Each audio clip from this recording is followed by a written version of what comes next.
Well, it's a sunny bank holiday weekend. We're at Silverstone. What do you do on a bank holiday weekend? Probably going to go out in the garden and stuff like that. Forget that until Monday. Welcome to Silverstone and our 2025 Citroen C1 24-hour weekend. We've got a mega weekend, not just the Citroens, we've got the F4s on track.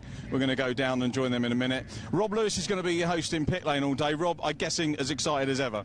Really, really exciting as ever. We've got some great support races coming up from the likes of Britcar, Caterham Graduates and a bit of ClubSport Trophy thrown in there as well. So this support package is absolutely mega. And then we've got a 24-hour race to do. I cannot wait. Yeah, we're looking forward to it. I'm going to hand over to Andy McEwen, who has the grid for the F4s, and I'm going to be joining him in just a couple of minutes. Whatever you do, make sure you're not far away from the stream over the course of the next 2 days. Thanks for joining us. Let's go over to Andy.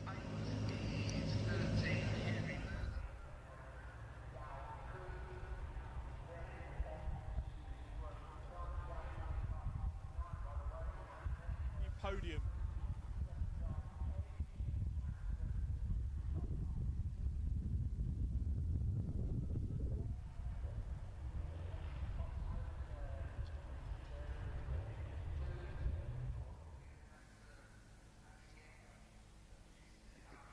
Tell me where the cameras are. Is it camera one on the gantry or is that down on Cops?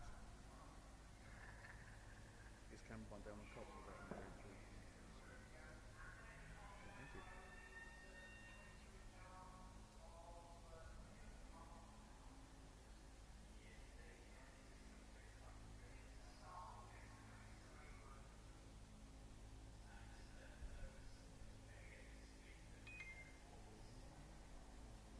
Claiming a race victory, and it's looking set to be an incredibly competitive season of Formula 4 racing in 2025. The Silverstone Grand Prix circuit is a brilliant venue as well for these single-seaters to put on a good show, and we're anticipating a very, very entertaining race coming up shortly. It will be a 20-minute affair, and this second race, the middle of the three, is the partially reversed grid race as well. So we've got a slightly jumbled up order for the grid, and that should guarantee us even more excitement. So yeah, looking forward to this one. Richard John Neal has hot-footed it down from the pit lane just in time, Richard, to take us through the grid. Yeah, really excited for this one.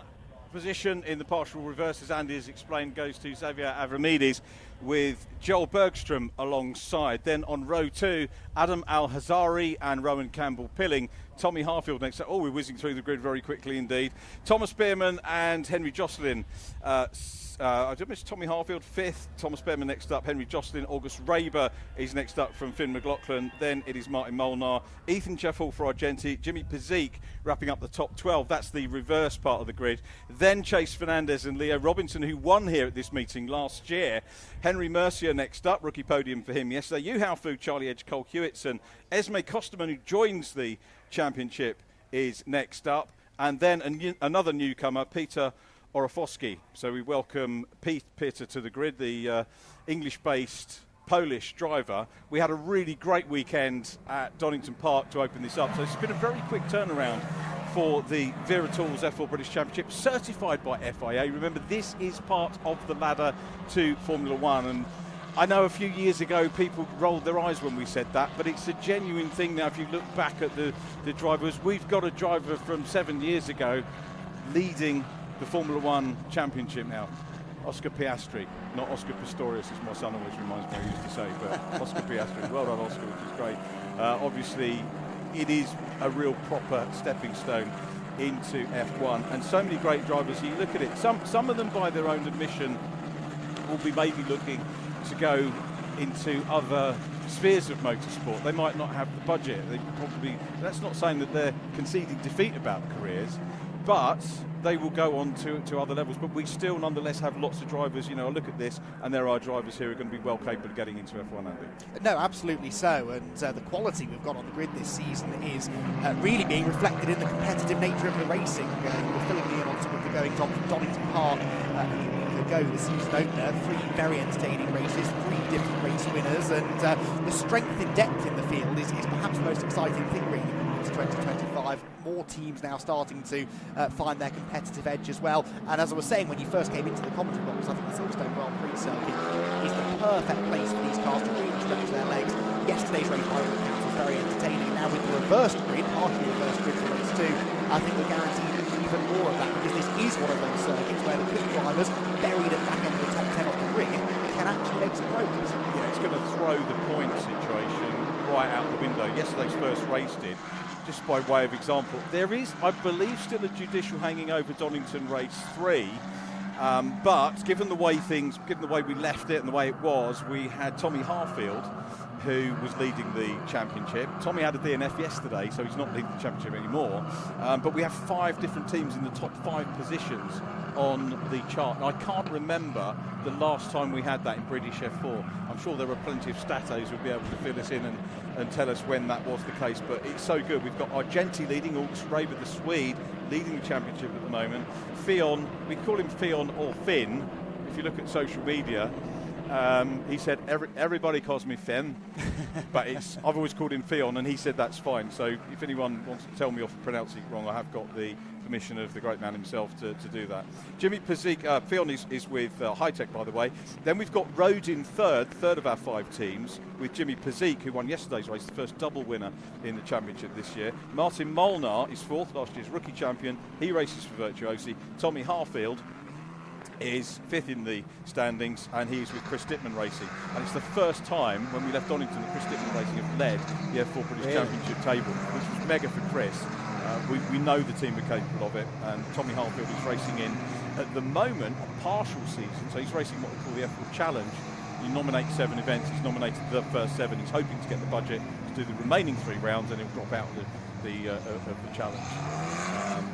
So we're looking forward to seeing what Tommy can do. We just saw Charlie Edge going out of picture. There in the 33 car is the young South African driver Cole Hewitson, racing with SW Motorsports. Started with 1 car last year, graduated to 2, and now a full team of 4. Very, very competitive team. Expect to see them get a first win this year.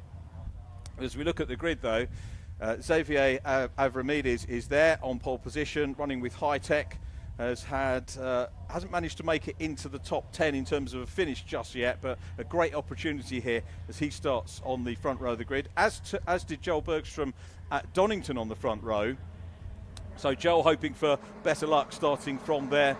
So Avramides and Bergstrom on the front row of the grid. Lights are out, and we are now F4 racing for the first time this weekend. Avramides makes a very good start indeed. Swings around. Looks like Bergstrom has got hung out to dry a little bit. Adam Alazari goes up into P2 as they go around turn 1. Keep your eyes on track limits there. Always a little bit of a bugbear. More so last weekend. The timing screen lit up, and we had plenty of it. But Alazari's done well. Look at that, 3 wide there. Tommy Harfield getting stuck in, and he's going well. We've got 2 cars going wide. They will rejoin safely. I don't think any advantages gained there. Pretty frenetic start, and of course we have got the faster drivers, Andy, starting 12th, 11th, 10th and so on, all looking to make up places at this early stage. Yeah, and they'll want to do so quickly before the leaders get away. The leaders, though, are side by side and almost 3 abreast as we head towards Stowe Corner for the first time. Avramides defending the inside line. I think that is Alazari, as you said, into 2nd place. Tommy Harfield there nipping up the inside of Thomas Behrman. Thomas was one of the drivers who got squeezed out onto the runoff area down at Beckett. Big move up the inside. Meanwhile,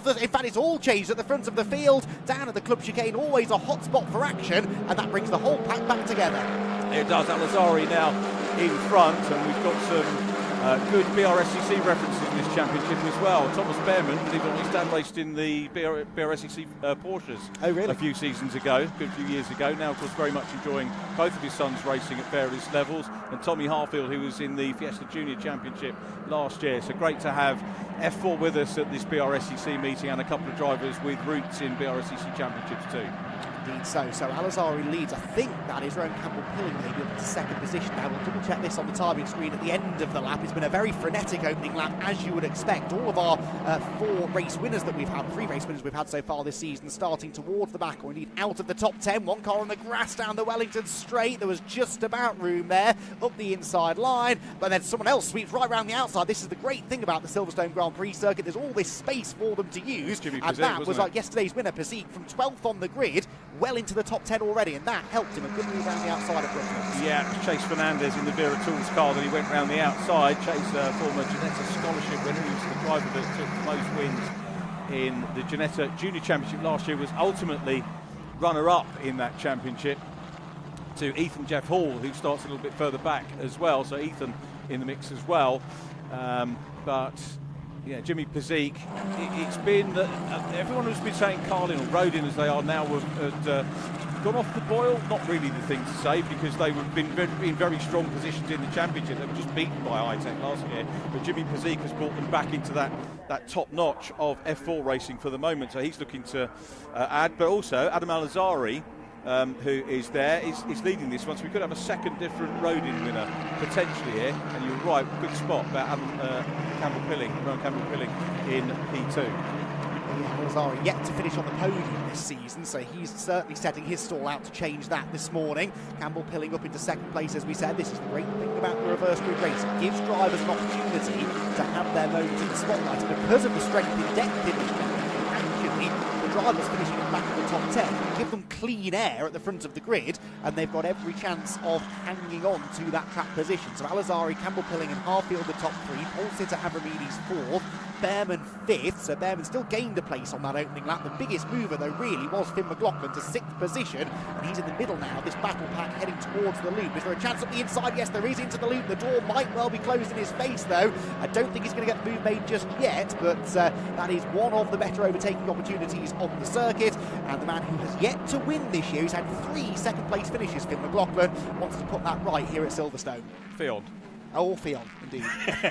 Whichever you prefer. Here he goes, he's having a look. So the two teammates go side by side, different liveries. The Red Bull Junior driver, though, getting stuck in. There was almost a little bit of contact. There is contact with Thomas Behrman, and off goes Phil McLaughlin. There are no drop scores in this championship, but look at the recovery. Very quick recovery. Lesser driver might have banged the steering wheel and not come on as quickly, but Phil McLaughlin, very quick recovery. That could be key at the end of the season. Yeah, how crucial could that be when we get to the last round of the championship? That was unfortunate, wasn't it? McLaughlin got to the inside, they banged wheels at Brooklands, and Behrman just didn't want to relinquish the place into Luffield. Hard racing, but that's what you'd expect from two of the top youngsters in the championship, who did battle over in Europe in the Formula Winter Series at the start of the season. They were both competitive, both of them fighting for race wins, and will certainly have come into this championship in 2025 expecting to be contesting for a championship there. But I think got away with that without any major delay, and the same unfortunately can't be said for Fion McLaughlin. Doing his way at least out to the gravel track. Down towards Stowe we go though. Battle's continuing, Richard. Yeah, they are, and that's August Raber, the championship leader, having a look at Henry Jocelyn in the Fortec car. Fortec in their traditional white and red colours, and Raber, who, as I say, I was working the points out after yesterday's race, made a complete hash of it, and then went on, looked at TSL, who very kindly do all for you. Raber is the man who leads the championship at the moment, but he's now starting to come under a little bit of pressure himself from Jimmy Brscc, who's trying to close up. And you can see how frenetic this is. This is why the partial reverse works. F4, going back to this last year, the year before we had the whole grid reverse, which potentially can cause a few issues. It didn't cause any big ones. That lock up there from Chase Fernandez, having a look down the inside. Doesn't quite work for him. Rowan Campbell-Pilling, though, fastest driver on track on the first flying lap. So Rowan trying to close in on Adam Al-Azhari out front. Are we going to get another winner? I would love it there to be another winner. As I say, we've had 4 different winners in 3 races so far. As this battle continues to come down into Brooklands, so Jocelyn has got the better of this at the moment. So Henry Jocelyn, who was double pole at Donington Park, just hasn't been able to replicate the form in this one. Ethan Jeff Hall there in the 25 car, getting stuck in as well. As we go back to 47, August Raber involved as well. It is, and very good to say, a job to know where to look. That's how competitive the championship is right now. Oh, Raber around the outside at Copse Corner. That's a brave move, but I think it's going to work. So another place gain then for Raber, who is marching through from 8th on the grid into the top half dozen. I reckon now they head through the back-to-back sequence for the 3rd time of Astic. We are about a third of the way through the race. The lead gap, by the way, under half a second. So Al-Azhari and Campbell-Pilling are getting away from the rest of the field, but not really separating from each other. And this midfield battle has been absolutely ferocious. You can see here, perfect camera angle to demonstrate that slipstream effect down the hanger straight. They want to use it to make a move into Stowe. Not this time. Ethan Jeff Hall there with his former Ginetta Junior teammate, of course, Chase Fernandez behind him. Those two were teammates in our racing last year. At the tail end of the season. Towards the end of the season, yes. And they are once again sharing the same bit of racetrack here at Silverstone. Fernandez, the one on the attack. He looks maybe a bit quicker at this stage. Great stuff from these drivers. Interestingly, fastest lap Tommy Harfield now on the third lap. So Harfield in third place. So we've got a good podium battle going on. Yesterday we did have Fiona McLaughlin on outright podium and rookie win. In fact, he's been unbeaten in the rookies so far. This might be the race that sees that undone because Thomas Behrman is the top rookie at the moment. Some way clear of Avramides' second position in the rookies. And the third rookie is Henry Mercier. So what's happened to McLaughlin? He is well down at the moment in 18th place. So again, looks like another potential rookie podium here for Mercier, who's that little bit far back, running with Argenti. Need to apologise for him. I think I called him as a Fortec driver up to the podium yesterday, so my apologies to him and both teams, but righted that wrong now anyway. Yes, I think they'll forgive you, Richard. Yeah, that's a shame for Fiona McLaughlin, isn't it? Losing all of that ground with the off at Luffield earlier on, of course. Leaders then have come across the timing line again towards half race distance. Now things just starting to settle down ever so slightly. Six there of Leo Robinson, started 14th on the grid, Robinson, so Leo's made up a couple of positions from where he started. So they round Copse Corner, 22 also in this very, very long line of cars. That's your Brscc, so Bergstrom's sort of gone backwards, hasn't he, slightly from the grid. Particularly thrilled with the way the race is going, under pressure then from the number 6 machine. Around that fabulous sequence of corners at Maggots and Beckett's. This is the lead group meanwhile, and as I said, Richard, not a huge amount of real estate between them even at this point. No, there isn't, and that is the beauty of the partial reverse grid. It is going to shake the points up. Remember, we've got the fastest off the front race to wrap things up a little bit later on in the day, and it will be Jimmy Pazzik who starts from pole position for that one. So Jimmy P, who I thought was going to be leading the championship after yesterday, as I say, got the sums not quite right there, but he's going to be delighted to see that his teammate has the pace here, with his teammate Alan Mazzari leading from Rowan Campbell-Pilling. Rowan is frustrated with his qualifying, probably the most frustrated of all the drivers I spoke to at Donington, and looks a little bit unhappy again yesterday. But this is the opportunity to put that behind you. I remember having conversations with Deegan Fairclough when he had 2 years ago a very disappointing qualifying at Knockhill. His head was on the floor, it really was. I said, mate, you just got to take it, move on, you know, draw a line under it, go out and win the reverse grid race. I want to win the overall race. I know you do, but you know, that's what he did. And of course, last year came back and fairly dominated the championship. So, and Deegan was here yesterday. I don't know if he's here today, but I suspect he might be coaching with High Tech. Well, what a talent he is as well. Deegan Fairclough, everything he touches, he seems to turn to gold. So very interested to see what the future holds for him. Leo Robinson, meanwhile, busy defending here still as they head around Brooklands Corner into the final part of the lap. It's number 24 car, Martin Molnar behind him. So Molnar started 10th on the grid, Robinson 14th. So Leo moving forward slightly, but now struggling to gain any further ground. He's forcing a defensive line though out of car ahead. In fact, that's Robinson defending, excuse me. Molnar on the attack into Copse Corner. So Robinson, yeah, having gained some ground, now watching his mirrors more than he's focusing on what's going on ahead of him. This is the battle for 11th place at the moment. As soon as you start defending around here, you lose so much momentum. It's very, very easy to start losing chunks of time. Gap 7/10 of a second. Fastest lap though, interestingly, Richard, set by the championship leader, Augsburger Araba, 6th position, chasing down now Henry Jocelyn in 5th, and that fastest lap of the race shows that in clean air he's got the same sort of pace that you'd expect from the championship leader, I suppose, and may be able to break into that top 5. Yeah, August Raber, race winner at Donington, and yeah, this is probably for me, I know I seem to say it every year, it's one of the most open, I didn't say it last year, one of the most open years. It's certainly on the evidence from the first round. You know, you've got so many drivers in the mix and in with a shout, and I don't think we're going to start to get a pattern until maybe 3-4 events in, you know, by which time we've got other new drivers coming in as well, because we've got a couple of drivers that aren't of age to race that will come in at various points as well, which is good. Probably need to give a shout out to the drivers that are racing in the F1 Academy, Ella Lloyd, Elba Larson, both out there, and of course Chloe Chong from last year racing in Academy. we wish them well. They are, some people have said that the Challenge Trophy for the 7 rounds that count is for those drivers that may be off doing Caterham. But of course it does work as well for the likes of Charlie Edge, and also Tommy Harfield is in P3 at the moment.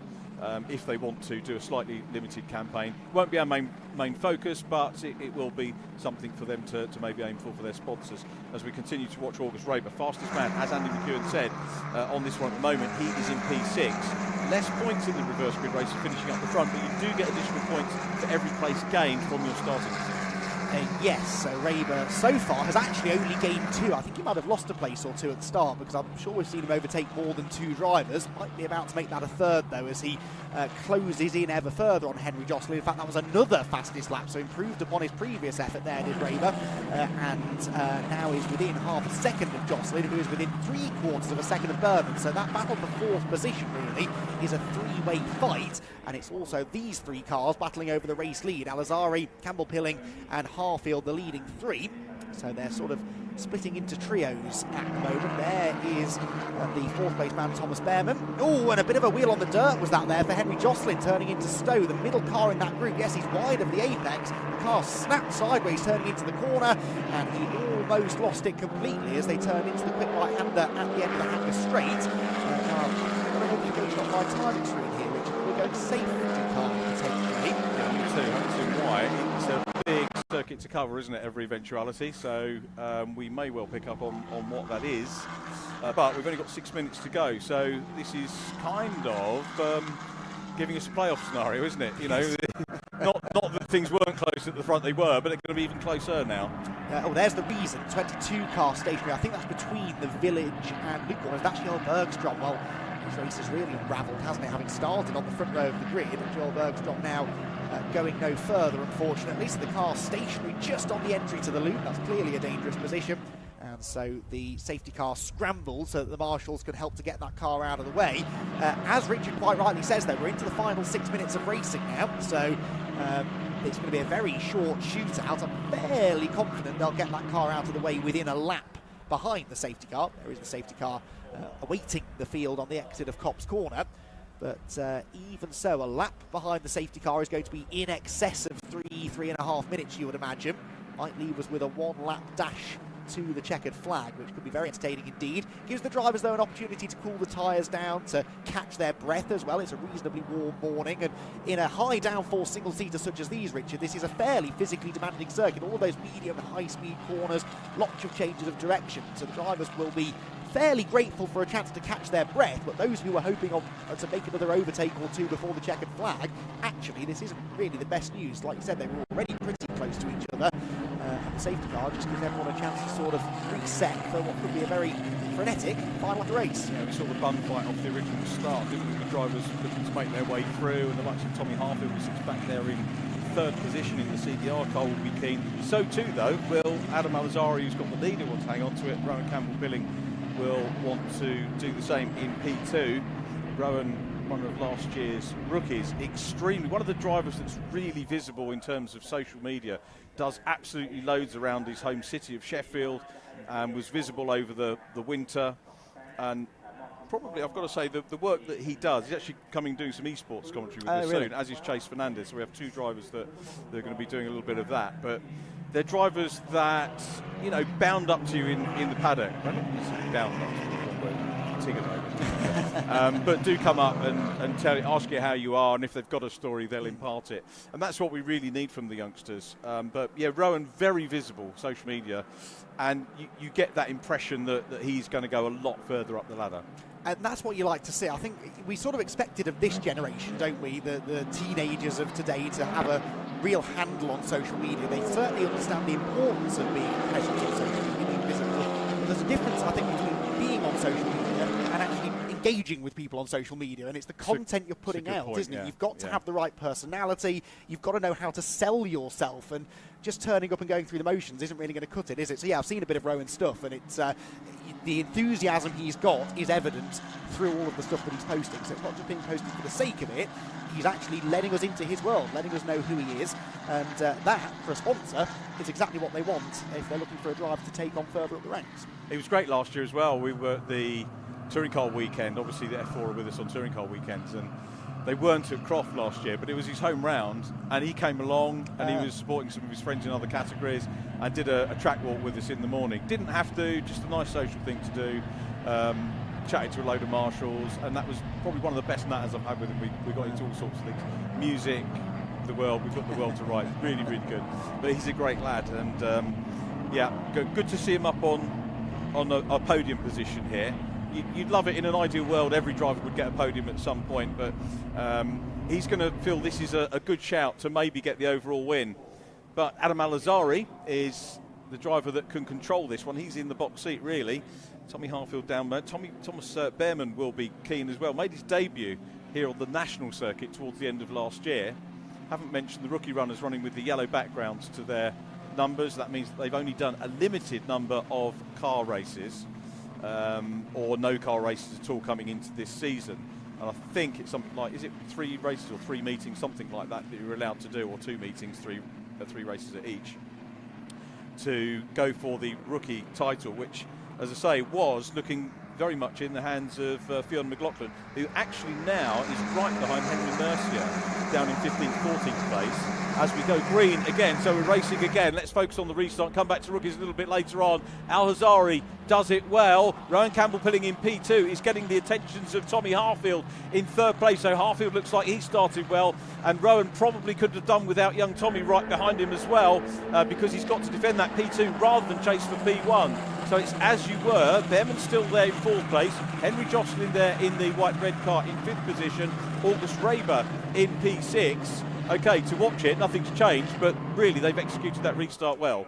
Yes, and Rowan Campbell-Pilling executed Beckett's very well. Look how he's gapped now Harfield, who, you're absolutely right, was right on his gearbox through Cobs. By the time we get to Stowe, though, the gap between the leading 2 is smaller than it is 2nd to 3rd. A moment, though, maybe for Campbell-Pilling in the dirty air as he turned into Stowe. The tyres will have lost a bit of temperature and pressure behind the safety car, and I don't think he had quite the grip available to him then that he was expecting. I expect a checkered flag at the end of this lap, by the way, Richard, so I think we're only half an hour, flag, not quite. Ethan Jeff Hall then nipping up the inside of things, gain a place at the chicane. The leaders then barrel down the Lewis Hamilton straight into Abbey Corner. Has our race leader Adam Al-Azhari done enough here to hang on to a maiden victory? Well, it's going to be a little bit of history, isn't it, if he can take it. So Adam will be keen, reverse grid or otherwise. You know, you take the wins when they come, and he's done a super job of getting away. Remember, he had to fend off Joel Bergstrom off the start. He's had a restart to deal with as well. He's had a little bit of attention from Rowan Campbell-Pilling in P2. I'm talking like the race is over. It isn't over yet.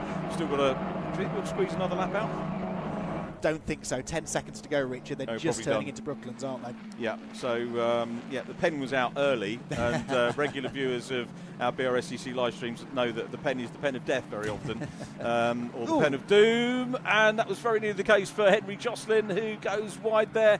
Just manages to chop back in front of Ethan Jeff Hall. Now, are we going to get a checker as they cross the line? The time is out. Yes, we do get the checker. Congratulations. Adam Al-Azhari takes the win in round 5 of the championship from Rowan Campbell-Pilling. Tommy Harfield in 3rd place. A rookie win, 4th overall for Thomas Behrman. And then second in the rookies is Xavier Avramidis. And it's Henry Mercier that hangs on for the other podium. I've got to switch off because I've got to go and do podium duties. Yep, Richard off to conduct the podium ceremonies then, but we'll run through the final results of that in a moment or two. Brilliant race, though, for Adam Al-Azhari. Really well managed from 3rd. He got that good start, didn't he? Got into 2nd place early and then made a nice, decisive move down at the club chicane. And from there, really just controlled the race. That was well executed. Ironically, he might not come out of that race with the most points scored because there were drivers further back who gained more positions than he did, and as we said, there are bonus points available for gaining positions throughout these reverse grid races. But either way, he gets a winner's trophy. That's going to be his priority. He'll be absolutely thrilled with that. We had a bit of chopping and changing on the final lap. Ethan Jeff Hall gained a position or two, and Chase Fernandez seems to have dropped down the order. Made a comment not long before the safety car came out that Ethan and Chase were nose to tail. Well, by the checkered flag, Ethan was 7th and Chase Fernandez was only 11th. So I think Chase had a bit of a story to tell on that one-lap restart. But good racing from the Formula 4 drivers. We get another Formula 4 bit of action a little bit later on today at 3:35. Final race third and final race of the weekend, the Wera Tools Formula 4 British Championship, certified by FIA. Championship-wise then, who were the winners and losers out of that? Well, as you'd expect, I suppose, from a partially reversed grid race, the drivers filling out the podium places were not necessarily filling out the podium places in the championship. Tommy Harfield, I guess, really the most significant one there, though. He's picked up a third-place finish, was 5th in the championship, provisionally anyway, coming into that race, and a non-finish yesterday as well. So Harfield bouncing back nicely from that, gets his first Silverstone points on the board to add to what was a fairly consistent win at Donington Park last time out. And in the rookies, of course, Thomas Behrman claims a class win with Finn McLaughlin, who's on your screen now, dropping right down the order. So as Richard quite rightly pointed out during the race, that's advantage Behrman in the Rookie Cup. It's also very, very close in the Teams Championship going into this race, as again we sort of alluded to earlier on. High-Tech, Argenti and Rodin all pretty evenly matched on pace, it seems. And High-Tech had a narrow 6-point lead over Argenti, but Rodin were only a further 28 points back, and it was a Rodin car that claimed the victory. So we'll let the TSL timekeepers calculate the points before race 3 later on, but it certainly is tightening up at the top. It's just what we like to see. It's a championship that will rumble on, of course, until the Caterham Grand Prix finale in October. A long time to go before we crown a champion. But, as Richard said, no drop scores in this championship, so every race ready when you are. is of real significance. So out of the car comes Adam Al-Azhari. And will we get a winner's pose? Yes, we do. He punches the air with delight, leaps down to the ground, and is greeted by the team. Rodin celebrating then a race victory here at Silverstone. They had a win from James Brscc, of course, who won yesterday. So it's been all Rodin really so far. And they have had a lot of silverware already that they'll take away with them from Silverstone. And handshakes all round for our podium finishers, not only the overall podium finishers, but the top 3 as well. Right, let's head down to the podium area and hear from Richard John Neal. Adam Al-Azhari takes the win. Let's go and grab a quick word. Adam, congratulate you on that. Well done. Thank you so much. Really, really good. It's lovely for me meeting you guys at the media days and then making the connection for your first win. How does that feel, and how did you get here? Oh, it feels amazing. I can't thank the team enough. My first win in British F4. Yeah, I don't have any words. I mean, I'm just so happy. The team worked so hard. It's been going a little rough in round 1, but yeah, we're coming back strong. Ironically, you started a lot on the front with Joel Bergstrom, and he caused the safety car. How did you feel having to do the safety car restart? Yeah, I mean, it was a bit stressful because I go in my zone. I go into a rhythm, I had good speed, and then, yeah, I saw the safety car. I'm like, oh, man. No, but hopefully he's okay. So, yeah. Rodin looking very strong this year, aren't they? Because not only were they the first team yesterday to get 2 wins, they've got 2 different winners now too. Yeah, no, the team is really good.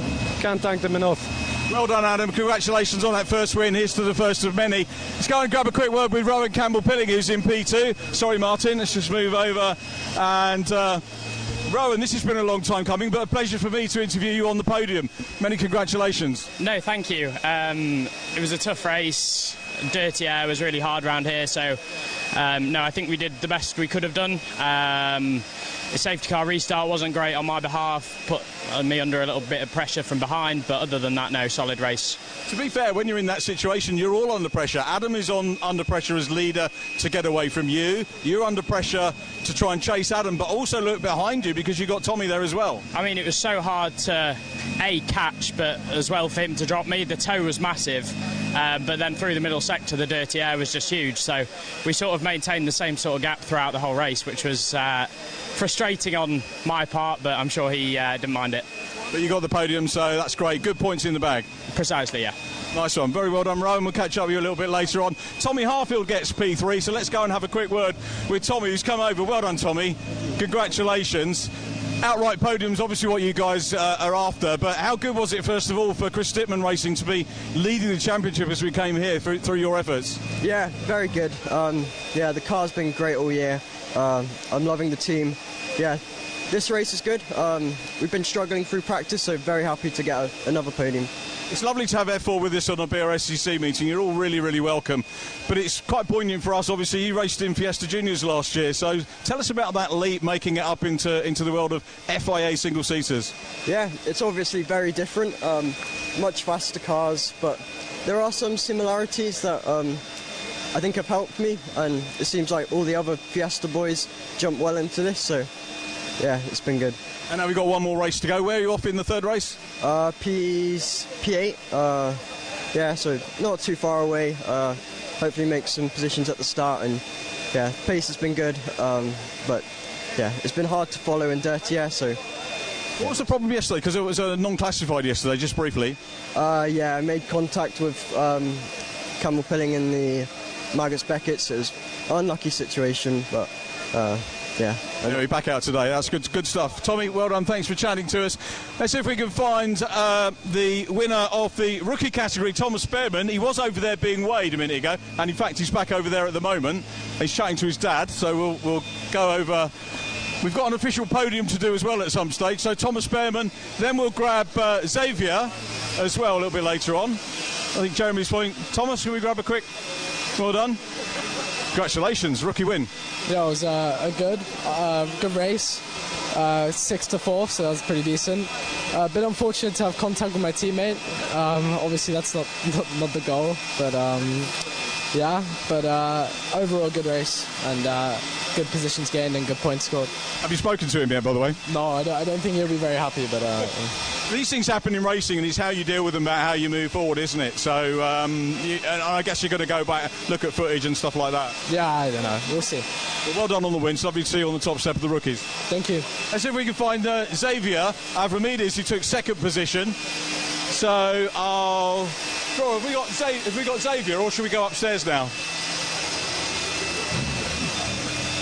Xavier is over here, so let's go and grab a quick.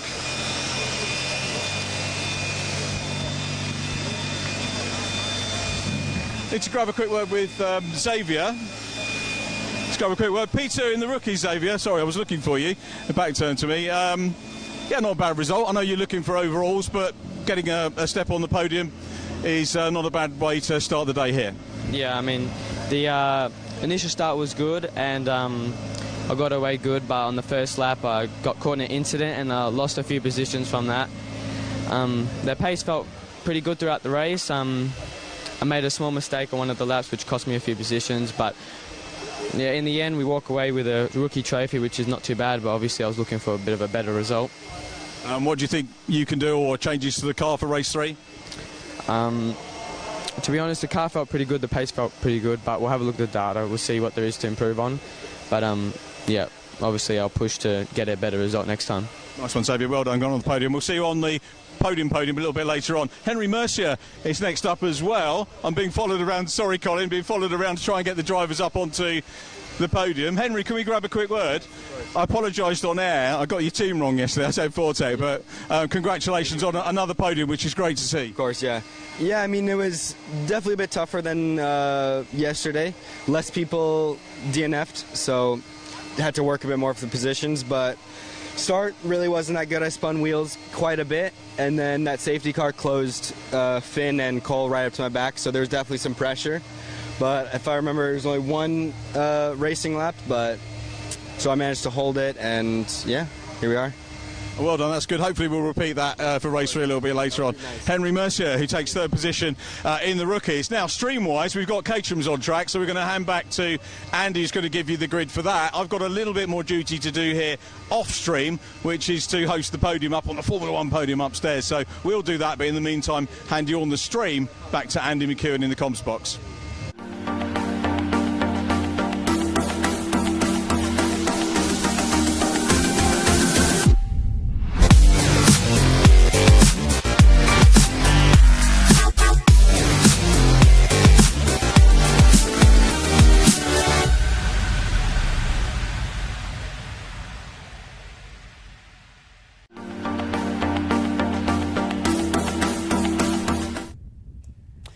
Thank you, Richard. Yes, good stuff. Tracking down all of our Formula 4 drivers down there in the pit lane. As I said, we'll have them back out on track a little bit later on in the afternoon. For now, though, we turn our attention to Caterham's. Now, if you thought that race was lively, you ain't seen nothing yet. We have got getting on for 60 Caterhams lining up on the grid, which has at least given Richard plenty of time to conduct those podium interviews, because this is not, as you can imagine, the work of a moment. Two classes of car, which we'll get into a little bit later on, but a packed grid of Caterhams. This is a fantastic sight and a great circuit for Caterham racing. Those of you who have seen Caterhams before will know that the slipstream is all powerful. Side by side, 3 abreast, 4 abreast racing is not uncommon, and here at Silverstone on the Grand Prix circuit, they've got all of the space in the world to conduct some of that brilliant wheel-to-wheel racing for which they are world renowned. So we're expecting this to be a very entertaining race indeed. It's the second event of the season for the Caterham Graduate Racing Club. They had a pair of races at Donington Park earlier on in the season. They were at Alton Park a few weeks ago, and now here they are at Silverstone in the sunshine. Track temperature is going to be getting on for 20 degrees or so, I'd imagine now. Air temperature 14. It's a lovely spring day. The sun shining, not a cloud in the sky. Perfect conditions for racing. And there you can see this vast grid of cars set to head out onto the circuit. It's Jamie Elwood and Harry Kramer who share the front row of the grid. And the lap times in qualifying, as you would anticipate, pretty evenly matched. But actually 4 tenths between Elwood and Kramer was a reasonable margin, given how close this field usually is. And over a long lap, though, 2.5 minutes near enough, the lap time around here. That is, I suppose, to be expected, really, that you'll have a little bit more time between the lap times around such a long circuit as the Silverstone Grand Prix layouts. 25 minutes will be your race duration, and we have almost, I think, got this mammoth grid of cars in position and ready to go. Momentarily you'll be hearing from Scott Woodwis, who'll be talking you through the majority of this race, I think, but he's just catching his breath, having run down from the assembly area, I presume. And Scott, by the sweat on your brow, I think you can confirm what I was just saying. It's quite warm out there, so we'll give Scott a moment or two just to calibrate and get ready for this, because he's going to need all his energy, I think, to talk you through this race, which is going to be an absolute thriller, I am sure. So Brscc flags there, just fluttering in the breeze. There's a light breeze crossing across Silverstone at the moment, not too blustery, but on some of the more exposed sections of the track, that might have a little bit of an effect on these lightweight sports cars. And yeah, interested to see what's going to happen in the 25-minute race to come. Championship-wise, the championship itself won by Tom McEwing, getting ahead of myself there, led by Tom McEwing after the first 4 races. He's been on a bit of a dominant spree, really. 3 wins. The other win going to Giles Derry. So Giles, with that victory last time at Alton Park, stepping up to 2nd place in the championship. Neil Warnock, Andrew Sager and Mark Soden are the top 5 within the championship on this visit to Silverstone, though. But it's a 16-race season. There are 3 dropped scores that will later in the year come into effect. The early stages of the championship, we're not putting any money on anyone, I would say, because yes, Tom McEwing has had things relatively his own way, but it's not guaranteed necessarily to continue through the rest of the year. So the cars, as you can see, have been released onto their green flag lap. This will take a few minutes as well, because it's a long lap. They've then got to get themselves all reordered back into their correct grid positions. So the championship then, as I said, led by Tom McEwing. There is the Caterham Graduates Racing Club Trophy as well, which is a slightly different format. So Steve Merritt leads in that category at the moment by a long way. He's on nearly twice as many points as anybody else in the trophy element. So it is the championship proper, if you like, that is at the moment looking like more competitive. And for what it's worth, at this relatively early stage, it's only 12 points between McEwing and Derry. So the field then winds its way down through the club chicane. The best overtaking opportunities on the circuit, although in Caterham's really coming over going to take wherever you feel like it, in a way. Wherever there is space to put your car, you can do so. And the slipstream, as I said, down the straight in particular, the Wellington straight into Brooklands, that BRDC grandstand, I'm sure, is going to be full of spectators, hoping to catch a view of some good side-by-side racing. As well, I think the safety car free. Should get a decent amount of laps in, of course, on the 25 minutes. It's the first of 2 Caterham races today. They'll be back out again at 4:15. They're our last race before the Brscc 24-hour race. I mentioned earlier on that race starts at about, race start technically is 20 to 6, but we'll have build-up to that race about half an hour before that, so about 5 o'clock-ish we'll probably start our build-up to the main race. And it will be the Caterhams that take us up to that point. So, almost ready to go with this one. They're working their way through Village and the Loop.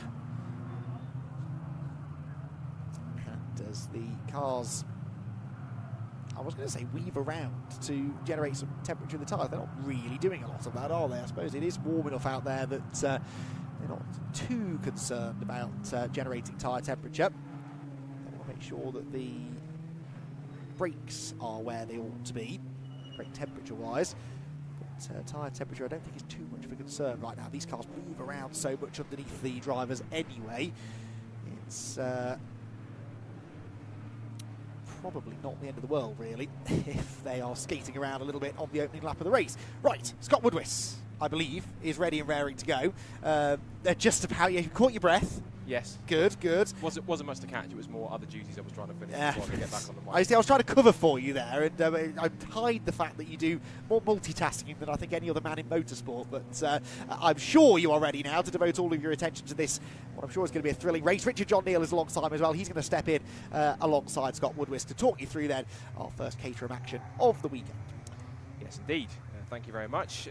Caterham Race is something I'm quite versed in, having done lots of stuff with the Caterham Motorsport Championships previously. Caterham Graduates, there's a few familiar names, but something I'm slightly new to in that sense.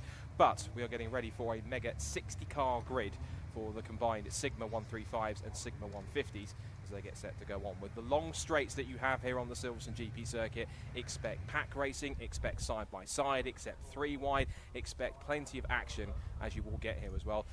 Very thankfully also joined this one by Richard John Neal for the first race for this Caterham Graduates.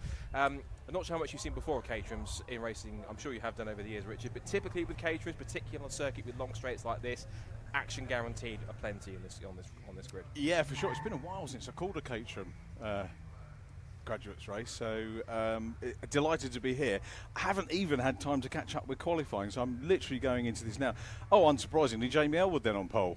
Yes, multi-time champion. I saw in the assembly area briefly the 8 gold trophies on the side of his cockpit for the several different championships that he's won. A bit like the fighter pilot yes. notches, isn't it? Or notches on the bedpost. Are we allowed to say that on the stream? I'm sure we can. I'm sure we can say lots of things. But anyway, we're getting set to go then. So, myself, Scott Woodwiss and Richard John Neal, thank you on commentary for this one. For 25 minutes of P4 emergency Caterham Graduates Racing Club action here in the blistering heat of the Silverstone GP circuit. You can see the heat waves flickering away as we get set for this 25-minute action to get underway. Jamie Elwood, multiple champion, with Harry Kramer alongside him on the front row in the 150s. It's Tom McEwing on the 135 pole alongside Steve Merritt. There's a bit of a Garros gap between them.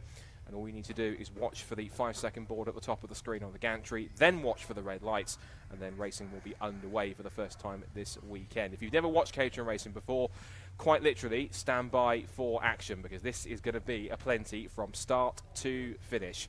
Just keeping an eye on Nina Fountain, who's right at the top of the gantry, watching when she goes to pick up the 5-second board. It's quite a long hole, considering it's a 60-car grid, so plenty of cars to get through. So the cars that would have been sat there at the front, almost a minute plus at the front of the grid, while the heat they would have generated in their tyres and the pressures and the brake pressures and temperatures they would have built up will start to cool down a bit. But the 5-second board is now up. And so let's see if Jamie Elwood, car number 1, can hold position number 1 from pole position, whether Harry Kramer and co can get the whole shot down towards the Copse corner. Red lights on, and the first Caterham Graduates race is underway. The 150s will head off first, then the 135s will come next. I'm sure started by the Union Jack flag. And as anticipated, it is going to be Jamie Elwood who turns in through Copse Corner with a clear lead from pole position. Harry Kramer already having the two men behind him on the second row on his tail, or Stephen Clark and Theo Theato. I can hear in the background also the 135s have now kicked off, so they head down towards Copse in their own battle. It is Stephen Clark in third place and Theo Theato in the gold Caterham holding on to fourth. Meanwhile, here comes the cavalry. It's the 135s. And into turn one, starting from pole, it was Tom McEwing, but also in there too is Steve Merritt, and also a good start for Giles Derry from the second row of the grid as they pour towards Lancaster Chapel. Incident already between two cars, one of which is the 62, and 62 was Dave Hewitt. He started at the back of the 150 grid, so troubles already, but down towards Copse, it's fourth of lead already, and Jamie Elwood in his customary lead position up towards Stowe. Yeah, this is what you expect, isn't it, fourth of them, and it'll probably carry on all the way through the 25 minutes, I suspect, such is the way that Caterham racing goes. We've got, I'm pretty sure, and I had looked at the entry list, Bren Maud's not here. Did I get that right? We're looking at the entry list against championship positions, so I'm not sure whether Bren is racing on. I couldn't see him, but that doesn't mean, because it's such a big list, it's easy to miss when you're going through. As was that. Car stopped in a historic shortcut through Vale Club. Trying to zoom in and see who that is. We look at our 135 contenders. So already a couple of the cars hitting trouble in these early stages, and we'll see exactly who is where when they come through past the timing line in the first lap. So that's 26 and 14 as they went together. Andrew Bergbaum in the mix. He's dropped a few places back, scrapping with Sean Crellin. Here's the leading group, and in typical Caterham fashion, you're right, there has been a lead change. You generally can't take your eyes off the screen for a split second in Caterham, because the lead will change, particularly on a circuit like this. That's a rather smouldering Caterham. We can see the one, but we can't see a lot else, which is... yes. Yes. Well, the blue one could be anybody's. We get a change for the lead again. So here comes Jamie Elwood. The interesting thing here, Scott, is that you've got the Harry Kramer, who's leading, or not leading, he's the, I think, leading driver here in the 150 Championship against Jamie Elwood, multi-champion, as you said, but leading trophy, which is for less rounds. We were talking about the Challenge Trophy in the F4s. If you want to do less rounds, then you go into the trophy part. So Jamie Elwood leading that. So we effectively got the big guns from two different parts. I think podium-wise we'll probably do an overall one, but Jamie Elwood now looking round the outside as they go down into turn one, and Jamie Elwood there still out front, but I've got a feeling here that Harry Kramer's going to find himself with some attention as well as they head down towards Maggots. Yeah, and that lead group is only going to get bigger and bigger, I think. The harder this lot fight each other, the easier it is for the cars behind to start tacking on. I remember once before in a Caterham Motorsport race, I was saying it was like a 37, 38 car grid. By the end of the race, it was a 30 car group, all bunched up, and it was so fantastic. It was genuinely like watching NASCAR pack racing on a super speedway. Here's our 135 contenders. That was 90, 62 and 77 going through. 95 with Thomas Gunter's in there, the mix. And we've got Andrew Bergbaum in there too, as well as I think Giles Derry. Still side by side for the lead between Jamie Elwood and Harry Kramer, but also look for the two cars behind them who are also getting in the mix. That's car number 3, which is Stephen Clark, and obviously red, white and blue Union Jack style livery. Just behind them, I think Theo Theato, who started on the second row of the grid, has dropped back a couple of places, because when they came across the line, it was Ben Winrow in 4th position in car number 24. He's the second of the trophy drivers, and he's now got behind him the quite fittingly gold car of Goldstein. So Paul in there too, trying to pick up places as they go through. Here come our leaders in Signal 135. And in 135s at the moment, as we look through their field, it's still Tom McEwing who has the lead there as they come across the line. In terms of our leaders, I'll go back to my timing screen to tell you. 135s when they came across overall in, yes, 25th position, Tom McEwing from Merritt in 2nd place and Hewitt in 3rd. That winds its way through. And this is the key with any particular Caterham race when you see them, whether it's the factory or Caterham Graduates. You will find groups that sort of siphon off into packs of 2 and 3. They'll have their battle packs together, but usually if they start fighting amongst each other, it brings more and more in. So you'll have an initial big group of 4 or 5 Caterhams. Then as they start fighting here, the next 2 or 3 Caterhams, that next group latches on, and the next, and that lead group that was 4 or 5 cars, as I mentioned, can become 10, 15, 20 cars in a pack, trying to find positions. A little bit over the curb there was 99. That's Max Haynes trying to get past the 24 machine, which was Ben Winrow, who's ended the first lap in 4th position. So we've got a definitive group of 5, and they've started to pull away from the guys behind in 6th position. Classic racer's car, of course, the Caterham. And, you know, Ben Winrow is a fine example there. I remember him in Clio Cup years ago, but he's been with Caterham a lot longer and stuck with it, enjoys it, loves it, still performs well. It's third in trophy standings as we look at things. No, is that 7 or 72? William Bryant, who's having issues, he's been pushed on. It looks like it's on the inside of the loop, exiting the left-hander before they go to entry as they come through. There is I think that's car 9 or car 6 coming across the line, and that is the last of the Signal 150s by the look of it. Yeah, that's Martin Gleach, if I'm right.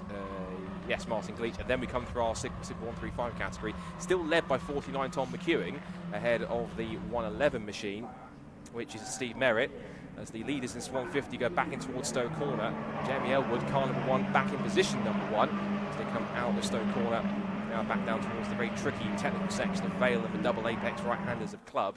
And this seems to be a theme as down the outside, fantastic move for Harry Kramer, didn't want to waste any time at all, and sails around the outside of the multi-time champion to put himself at the front. And I remember Harry Kramer, when he was racing in the factory championships, he was always a very fast driver in the mix as he went up the ranks in his own class. So no surprise to see him towards the front. And there is a few drivers who do choose to do the Caterham Academy, do Caterham Motorsports at factory level, and then keep the cars, but then move across into Caterham Graduates, and then depending on their spec, you either have a Signal 150 spec specification, or you have a Signal 135, which is more an upgraded Academy car if it was more in the equivalent of Road Sport 270 spec, and also those used to be Road Sport and Super Sport specifications can also be upgraded too. Oh, there's a tap there in the tail. That was for Harry Kramer as he tried to get back up the inside and find a way past Ben Winrow, who is now fighting him for second, and also trying to squeeze up the inside too is the 99. So 99 of Max Haynes, now also going to be 3 abreast. But this now directly gives a bit of respite to Jeremy Elwood. He's looking in the mirrors thinking, you guys scrap amongst yourselves, go 2 by 2 down towards Brooklands. I'll have this lead and try and pull away, shall I? Yeah, this could actually work out very well for him. But if the pack work together, use the toe, close back in. We've seen some real archetypal stuff so far. A bit of damage on the back of Ben Winrow's car, so it's been very close stuff as well as slipstreaming and clean passing. So I think there's been a wee bit of rubbing in the mix as well. So they go across the line again, and exactly as you called it, you know, the group's got bigger. Yeah, that was chasing group. It is indeed. They're starting to catch up. There goes Kramer back down the inside to retake second place from Max Haynes.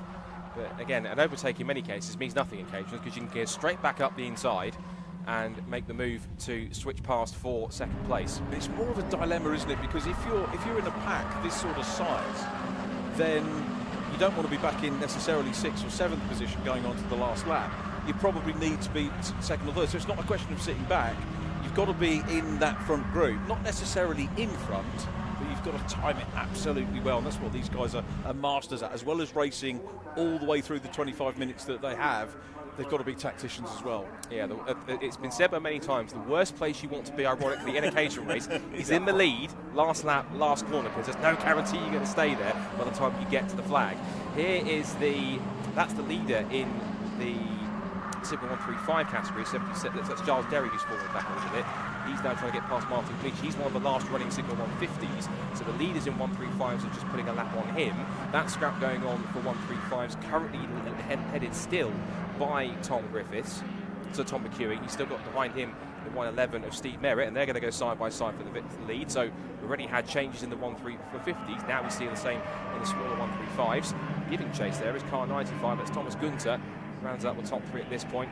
Just stuck behind the 150 car, which have a tiny bit more power than the 135s, is Giles Derry. And several cars in the background also having a massive scrap for 4th position. You can see 1 or 2 of those cars have a slightly taller roll cage. That's to accommodate the more the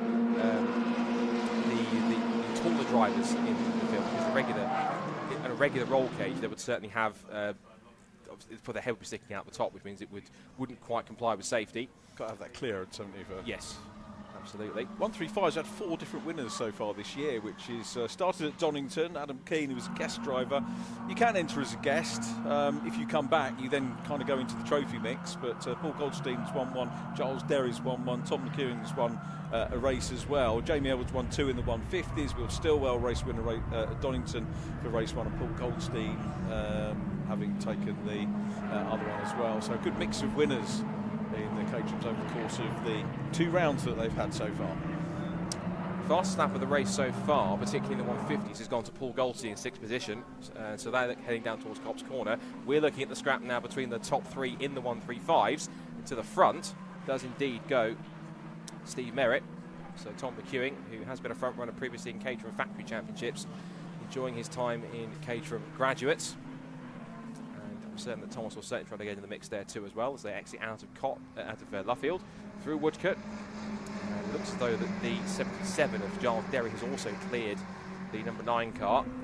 As in typical Caterham style, we go side by side again, and back in front goes Tom McEwing to the lead of the 135 class. So we're seeing lots of typical Caterham scuffles going on at the front and impacts of 2 and 3 behind. But these 4 have quite literally blown away the rest of the 135 order. Same can't quite be said for the 150s, because they're still hard at work scrapping between each other. Still the lead now for Jamie Elwood, holding on by a thread from Harry Kramer behind him.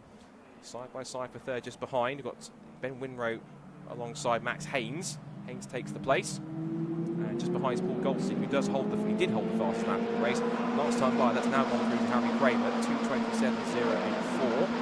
That lead group is now 7, 8, 9, 10. You can just keep on counting because they're going to keep on getting stronger.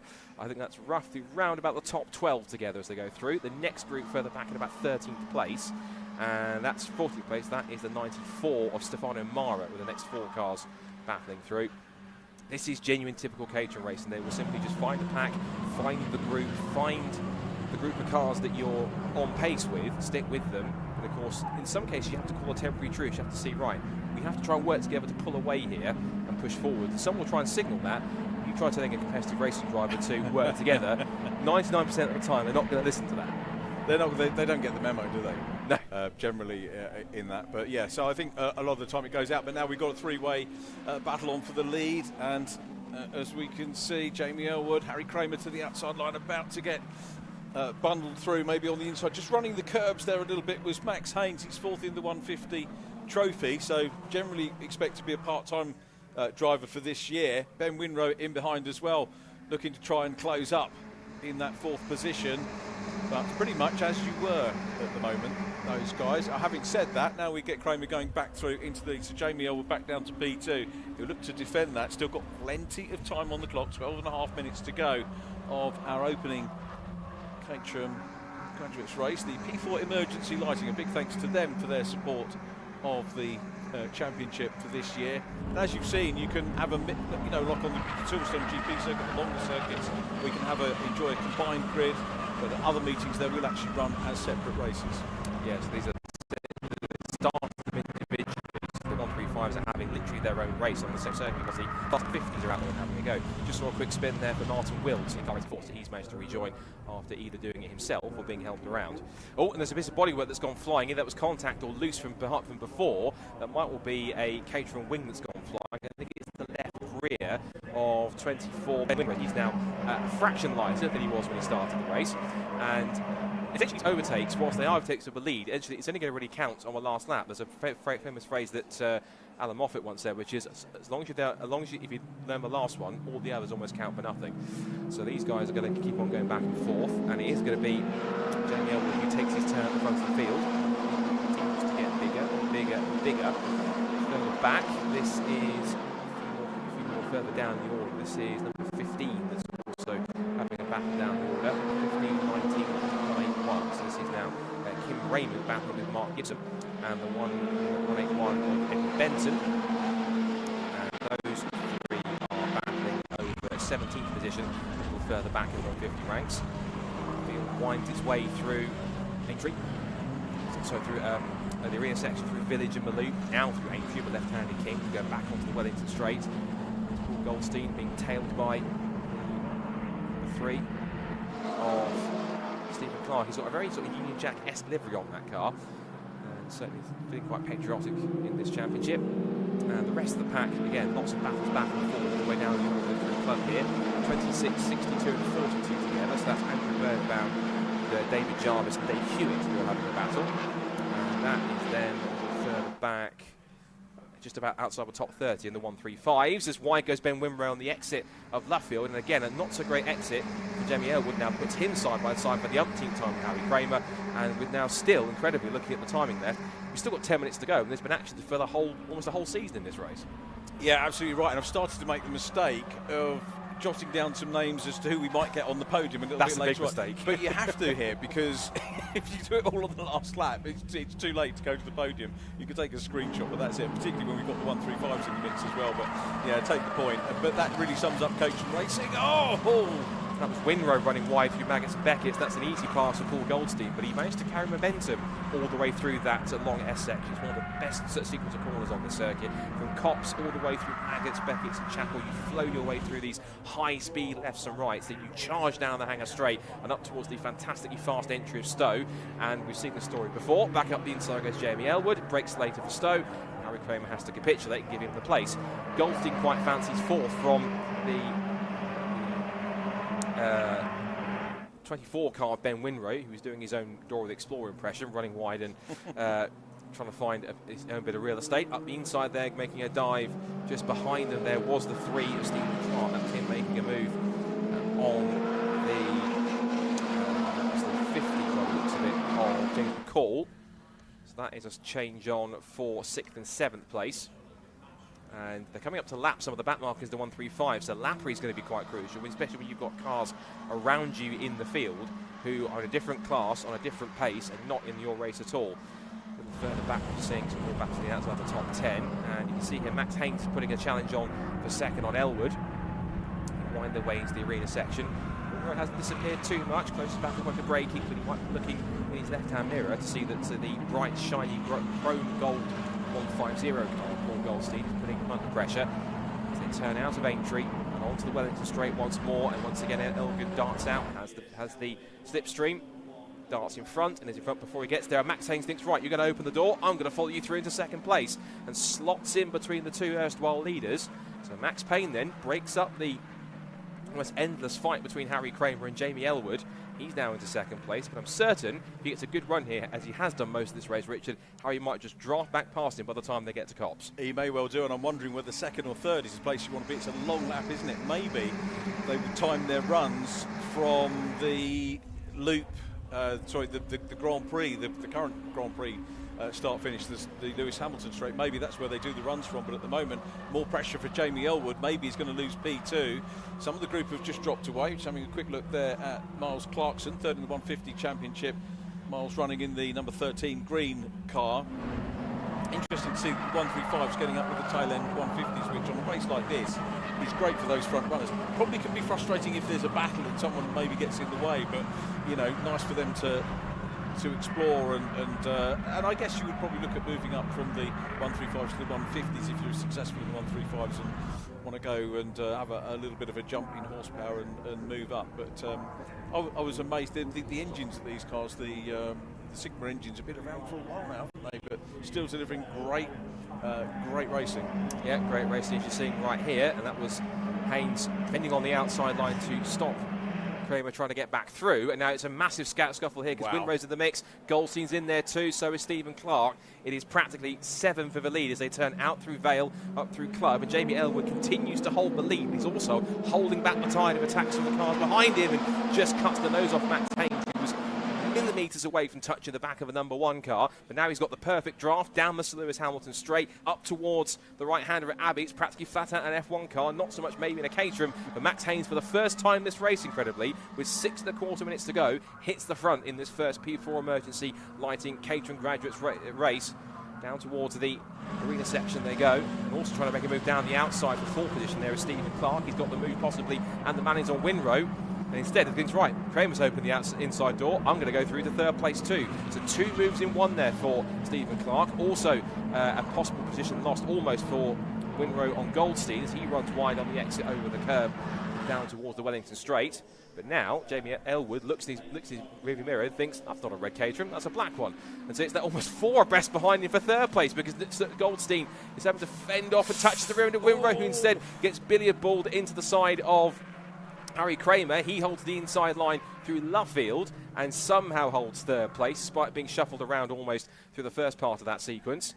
So he's now trying to bring the cars behind him back towards the top two because he's lost time. And again, this is a phrase I've said before, the harder they start fight each other, the easier it is for the top two now of Elwood and Haynes to make a break. I take my hat off to Paul Goldstein there. He did get too close. There was a little bit of contact, but he backed out of it. And that was the significant part of that. That could have all ended in tears, but it's just good, close, great racing. Stephen Clark following him. Going back to that move that we saw with Max Haynes going into the lead. He was looking for it at club, wasn't he? He's back in front now as well from Jamie Elwood again, but once he got a sniff of the lead, it looked like that was the only place he was going to end up, and he's got the lead, lost it, and now he's got it back again. Can he break the toe? That's the most difficult thing to do. But look at this. Look how far we are into the race, and look how many cars we have got in the lead group. Absolutely stunning stuff. So just noting on the timing screen that actually Harry Kramer, regardless of where he finishes, he will dart back down the order because he has been given a 5-second penalty for track limits. So unfortunately, where he might end up possibly crossing the line first, but he won't stay there in the result, sadly. So Harry Kramer definitely will not be winning this race, but where he'll end up in the order all depends on how this shuffles out. Paul Goldstein comes from miles back to try and take at least second place, makes it 3 abreast into Vale, almost holds on. Harry Kramer being shuffled back to 5th at this point. So whilst we're looking at some of our data here, it's all shuffled around again. Elwood still leads, but it's now Winrow in second place with Max Haynes right behind him. And Haynes started the lap in the lead, having taken it from Elwood. So it's all shuffled around through Magnus, Beckett and Chappell. Side by side for second. Goldstein holds off Kramer as they turn in. That pack has gotten even bigger by the time we saw that. It's around about 11 of them altogether for the victory. This is what we said. That pack will just keep getting bigger and bigger and bigger as it goes through the complex. Yeah, this is about the time, isn't it? We've got 3 minutes on the clock, so this is about the time when I reckon you need to be in that top 3. Oh, that was the 12. Went too deep into the corners, taking out both the 7 and the 50. So that was Clarkson, wasn't it? Yeah, that was Clarkson trying to get up the inside. Unfortunately, Rob Warner and the 50 of James McCall with the innocent parties in that. It's 3 abreast for second place. Nay, 4 abreast for second place. Kramer wants the inside line, trying to get past Winrow, Goldstein and Max Haynes. Haynes has a loose piece of front end bodywork. This is typical Caterham racing, and there's still 3 minutes to go in this one. They're still side by side. And the man that's laughing in his helmet through all of this in his rearview mirror is Jamie Elwood. He's thinking, these guys are making a hash of it for themselves. I'm off down the road. There's a reason why he has 8 of those gold trophies down the side. He's an 8-time Caterham champion. And by this point, he should be showcasing exactly what he's got. I mean, this is the other thing, isn't it? You know, you can time it and say, right, I'll sit within the top 3, but if there's something like that goes off, the kerfuffle behind, make the most of that, get away, break the toe, and there's still, now the fight here is for second position. We've only got 2 minutes 32 on the clock, so lap and a half. I think they're going to get 2 laps, because yeah, this one and one more, because they came across the line with roughly about 2 minutes 45 seconds to go, and a lap is about 2:28, so they're going to get 2 more laps here. And one of the drivers that's also coming into the mix here that we haven't really spoken about very much, but he started on the first couple of rows, Theo Fiato. You can tell by him, he's bright orange with the Tiger graphics on the back of the car. He's now up into the top 6, so that's going to be a battle that's going on. Looking further back, I think we've got some of our 135. We should quickly check in with the 135s, because in that battle so far in the 1.3s, it's still Tom McEwen that leads. He's got a bit of a gap over the 111 car behind him of Steve Merritt, and then second place, in third place in 135s, is currently the number 95, which is Thomas Gunter. So that battle still hasn't really changed much in 135s, but all the action is here at the front of the field in 150s. And Max Haynes, Caterham, which Caterham's not the most aerodynamic cars anyway, but you've got your nose cone half sticking up. At least the benefit you're going to get at least is the radius, but at the same time, he's going to have much less aerodynamics. And these cars are quite aerodynamic in themselves, as well. They punch quite a large hole in the air. When you get a massive group of them together, you could be at the back of a 5-car tow in Caterham's, and the man in 5th is going to get a massive draft down the inside, as we've seen with a couple of drivers. We saw with Harry Kramer going 4 abreast down towards Brooklands and managed to almost pick off all 3 of them in the braking zone. So overtaking is not at a premium here. It's freely available everywhere you look in the field. And as they start to close up a little bit more, I think now that Harry Kramer is into second place, he's trying to close that gap back in, but maybe trying to give the call and say, look, we've got a lap and a bit to go. Let's not fight for a second. Come with me. Let's go and catch Jamie. Kramer and Winrow, second and third, probably need to work with each other, maybe the other cars as well, but they're not. He comes out of the toe, coming down into Brooklands, and this is all about a move. This is going to be brave round the outside, but they give each other room. Look at that, perfectly executed manoeuvre. Great driving from both drivers, and also Stephen Clark back in 4th position, just keeping a watching brief. It's like red arrows, isn't it? It's just, you know, those guys could be that sort of pilot, couldn't they? And now the movie's coming back again. So Ben Winrow coming back under pressure again from Harry Kramer, who tees up the inside, thinks better of it. Now is Jamie Elwood being caught? He is, isn't he? The gap's come down.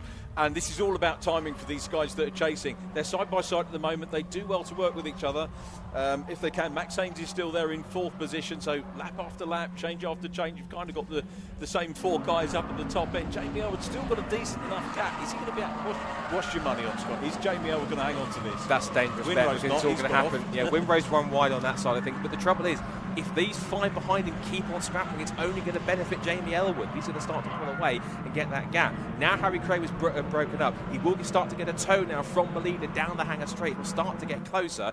Wouldn't surprise me if we're going to have to get the cameras out for a photo finish in typical Caterham style. It's nearly 3 abreast for 3rd place behind, because Max Haynes is on the outside with half his nose cone trying to escape. Gives Ben Winrow up the inside of Stephen Clark. Max Haynes tries to get the undercut on the inside through Stoke Corner, but he's now side by side for 4th position. Almost know where to look in this race, and Paul Goldstein also hasn't done too much in this race. He's now back in the mix. He's in 6th position, nearly 4 abreast into Valen Club, as you do in Caterham Graduates. Max Haynes holds on to 5th position, and CFDR tries to come back into it. Goldstein now does take the place. And up at the front, as we look now for back further in the field, see where our Sigma 135s are further back. A few more cars recovering after some incidents. Car 14 in there, which is a little further back now in Sean Krellin. Car 14 is a little further back in 35th position, one of the Sigma 135s. But now we're towards the complex for the final time at the arena section, and it is now Kramer and Elwood, like it was at the start of the race, back together. As Goldstein makes a big dive up the inside in towards the loop, just to put himself level with Winrow. That will give him 4th place. Doesn't get the traction off the corner and has to try and fight back if he can. Now they'll come down the Wellington Straight for the final time. You're going to make a move here. You've got to try and do it now. And Kramer is with Elwood, and Elwood isn't comfortable in the slipstream. He's weaving from side to side to try and break it, but we know Kramer can go late on the brakes. They head down towards it. Elwood snatches the inside brake as they turn in through Brooklands.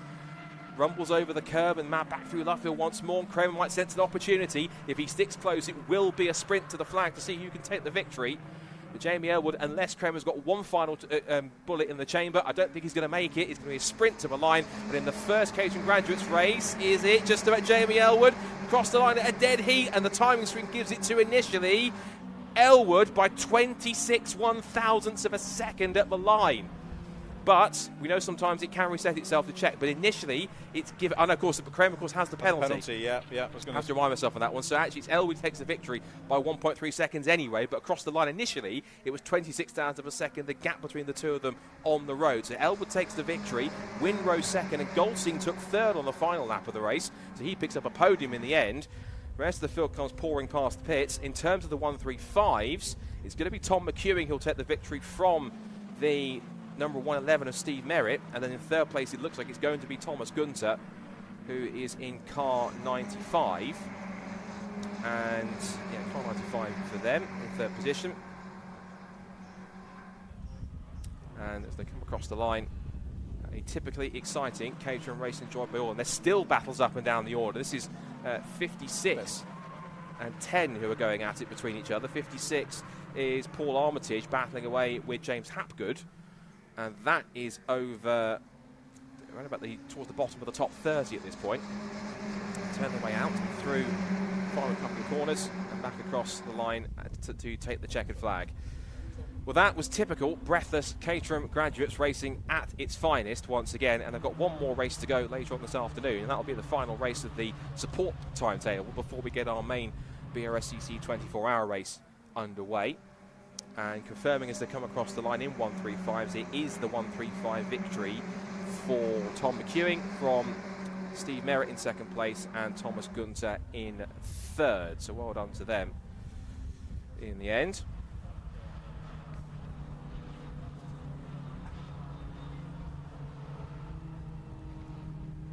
So I'm going to quickly hand back to Andy McEwen because I've got to quickly run out and do some social duties, but myself and Richard will be down there, so I'll hand you over to Andy briefly so I can do some more duties I need to do.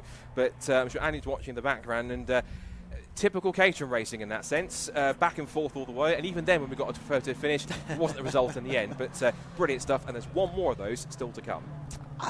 Every so often I'm right, and okay, that was an easy prediction to make, but I did say that was going to be a good race, and indeed it was. So photo finish, 3-4 abreast racing, as we expected, and track limits, unfortunately, rearing their ugly head as well. That, I suspect, was also fairly predictable, really, but massively entertaining stuff from the Caterham Graduates. We really look forward to our second Caterham Graduates race a little bit later on in the day.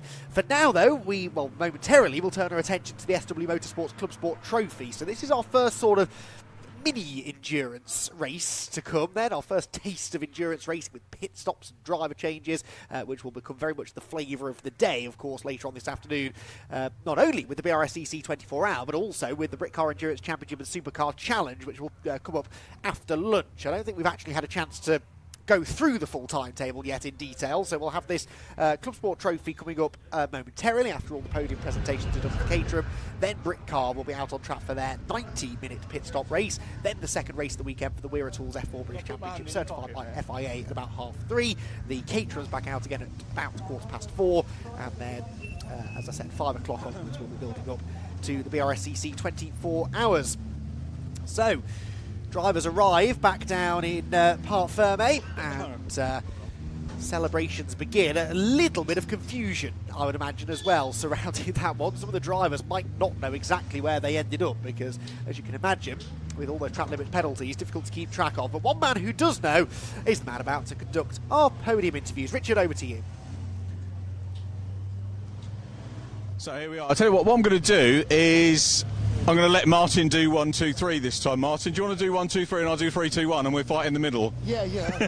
And Martin Haven is looking after the circuit stuff today. So third position goes to Paul Goldstein. So appropriately and helpfully for us has the gold crash helmet, and you can see a little bit of chatting going on, which is great as well. Can we grab a word with you, Paul, when you're done? As you can see, things are... We're going to do 3, 2, 1. Well done. Thank you. Third position. Caterham racing, there's always so much going on, and it's all about timing, but the race itself, fantastic. Yeah, it's really good fun. It's very towy, it's down 2 straights. You end up trying to position your car for the last lap, last Wellington straight, to be honest with you. But no, it was fairly clean out there. There was obviously some wings going here, there and miss, but no, it was good, clean racing. Was that Harry you were just having a quick natter with? What was that about? Well, he obviously finished third, but he's been penaltied behind me, so I think he got track limits. I don't know why he got penaltied, but that's why they've called me in here as well. So, yeah, happy with that. That's good. Well done. And is there much to do between races, or are these cars fairly low maintenance, or we just change little bits of setup or otherwise? No, fairly low maintenance. Obviously have to refuel, check underneath, make sure nothing got cracked, nothing's broken, and then get ready to go again. Brilliant. Good luck for the race. Thanks for entertaining us as well. Cheers very much, Paul Goldstein. So let's have a word with with Jamie Elwood, who takes the win. Jamie, right in front of your car as well. Thank you. Goodness me, just what can you say about Caterham racing? And you've been with it a while and a master of it, if I may say so. Thanks. I would like to hope that 25 years experience had a little bit to play in that, but I think it was more luck than judgment. Especially on that last lap when Harry caught me, I thought, I haven't planned for this, whether it's going to be better to come out of the last corner first or second, and he nearly had me on the line. I mean, what is the theory on timing it, or where do you think you needed to be in that one? Is it top 3, top 6, or coming onto the last few corners? In the first half of the race, it's top 10. It doesn't really matter, you can work your way through, but when it comes down to the last couple of laps, you want to be in that first, second, third battle, and then not be leading on the straight on the last lap. Are you running the trophy this year? You're not doing the full season, or? No, this is my second to last event with the grads. I'll be doing Croft, and then that's my season over, but I'm doing some 7 series for 420 Caterham racing as well. And whatever it is, you always enjoy it? I love it. I love it to bits. Brilliant, thanks for chatting to us. Well done. Might see you later on, Jamie, for another podium. I hope so, that's the case. And P2 goes to Ben Winrow, so let's have a word with Ben. It's been a long while since we've had a natter. Good firm handshake. Good job we did it that one. It's got arthritis this one. You killed me, mate. But again, as I said to the other 2 lads, super racing. Yeah, fantastic fun. Classic Caterham slipstream battle, really. And yeah, well done to Jamie. He really controlled the race from the front, which is difficult to do when the slipstream's that strong. Saw a couple of times when maybe you went off the tarmac a little bit, not track limits, but that was just through sheer trying by the look of it. Yeah, there was a few times where avoiding contact and getting a bit close for comfort in the last few laps, but yeah, no real damage done. How long have you been in the Caterhams now?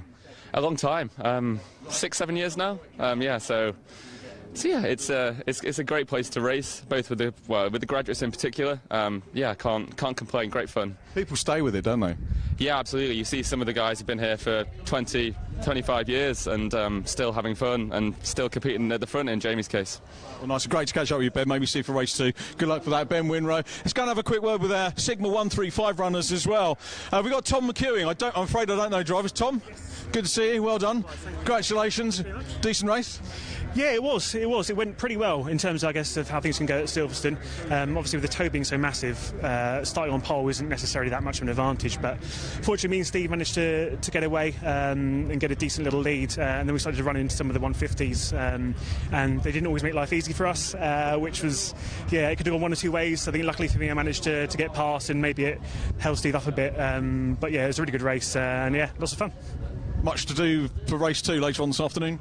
Yes, yeah, we're obviously looking to repeat that, but it's going to be difficult. I doubt it will just be the two of us again, but yeah, we'll try and do a repeat of that, but yeah, really looking forward to it. Do you change much on setups as well going into the afternoon, or are you just sort of happy to leave it? You know, you got P1, that's good enough.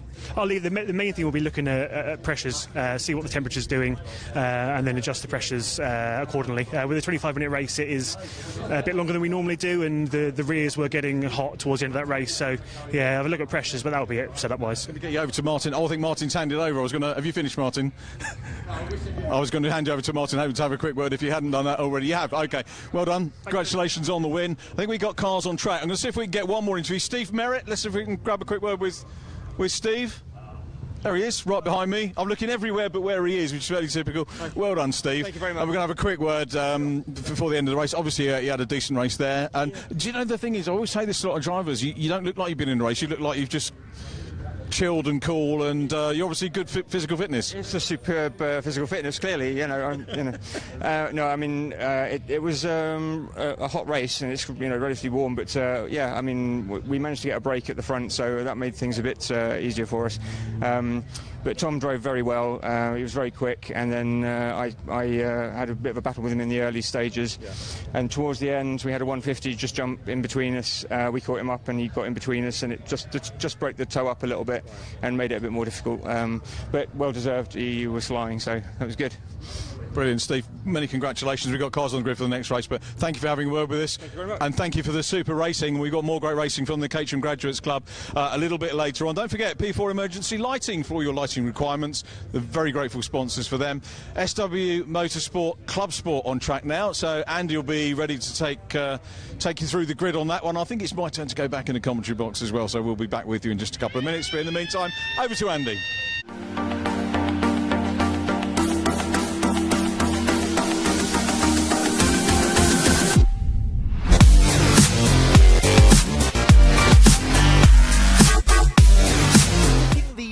At every opportunity now, and he got that one down to a T as well. Right then, SW Motorsports ClubSport Trophy is coming up next, and this is always a highlight of these Brscc live streamed events, and a big grid of cars, an eclectic mix of cars as well. Always, as I said, entertaining, and with 43 of them set to take to the track, this should be a very lively race indeed. I was chatting to a couple of the drivers yesterday, and they were saying, oh yeah, we've only got 43 cars on the grid for this race. Not quite the capacity, which I think is about 62 or so here. And the teeth are boarding up by some very, very exciting ClubSport Trophy racing. Scott Woodward alongside E for this one, I think. And Scott, ClubSport Trophy, Silverstone Grand Prix circuit, sun is shining. This is a perfect way to take us into the middle part of the day. Nothing better, is there? It's great to see there's another well-supported grid. Which is supported, I'm going to John Hill here, supported by SW Motorsports, do go check them out. And once again, ClubSport Trophy, ever popular as it was all the way back when it started back in 2019. We put a grid together at Brands Hatch. There were much fingernails bitten in nervous to see how it was going to go. 2019 was the first one, back at Brands Hatch. Fun fact, lead changed on the final lap of the race. It was, I think it was Bruce Winfield in a Honda Civic, and he went wide at clearways. And it was the MX-5. I think it was Aidan Hills and Paul Sheard who came through to win it. So they won the very first ClubSport Trophy race. I think it was Aidan Hills, And since then, it's kept on getting bigger and bigger, stronger and stronger. It's essentially 4 production-based clubman-level race cars, 5 classes, with a maximum power-to-weight ratio of 235 brake horsepower per tonne. There's a mandatory pit stop after 15 minutes, 15-minute pit window.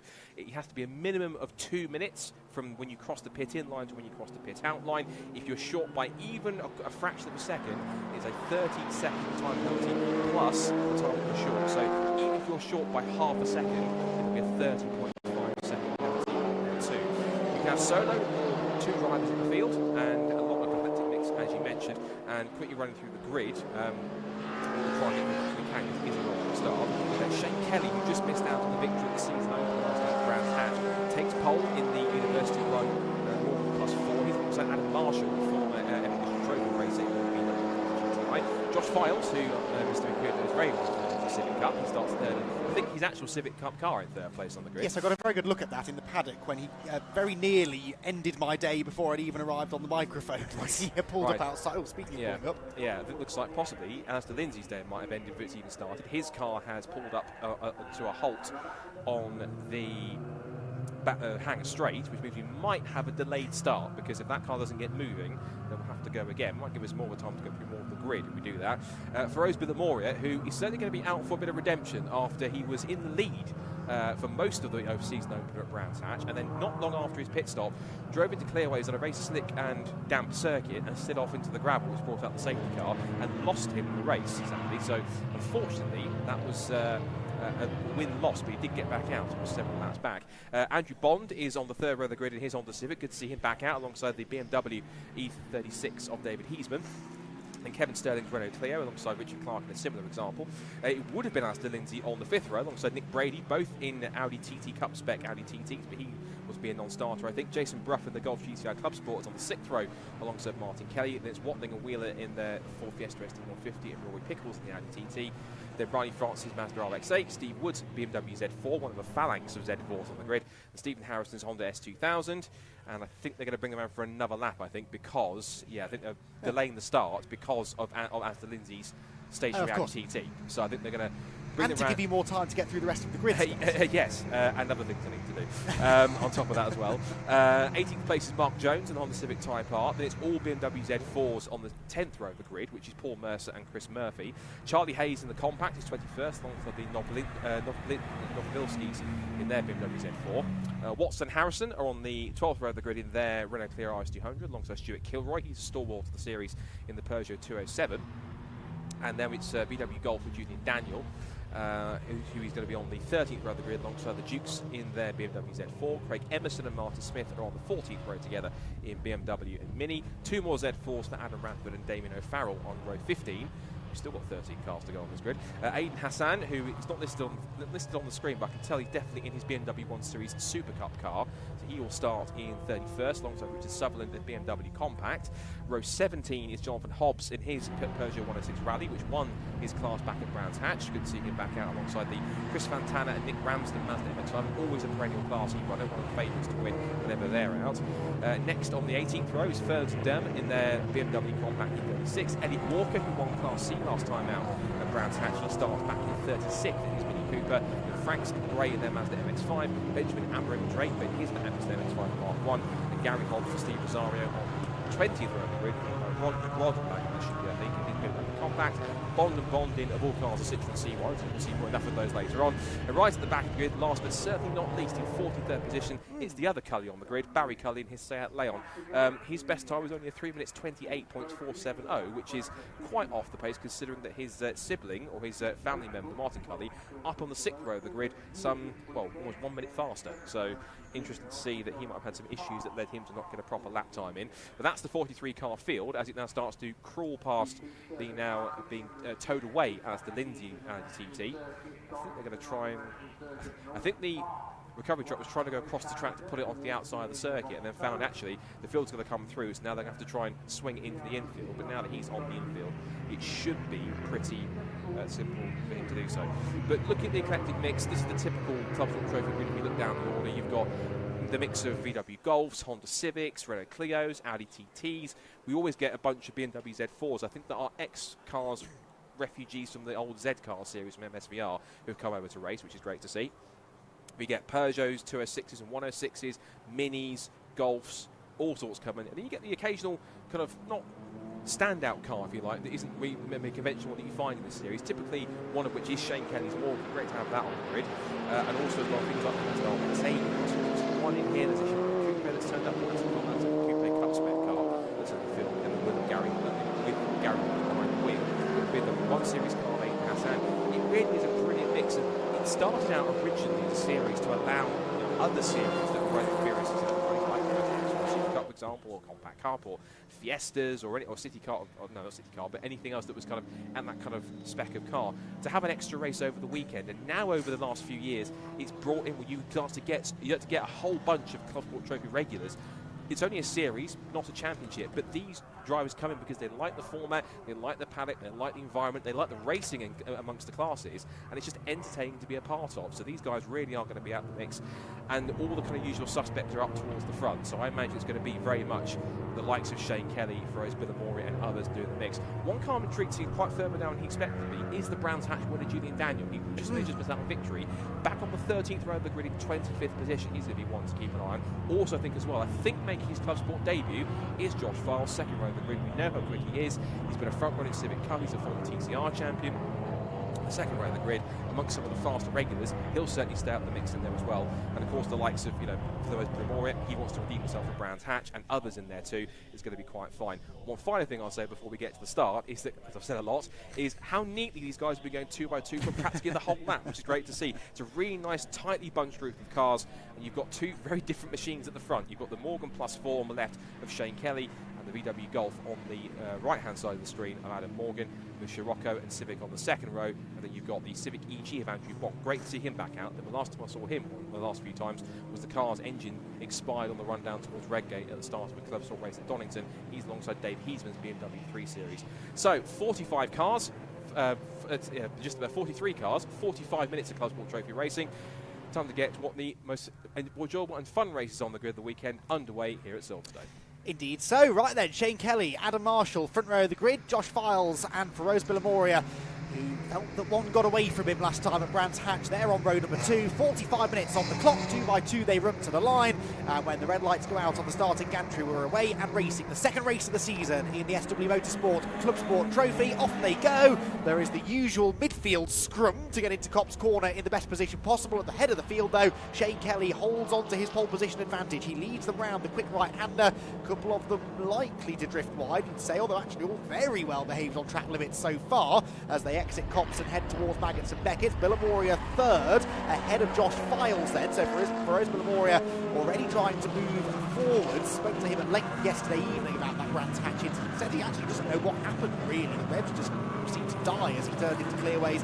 Rear of the car stepped out and he just couldn't get it back in check. So he will be really determined to try and bounce back from that, and that's exactly what he is doing, chasing after Adam Marshall now for second position as they head down the Hanger Straight towards the right-hander at Stowe Corner, and he nips to the inside of the Golf and gains a second position. So Billamori then gaining 2 places already in the opening half a lap, and Feroz Billamori then on the charge. Shane Kelly's Morgan, remember, hang on, no, he's dropped back. He must have gone off wide. He had made the move going into Stowe and then dropped down to about 5th or 6th. So Billamori, I was just picking him up, has had a bit of a moment maybe completing that pass down at Stowe Corner. What I was about to peak is that Shane Kelly's Morgan Plus 4 is also a Class A car, so most of the cars at the front of the field running in Class A. Josh Files, the Class B outlier. He is in the same category, though, as the Richard Clark Renault Clio Cup car that was just gaining a position, turning into Abbey for the first time. So clean opening half a lap, or 2/3 of a lap now then, Scott. But for Feroz Billamori, another little moment there, just when he was in the ascendancy, he found himself with even more work to do. Given how much experience you were relaying with, he actually has racing the likes of apparently ASCAR, British GT. Yep. Slightly surprising, but it's quite a trusted machine, that VW Scirocco. It's become almost a synonymous car with the series. He likes to follow the series and get the mix, and that's the great thing. Even though there's no championship points, it's only a series in the mix. They come in because they like the competition, they like the battles you get with different cars, and also sometimes you get obviously all the regulars, but you might get an interloper, like a different car that will come in, like who's local to the circuit or giving it a try for the first time. Someone just pops in and gives a bit of a different challenge in the mix, which is always fun to see. We've got the very, again, unique cars in the mix, like the Honda S2000, that's Stephen Harrison's car, which is moving up the inside Rory Pickles, who I think, if I'm right, did also get a class win at Brands Hatch too, if I'm right. So let the Audi TT look down the order as they come across the line to end the first lap of racing at racing speeds. It is going to be Shane Kelly who leads the way by 1.7 seconds from Adam Marshall's VW Golf in second, Files in third in the Civic, fourth now David Heasman in the BMW, and then Villamoria after his strong start from the second row back into the top 5. Class leaders at the end of lap number 1 as they come pouring through. It is Shane Kelly who leads in Class A, Files leads Class B in the Honda. It is the Novobilskis in the BMW Z4 back in 19.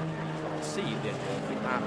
Class D at the end of lap 1 led by Elliot Smith. It's the Mini of 150, which is Martin Smith. And then in Class E, at the end of lap 1, it is going to be Fantana and Ramsden in the Mark 1 MX-5s. A few movers and shakers, but some of the predictable front runners in class already making their moves early on. That Class E battle, as often I think is the case, is going to be very close because Richard Sutherland is only a couple of tenths behind the Fantana Ramsden MX-5, and Class E, usually one of the more competitive classes on the grid.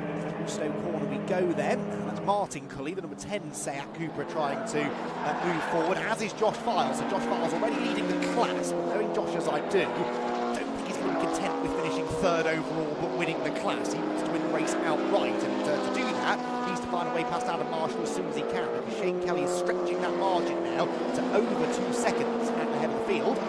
So, interesting situation developing at the front of the pack. This midfield scrum now heads down into Abbey Corner, so that is Martin Cully in 11th position. So 10th place. He was just taking 10th place actually when we saw him at Stowe Corner. His next target then is the number 153 Renault Clio of Kevin Sterling. Big lock up from one of the Z4s as Sterling nips to the inside of Cully. The BMW is heading off the road, and that was that Chris Murphy? Yeah, 721 Chris Murphy, who just about kept it on the road, but now he's in the scrum. He's got the Montling Wheeler Fiesta and also the Stephen Harrison Honda S2000 around him. So there's going to be all sorts going on there, and only the second half of the race. We've now got, it's almost like Cup cars at dawn here. You've got the Clio Cup car here of the Richard Clark against, I think he's possibly, it looks like at least, an ex-Seat Leon Cup car of Martin Cully. These two going wheel to wheel, and Cully dives up the inside towards Brooklands. That was a pretty standard clean pass for the move. That has now moved him up ahead of the Clio into, I think, possibly near the top. In fact, it's put him just about in the top 10. Yes, I think you're right. Shame that for Chris Murphy then, that moment, because he started 20th and was knocking on the door of the top 10. In fairness, didn't lose too many places, I don't think, as a result of that big lock. And there he goes, the 721 BMW, and slots in behind the Honda S2000, as you quite rightly said, of Stephen Harrison. They both moved through the order pretty effectively. Harrison about to lose that place, though, to Chris Murphy. No, chops across his nose, keeps the BMW Z4 at bay, so they're battling over 13th overall. They're both in Class B. There are so many Class B cars here, getting on for 20 entrants in Class B. That is about the largest entry I've seen, I think, in that class for quite some time. And as a result, most of the middle part of our timing screen is taken up by Class B cars. So most of the cars in this group are fighting for class position. A big moment there. Are they going to save it? Yes. Now, which of the Z4s was that? 82. That was Steve Wood. Steve Wood. Digs his way out of the gravel trap, but that was a little bit of oversteer just when he didn't want it. Yeah, and that's just getting a little bit, pushing too hard, a little bit too early on. It's a 45-minute race, yes, you've got a bit of time, but the first couple of laps just to try and settle down. You see side by side here, this is Richard Clark in the 66 Renault Clio, battling with Andrew Bonds on the Civic. The Civic giving as good as it gets as it comes side by side out of the first part of the club, through the second Apex, and the Honda stays ahead of the Renault. The other sort of Clio in the mix as well is now sandwiched between the Nick Watling and Jack Wheeler Ford Fiesta ST150. Now has on his tail close Stephen Harrison's Honda S2000 and the recovering 721 BMW Z4 Chris Murphy. They're all together in the mix. But you're absolutely right when it comes to Class B cars. I was doing writing up the preview, and I kept sort of, on the timing on the entry list, I'll highlight to go through for each class I'm talking about them. And I just kept on highlighting Class B cars, thinking, sure, there can't be this many. And there was about 17 or 18 in the end, which is, you're right, an absolutely impressive entry for Class B. Very competitive for them this weekend. So ultimately, whoever can get the top of that class, which is currently at the moment Josh Files, obviously doing something pretty well because they're running pretty quickly. Fastest lap of the race now has just gone to 4th place for Rosie Memoria. And so he's now trying to push along. He's 1.1 seconds back behind John Files on the Civic. Leader Shane Kelly had a 2.4 seconds back. Golf. Further back here, that is the bright yellow Hyundai Coupe Cup car of Gary Hobbs, started back in 39th. He's chasing after the 126, which is Elliot Walker, who won Car C last time. A little further down he'd like to be. And then an all-too-familiar car for Andy coming into the shot now, which is the Adcox. I believe there's some scheming of, in the most positive way possible last night about potentially seeing the colleague to my left potentially going on track very soon. I believe that is the plan, yes. The plan that he didn't realise would actually happen. Well, yeah, I sound so ungrateful when I say that I had no say in the matter, but it's quite a big undertaking to decide that you're going to go and get your ARS test done and do your first race. And Phil Adcock took all of the thinking out of my hands and said, you're doing it. So yes, I will be in that car at the end of the year at Anglesey, so you've got plenty of time to think of some material, Scott, to take the mickey out of me at the part of the Race of Remembrance event at the end of the season. Very much looking forward to that. I've already started. I can imagine. So, fastest lap, as you said, by Feroz Billamori. He's now into third, Scott. He's ahead of Josh Files, knocking on the door then of second place. So he's back almost to where he was when he had that little wobble on the opening lap. He's just on the purple first sector. I think he's actually ahead of Marshall now, because he was 7/10 back, and he's just gone 8/10 quicker in the first sector. That means, by my rough calculations, there's probably been an overtake. We'll try and pick that up in a moment. But Feroz Billamori on a charge. If anyone can chase down Shane Kelly, Scott, it may be him. Definitely. He's got the pace, he's got the experience, and the car underneath him certainly is capable. It's won ClubSport Trophy races outright overall many times before, so that car's no stranger to being on the top step in this category of racing. But BMW Z4's at dawn here, just between each other. This is behind Barney Francis' Mazda RX-8. This is Paul Mercer's BMW, and he is at the moment, Paul Mercer, all the way down in, further up the order actually. Mercer currently in 16th, and he's now got the Novobilskis around him as well, so that's back around the top of 15. I didn't realise actually already in this race so far I've actually lost a few cars, or a few are having transponder issues, because one car has shown stopped, taking the stop in front of RX-8. I've just seen him RX-8 go through clubs, and there's possibly a couple of cars didn't take the proper, either have a transponder issue or didn't take the start, and a couple of cars didn't take the start either. White pass this is VW Golf, Britton Murphy BMW Compact. We saw as the Lindsay's car pull off and out of the race before it even started.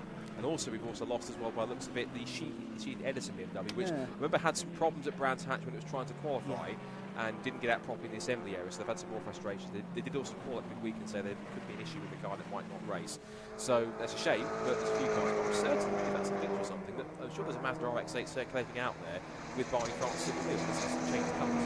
We will try and spot that then if we can. Lead gap down to 2.1 seconds then for Feroz Billamori, even with another overtake on that lap. Did a 24.8. That was 1.2 seconds, nearly 1.3 seconds quicker than leader Shane Kelly. Here comes the battle through Copse Corner that we've been following. Stephen Harrison on the outside of Chris Murphy. These two qualify pretty close to each other. They are even closer together now as they head towards Beckett. I think the BMW man should be able to slip through here. Chris Murphy, yes, gets the move made and drags past the Honda. So Murphy then into 12th position, 7th in that ultra-competitive Class B. And now look to try and hook up a good run with Harrison down the Hanger Straight to maybe retaliate. This is the great thing about this Class B battle. Not only are they great in numbers, but actually it's a really evenly matched machinery. Honda S2000, BMW Z4, very evenly matched. Sorry, Z3, very evenly matched in performance. There was a Z4, doubting myself. I do miss the days when cars had proper names, not just letters and numbers, in my defence. Honda S2000 goes through. Harrison then regains 7th position. But this battle, I suspect, Scott, is going to go on and on. We hope so.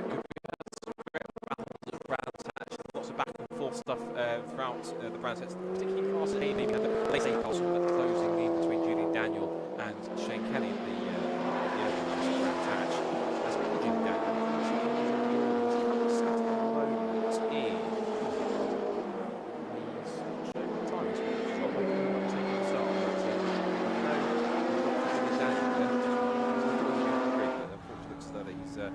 Taken the start, and I can't read properly obviously, but Julian I can't see me either. Julian was due to start in 25th, so maybe he was having some issues, which will explain why he was that far down. Right, there's the RX-8. Barney Francis, it's just in front of a 93 there, so the RX-8 is on track, but it's not currently being timed. Oh no, there it is, it's popped back to 80th place. And leading Class D. Yes, and there's a couple more that have been taken off the screen, so any cars that aren't showing as being running now at the moment. Well, Murphy is now, looks like there's possibly one or two issues with some timing stuff, because one of the cars we've had was possibly one of the Z4s running to anything, and Lindsay, I think, has not come through and shown how many at the start. Now, time machine now says 40 cars in there rather than 43, so they've obviously fixed one or two issues with some transponders or glitches in the system in order to get them showing again. There's a 93 BMW compact, which is Charlie Hayes. Back ahead now of the Mazda as well. So again, another example of a place that looked like it had gone the way of the RX-8, and then on the very next straight, basically, back through goes the BMW. Proper ding-dong battle, this. They're running in different classes, but actually most of the drivers will tell you they don't really mind too much about that. They just want to try and get the better of the group of cars that they happen to be sharing the track with. So, yeah, good racing between those two. There is the Mazda, flames spitting from the exhaust as it crosses the timing line. Spectacular as it looks, though. It may be about to lose another place here, I think, as they head towards Copse Corner. On the outside line there, the 91 BMW was under attack as well as they rounded Copse Corner. 91 Scott. That's another Brscc. That's the Brscc. And that was a threat from the 32 Mark Smith. Mark Jones in the Pacific Type R. And he's in the 4th position. Brscc on 16th place, so they kind of had that impact. So, should mention, we are just under a minute and a half away from the pit lane pit window opening. Just a reminder, it's a 15-minute pit window. Every car has to make a mandatory pit stop. You can have 1 or 2 drivers in the field. Obviously, making a driver change, you make a driver change on that side, but the pit stop has to be a minimum of 2 minutes when you cross the pit in line to when you cross the pit out line. If you are short by any amount of time, the Watling and Wheeler Fiesta dives up the inside of Martin Cully, and so Martin says, well, okay, give me your choice after you, and where it goes. But the penalties of pit stops, as if you're short by even a fraction of a second, not half a second, a short pit stop is automatically a 30-second penalty, plus the time you're short. So if you are short by barely half a second, you still have to be given a 30.5-second penalty on that side. It's default for everyone, so it makes it as fair as possible. And I think there's also a rule as well that says no more than, I think, 4 people can touch the car at any one time during a pit stop. If you do exceed 4, I think that is a penalty as well on top of that as well. You can also get penalised if you choose for whatever reason not to come to pit lane. I think some newcomers to the ClubSport Trophy have been slightly caught out by, or at least pitting out of the pit penalty as well. And the strategy will be very different. So it'll be some cars will come right at the beginning of the pit window, some choose to come in the middle, some will have a strategy of exactly when to come in, others will choose to come in right towards the end of it, because if they've got particularly 2 drivers and one is perceptibly or arguably faster, they might want to keep the faster driver out, or maybe pit at the beginning of the window if the least faster of the 2, shall we say, to be polite, is starting. They'll come in early to put the faster driver in, and he'll do the majority of the stint to try and get himself back up the order if he can. It really is a brilliant way of doing it, because you've got all this pit stop racing. It adds a really nice little element of strategy and unpredictability to figure out, in terms of the pace of the car you've got around you in class, when is the best time to make your pit stop? And only the teams can figure that one out. And so sometimes they can spend a whole season trying to figure out pit stop strategies. When they do figure it out, some teams get very clever with their strategy. Yes, indeed. And strategy can win and lose races. In ClubSport Trophy, we've seen that in the past. Less of an issue here, perhaps, at Silverstone, because you do have the capability to overtake people with a little bit more ease, maybe, than at a Brands Hatch Indy, for example. And so some drivers on some more technically demanding circuits pitting out of sequence to try and get some clean air. Less of an issue here at Silverstone. Lead gap, by the way, I've been monitoring that whilst we've been watching the midfield battling. It's down to about a second now, Kelly to Villamoria. Big moves in Class B as well. The number 66, that's Renault clear of Richard Clark, gaining 2 places on the previous lap. So moving to 6th place overall. That's second now of the Class B runners. He's being followed through the order by the number 79 machine, which is on your screen now, of Andrew Bond. Andrew Bond qualified 5th and is up now into the top 6 again, but it's taken a little while for him to get there. In fact, 7th, excuse me. Dave Heisman just behind him there, still in the 5 car.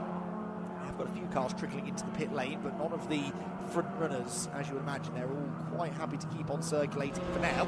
It's a fairly narrow pit window around here at Silverstone. 15 minutes, it's the same amount of time as it would be at any other circuit, but just fewer laps for them to actually conduct the pit stop, because 15 minutes, well, they're only going to get probably 5 laps or so. in that time. So you've got to make sure that you're on the ball and pitting when you're absolutely supposed to. Down towards Brooklands then comes this battle for 5th position now, I believe, and a big lunge up the inside. That Renault Clio is charging through the order, isn't it? And Richard Clark picks up another place. That caught me off guard, diving out down the inside for that one. If I could explain that one. As one Clio has a fine race so far, sadly Kevin Sterling's car is having an issue. Bonnet up, being pushed away. First few pit calls are in the pits. Barry Cully's Seat is also in the pit stop. Also, so is the Morgan. So the Morgan is one of the first pit callers in from the lead is Shane Kelly. So he's in to quickly get his stop out of the way and done, so we can crack on and carry on racing. That now promotes Bill Amoria into the lead in the Golf, in the Scirocco, VW Scirocco. Josh Farr's now currently in 2nd place. And as you mentioned, that flying Renault Clio, Richard Clark, essentially be up to 3rd place now. It's ahead of Andrew Bond and David Heisman. Back currently on track at the moment. He's now becoming 3rd, 4th, 5th altogether.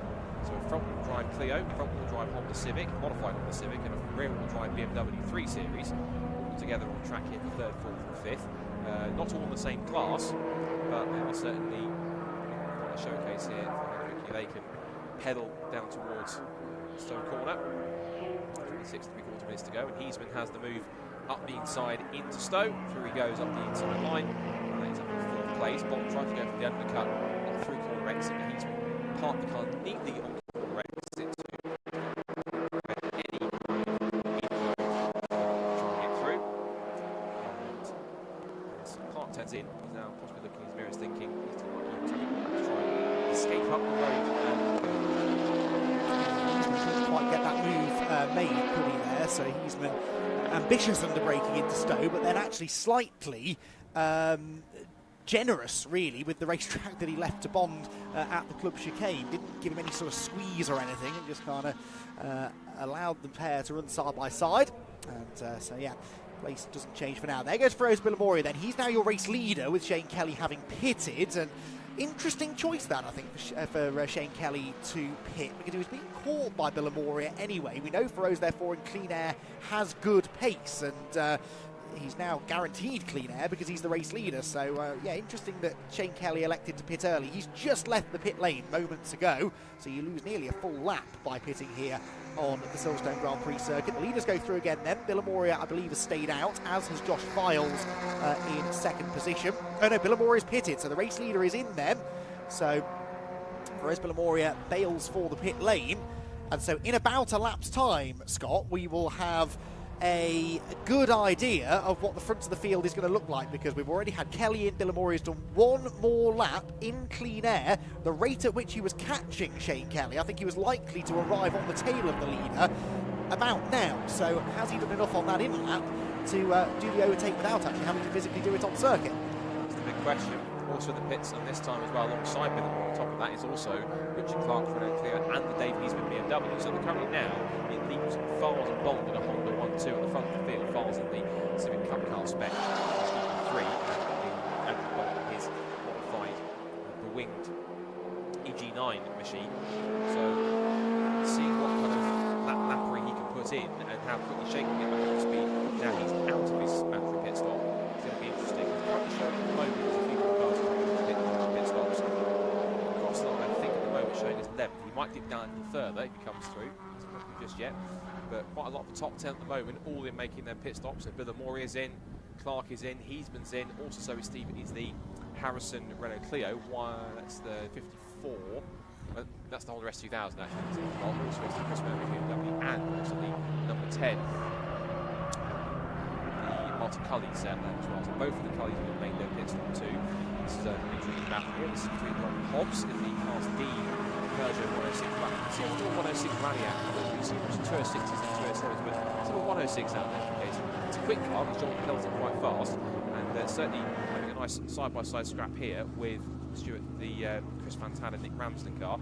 There is Billamoria, and that's all he has to do in the pit stop, unless he gets out and runs around. He just sits there, has his pit stop, and away he goes. He's just trying to time it, I think, just about right, so that he doesn't go under the 2 minutes mandatory pit stop. Out he goes, and he's quite neatly had quite a good position. He had trundled down the pit lane. Now through, I think, Copse Corner, I think, went Shane Kelly. Yeah. So we'll see it in a minute as they come through Copse. Yes, there's the Morgan. So, but the more it is there, and the gap is what, barely a couple of seconds. So, I think for the rest of these 23 minutes, game on. It's about the same gap it was really, I think, before the cycle of pit stops began. It's around about a second. So for Osbel Amoria, maybe he came across some traffic on that in lap. Maybe Shane Kelly's had a really good out lap, but somewhere along the line, it's all balanced out. So that is going to be the battle for the race lead. They are not in the race lead at the moment. They're well down the order, outside the top 20, in fact, both of those cars, I believe. There is a time penalty for Rod Langham, we're seeing. Oh, and off. It's 41. That is the Paul Mercer BMW Z4. Now, the gravel dust suggests maybe if there's a second car involved. I'm not 100%. We can't see if there is yet. The yellow flag's down there, obviously, and there's several cars are pitting in right now. I don't know if there's anticipation of possibly a safety car, but ultimately that's quite interesting if they've done that. I think it is just the one car. I think it's just the gravel right across the road. So yeah, I think it's just the one car. Potentially, well, there is another set of wheel marks going away suspiciously from the stricken BMW, as if maybe there was another car that's now extricated itself from the gravel trap. Anyway, it's far enough off the road that I'm hopeful they can cover that under yellow flags for the time being, at least. That's down at Club Corner. Oh, there we go. So that's the 93 car that's off, and I believe that's pulled off at the next corner at Abbey. That's Charlie Hayes' BMW. Were they close to each other on the road, I wonder? Sort of. Yes, they were. They were in the same battle, weren't they, for about 12th place? So yeah, you're right, they were. Can't confirm anything, but all of the clues point a certain way, don't they? Yeah, no, I think there's several teams here that might have spotted that there's a yellow flag down there, or it's just on schedule, or it might be just coincidence, but there are a lot of teams coming to make their mandatory pit stops now. So they're doing so in anticipation that might potentially go to safety car. They might be able to recover that from the snatch, but if not, we'll back up a little bit. That will certainly benefit those that have made their pit stops. Those that haven't yet, or might be bound to. That plays out. There is Josh Farsley. He missed the Civic, quite sky blue with the first yellow flashes. So he can make a dart past the Paul Heisman BMW. So that's technically putting a lap on him at the moment, as a few more cars come into the pit lane. And he's been giving as good as he gets. He looks to the outside line to try and outbrake Josh Farles, but Josh, the wily competitor, several years TCR experience, was a constant front runner, battling back and forth with Max Edmondson in last year's Civic Cup title. And in fact, he actually darts straight into the pit lane, so maybe even he's anticipating that we go to safety car and see the car off. So straight in to get this out of the way. Yeah, he was, I think, potentially cursing Max Edmondson at times last year, because had it not been for Max, he'd have been the dominant champion in the Civic Cup. But Max Edmondson was just that little bit better through most of the season. That bit of extra experience he had in cars. But it was a fascinating battle between the two teammates at Area Motorsport. Files has been in then, has come into the pit lane. He was third, I think, wasn't he, before the cycle of pit stops began? Or was he fourth? They were behind Adam Marshall, I think, wasn't he? I think he was fourth. Around about third. Yeah, so Marshall has also, of course, left the pit lane and is into 13th position at the moment, 11.5 seconds behind Bill Amorda, who is about a second still behind Shane Kelly. Just can't quite get there, can he? There's Files in, and looking very relaxed, as you'd expect. Yeah, a bit of a debrief with... In fact, that's Martin Haven. That's not a team member.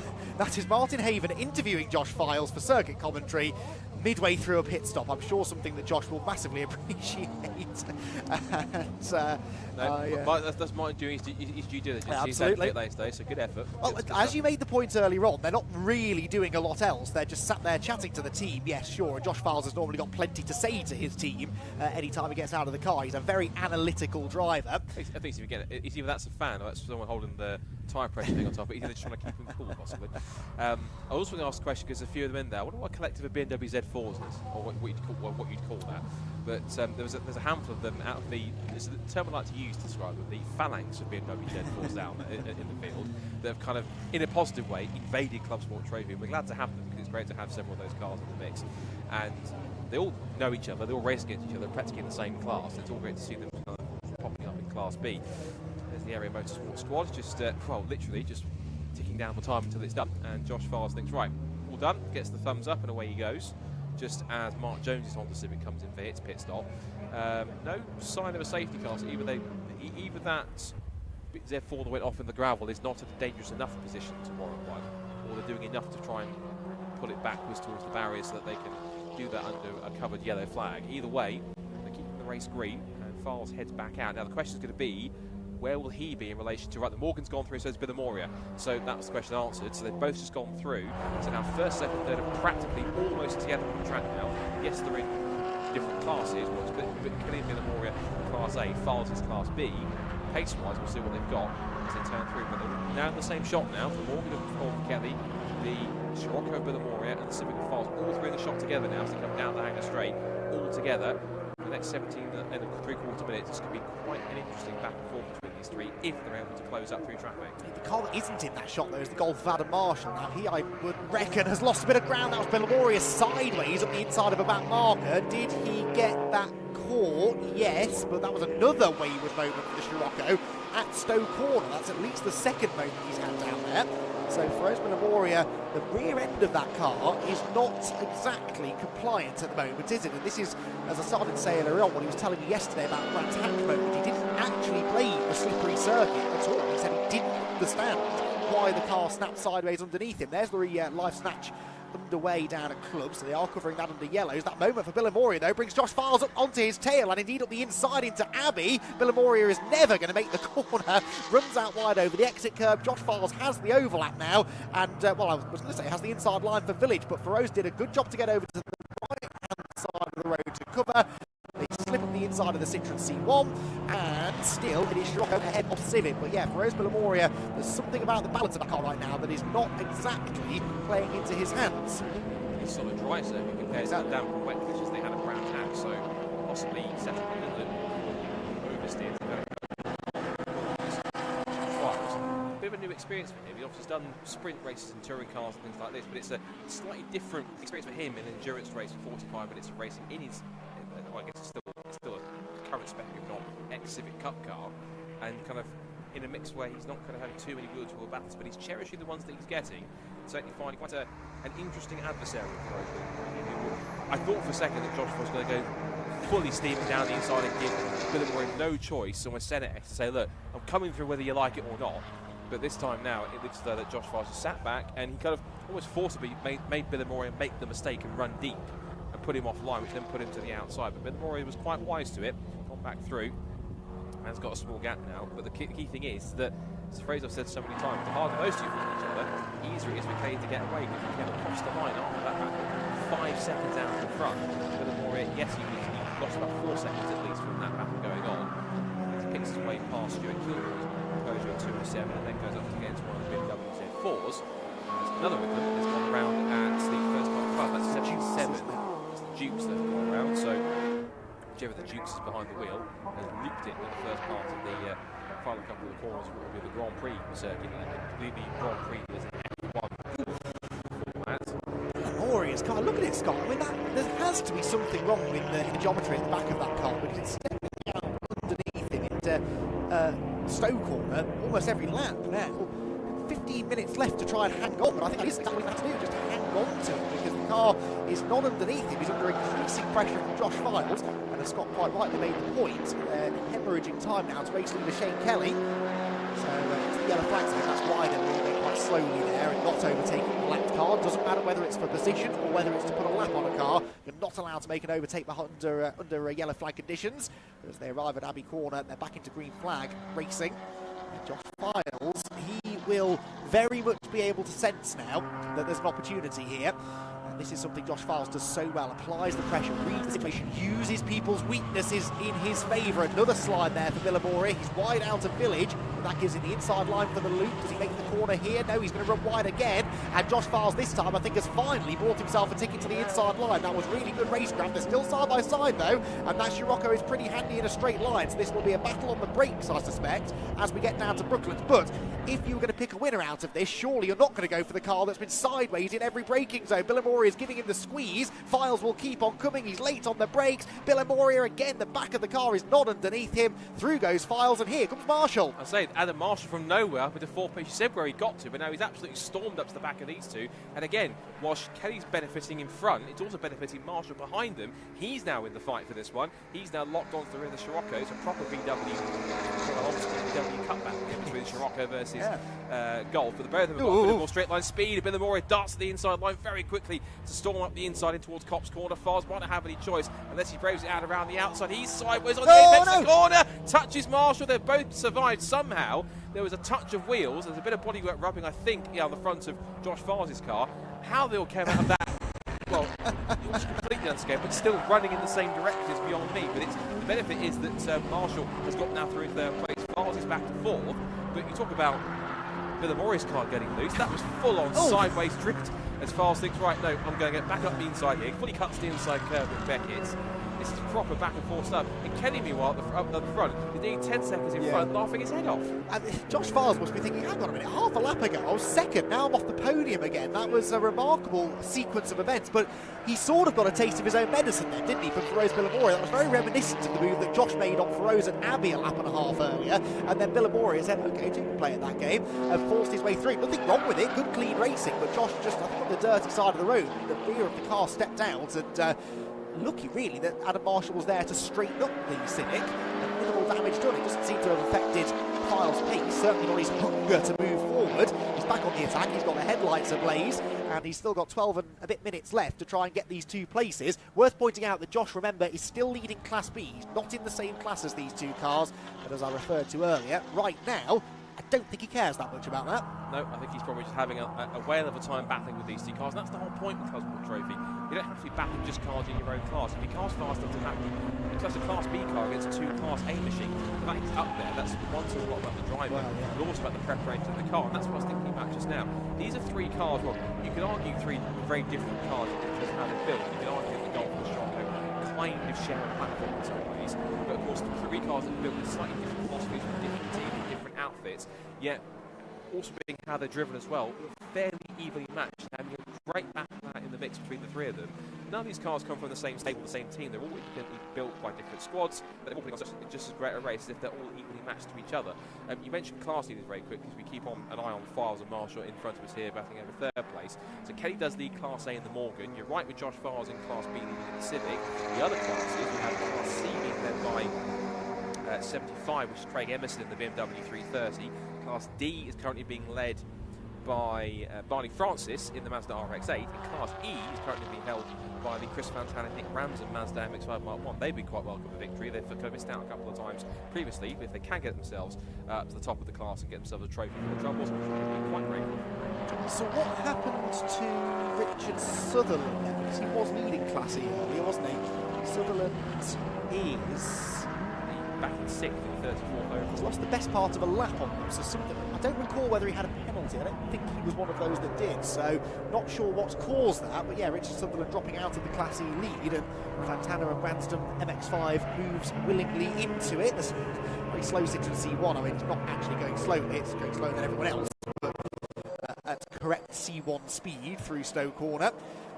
Everyone else managing to move out of the way. Now, the inside goes the RX sector, good made up the braking into the club chicane. I think that was for position as well, wasn't it? Barney Francis then picking up another spot. It was the 77 that he was getting past. Yes, that was the 16th place overall. Francis continues to lead Class D very healthily. Although no longer ahead of the BMW, because in a straight line, strangely, the Mazda doesn't seem to have the edge. You look at that car and you think, oh yeah, it'll be really good in a straight line, but maybe the lighter, more nimble BMW would outrun it through the corner. Seems to almost be the opposite. A little bit, but they are different classes. It's Class D compared to Class C.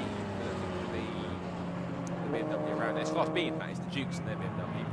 It's interesting that Wheeler Fiesta's come in. I think it has already made a pit stop. Yes, it has. So coming for the second time. That was from 11th overall. 6th was a mammoth Class B. Looking and thinking, oh, we must be up there towards the front class. But it'll be 6th. That's how many Class B cars we have in this one. This is one of them, of course. It's Class C now. Z4. This is the Bilskis. That's the Pure Track Renault Clio. Pure Track never. I don't want to mention it too much, but Pure Track never have any luck when it comes to reliability or any kind of races in club sport or anything else. They lost a wheel here in the Supersport Endurance race when they began down at the towards the pit entrance for the Grand Prix pit entrance in the Supersport Endurance race back in March. Just never get any luck with reliability. It's a shame because it's a really wonderfully put together little team, the Dennis's and all the squad that's in the mix that run their cars and perform well. Dave Hees not wasting any time. You see here, diving up the inside of one of the BMWs, being chased down, I think, by Aiden Hassan, who is further down the order. Yeah, Pure Track just don't get any fortune at all, and they should do, because they're a great outfit. They produce some really nicely prepared Renault Clios. It's just bad luck or reliability just lets them down when it really don't need it to. Yeah, that is a shame, isn't it? So that car well out of the way, though, at least, so no need for it to interrupt the proceeding. We've got 8 minutes to go. And Shane Kelly leads now by 9 seconds. I mean, hard to imagine that 15-20 minutes ago we were saying he might lose the race lead, and now all of a sudden that Morgan, which came on strong in the second half of the Brands Hatch race, actually, I seem to recall, is stretching out in front once again. Villamoria, Marshall, second and third, nose to tail at the line. Of course, they're also fighting for class position. That was a change of position also. That was between Jason Ruff and number 9, the all-white winged Golf GTI ClubSport, and that's just taking position for Richard Clark's Clio Cup car. That was for 6th position overall, with no change in classes. Categories respecting each other.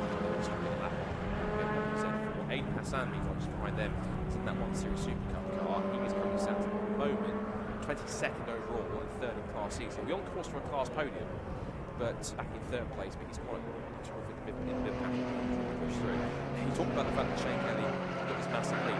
Remember Brands matches, but Villamoria had that lead there. We know what happened next. But you are right, is that Kelly did have that great pace in the second half of the race. He was aimed a bit by the safety car because ironically, I think it was brought out by Villamoria off in the gravel. He was there for a couple of laps, they recovered him, so by the time he went back out again, he was a couple of laps down the out of contention. That then brought Kelly's into the mix, trying to get him down to taking the start, but that doesn't take on the start, sadly, so he won't repeat his success with Brands. It looks like Kelly will be able to pick up the win that he missed out on, provided he survives the next 6.5 minutes and change in terms of where he is on the lap in order to pick up his first win of the season. I'm not sure if he's won a race in ClubSport before, Morgan. If he hasn't, there'd be a great achievement for him and the university he runs with. Barry Cully very wide down at Brooklands. Barry is 31st at the moment, 16th, 14th in Class B. Getting out of the way there of the charging Josh Files. Josh, though, has faded slightly now. Oh, speaking of fading, 91 slowing. That's the Novobilski BMW. A little bit of smoke coming from the back of the car. Is that bodywork or engine? I don't see any damage on the car, and it doesn't appear to have a huge amount of time. Drama, meanwhile, for the Class E leaders, the Fantana Ramsden MX-5, with a penalty. Now, they are 22 seconds nearly ahead of second place in that class. Second place is the Ferns and Dermot, number 88, but I think they will lose that with this pit stop penalty that is to come. So drama in Class E, and the Novobilski car also grinding to a halt, it would seem, in front of the wing. Yep, so that means that the lead in Class E will instead go to the number 88 compact Ferns and Dermot. They'll take over the lead now, given there's the penalty. Also, David Heath has been given a 32-second timeout, so that's a pit stop obviously short by 2 seconds. So that has him currently at the moment showing on track at least. That penalty being fifth in Class 8 and podium for the class. There's the confirmation that Watson Harrison 107 Pure Track Clear is out of the race after it pulled up inside of Luffield on the exit. So that car's gone. It's coming up to 5 minutes left in this SW Motorsports ClubSport race. The sun has now been replaced by white grey cloud, which makes its benefit it's a bit cooler. It's now a bit sort of grimy, a bit sort of more grey really out there in terms of the light out there. Yeah, I did say enjoy the sunshine whilst it lasts this morning. Unfortunately, it hasn't lasted much beyond midday, but we'll see whether it clears up again this afternoon. Hopefully it does. As down towards us we get the charging Mazda, a great machine which Barney Francis currently sits in 15th place, leading in Class D still. As Dave Heisman is on the outside of the BMWs to put a lap on it. Heisman then 8th position, but also with a penalty against his name now. So Dave Heisman with a bit of an issue heading his way too. Heisman then, now is that going to cost him a place in Class A? Maybe not, actually. I think he's the last of the Class A cars still running, so it shouldn't have too much of a negative effect on his class position, which I guess is what matters really.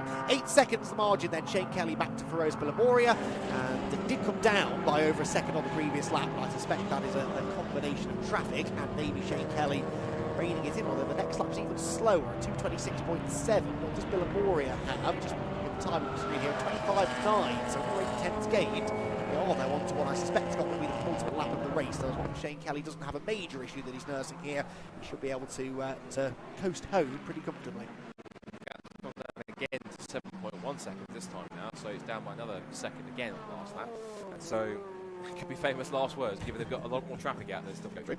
So we'll wait and see. There is car 44, which is another one of the excellently repaired Clios in the mix. So Rosario in the Clio, currently stands at the moment in 5th in Class C, 35th overall in the field. Mr. Racing X5s. Mr. Racing gets quite nice and neat X5. That's the 44 car that was out on. No, it's not 44. It's the, as it comes back to screen. When it comes past the screening, I'll be able to give it the number. It is 19. So 19 out there. And that is running quite well, actually. Where's that car number 19? It's quite far up the order. That's the Amaro Draper car. So there too. Meanwhile, here's Arclinus twitching his way through a bit of oversteering. Now, what have we spotted? 3 seconds slower than Billamoria in Sector 1. Billamoria is in the same shot nearly. We'll see it now as they head down the Lewis Hamilton straight. There is the leader, Shane Kelly. There is Feroz Billamoria and Adam Marshall behind. So the top three are in the same shot. So there is an issue perhaps for the Morgan. Josh Files isn't a million miles back either. So, well, Files might be out of contention for the win, but it could be a 3-horse race here if the Kelly car is starting to fade. What is going on? Billamoria charging visibly quicker than the race leading car. We're a lap and a bit from home, and for the second race this year in the ClubSport Trophy, there could be a late sting in the tail. This time it could be Billamoria the beneficiary, though. Unlike at Brands Hatch last time out, he was, over 3 seconds quicker than Shane Kelly in the first sector of the lap alone. There is no traffic either that I can see that could have been the cause of that. The weird thing, it looked like Shane Kelly's car was wiggling around and moving. There it is. There's the lead change. Billamoria goes through. What did we say? Don't count it until the last lap. So Billamoria has gone through, then into the lead with the penultimate lap. So this is almost like the reverse fortunes. It's a redemption for Billamoria a little bit, and the bad fortunes come through, I think, for Kelly. So Richard John Neal sort of thinking, I've just written my results down. I have to completely rewrite them now because do the podium. So there it is then. So Billamoria then going on to the last lap of the race. It looked to me as if Kelly's trying to wiggle the car around, like he wasn't happy with either shaking something around, dare I say, fuel. There was something on the rear end that's not happy. He's about to lose second to Adam Marshall as they come across the line. There goes Billamoria putting a lap on the Adcock BMW. Here comes Marshall down the inside. He's got something hanging off the bottom of his car. I think it's an under tray, something or a sump guard or something, whatever it might look it was anyway. It might just be the trick of the light. But even so, it's into second place goes Marshall. And given Files' pace, what was his lap time last time? By 2:26. Kelly's was 2:33. So could it be a chance to on the overall podium? It wasn't really overall podium, but overall third place, if you like. Could still go to Josh Files here. Kelly's trying to get back through on the windy bits, but it seems like on straight line speed he's got nothing. He's lost out on speed, nothing there. It's something either it's intermittent or something that's costing him pace on the straight or somewhere on corner exit. Billamoria is now cleared off. Across the line, he's 1.7 seconds ahead. Even through those faster corners, he's pulled up a few more seconds as he puts a lap on the Fontana and Ramsden car on this final lap of the race. And so Files is, he might catch him before the end, but for Shane Kelly, that'll be a mystery. He won't win the class. You won't really get to hear from him as to why there was the issue. I'm sure Billamoria must have thought all his Christmases came at once. Well, and I don't really fully understand Feroz Billamoria's race, because 10-15 minutes ago I said that car was an absolute animal and sliding everywhere. He almost lost the place to Josh Files and to Adam Marshall.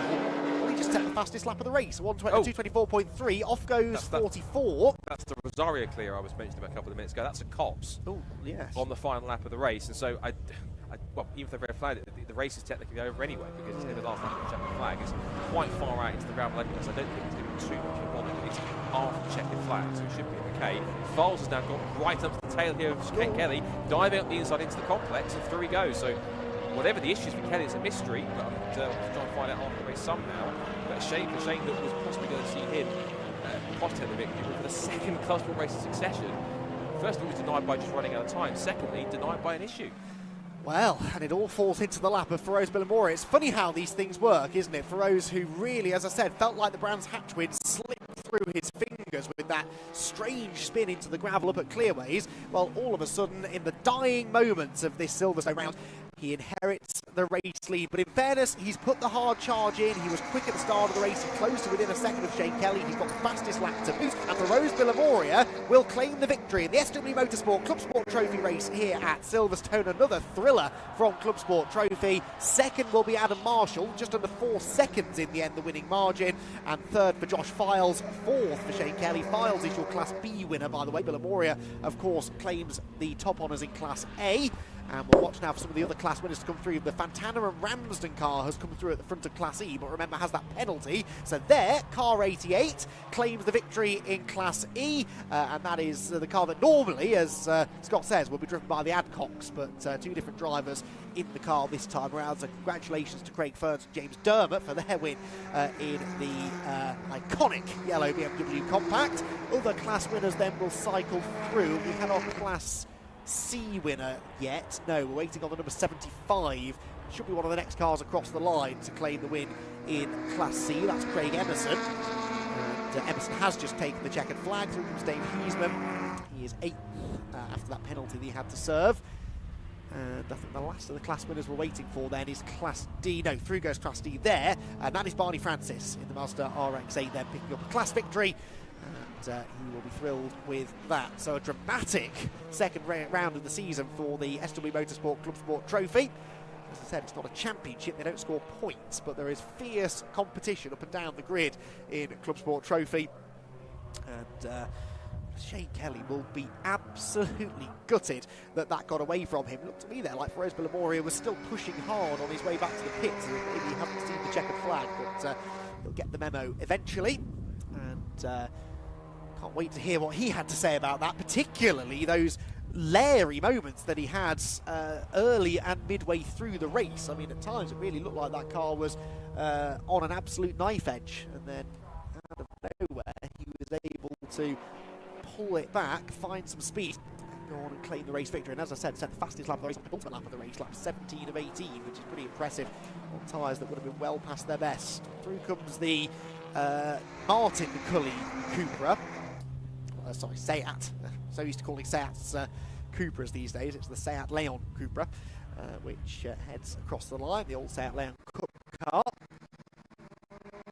Yeah, Perez Villamoria hadn't seen the checkered flag, so he's finished with a lap, but he's not the only one. So Villamoria now sees the checkered flag for a second time. Determined to get his moment in the spotlight is Villamoria, and he does now confirm himself as the race winner. So, Perez Villamoria by 4 seconds victorious here at Silverstone. And the SW Motorsport ClubSport Trophy will roll on now to their next round, which will be at the Donington Park Grand Prix circuit in just over a month's time, the 7th and 8th of June that weekend for the ClubSport Trophy. Then they have a race at Snetterton in July. They're back here at Silverstone on the national circuit in August, then Donington in September, and Donington Park in October to conclude their season. And of course they then have an extra race remembrance at the end of the year. So, ClubSport Trophy then is complete, and we move now into our lunch break.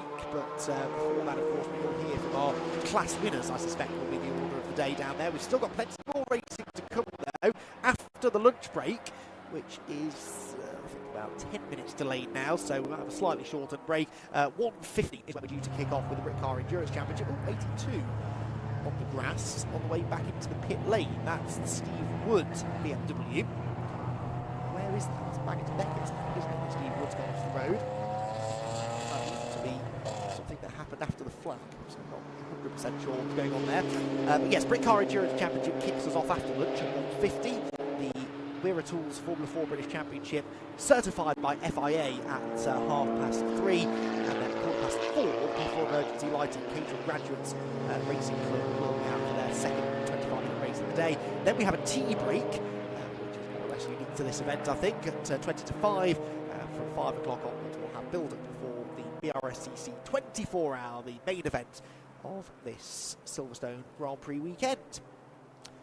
So, cars then starting to arrive down in pit lane. There will be a slight wait for our race winner and Class A winner, Perez Villamoria, to arrive, because he's done an extra lap after the checkered flag, but I can see all the cars starting to trickle in now, so it shouldn't be too much longer before we have to head down to before we have to head down, before we have the opportunity to head down and hear from Richard John Neal. And our class winners, Rosebell and Moria claiming the winning Class A, Josh Files Class B, Class C went to Craig Emerson, Class D was by Francis, and the Class E victory, as I said, to that BMW Compact of Craig Ferns and James Dermott. Here is confirmation then of the provisional result. For Rosebell and Moria the winner, Adam Marshall second and Josh Files third. And that's your lot for the first page of the timing screen. But you can see the class winners very helpfully noted with the gold winners garland next to their name. So you've got time to catch them on that graphic. Then you can see who the winners are at the end of a frenetic, hard-fought race of attrition in a way in the SW Motorsports ClubSport Trophy. So we're ready to head over, I think, into the pit lane. Richard John Neal has gathered together our class winners. Let's head down to him now. Well, we're looking at Josh Files' car and a little bit of damage. Josh, congratulations on the class win and overall podium. What was the damage down to? Rose was behind me, managed to get past him just after the pits, and then he did a big dive bomb into turn one. Big dive bomb. Just put me wide onto the marbles, or it was either that or contact, and then I was sideways in the Gulf of Marshall, I think. Straightened me up, and I'm now wearing part of his car. Enjoy the race? Yeah, it was really good fun, actually. Obviously, I don't quite have the power of the Class A boys, but that's the whole point in class structure. But really enjoyable, because I could be over them like a little, a little rash. They couldn't quite pull away, but on the straights, obviously, they had the legs. So, but it was really good fun. I really enjoyed it. Rash and legs there. I think we're talking a visit to the doctor and creams of various sort. Anyway, are we going to see you again in the trophy? Yeah, I've already entered for Snetterton, so I don't really know when it is. It's July time, I think. So give it another go, but. Yeah, I really enjoyed it. That was really class driving. Glad you enjoyed it. Can we tempt you out into C1s any time for the 24 hours? I'll never say never. I've never driven one, but they look fun, don't they? I mean, a grid of, how many is it, 100 cars or something like that for 24 hours with no power. It just looks hilarious. Yeah, it'd be great to have another driver of your calibre in it. Well done, Josh. Thanks for having a chat with us. Josh Files takes the Class B win. Firoz has come up to have a little natter with us as well. Hello, mate. Well done. We get to have the winners. Do you know these things always come around, don't they? We missed you at Brands, obviously. You're back. Yeah, no, it was that was a hard-fought race. We had problems in qualifying with a broken wheel stud, and I thought I was going to lose the wheel. But the boys from Josh's team helped us sort that out, and we got out. But there's a terrible misfire with that. So. He said you lunged him, Josh, as well. Oh, did he now? I'm sure he did. Yeah. Yeah, well, he tried to block me, so it was the case of, well, I'm coming through, Josh, like it or not. But no, it was good. It was a good race. I don't know what happened to the Morgan, but yeah, it was definitely a good race and really enjoyed it. So we tried to flag Shane down to find out what happened, but wasn't to be. But isn't it amazing, this sport? You can have, like, as I say, what happened at Brands, and then you come back and you get the outright win today. Yeah, no. To add to many that you've had in this class as well. Yeah, to be fair, it's been great. I thought we were going to have a repeat at turn at the bottom of the hanger straight on the opening lap, because I did lunge the other Golf and still on cold tyres, but managed to collect it.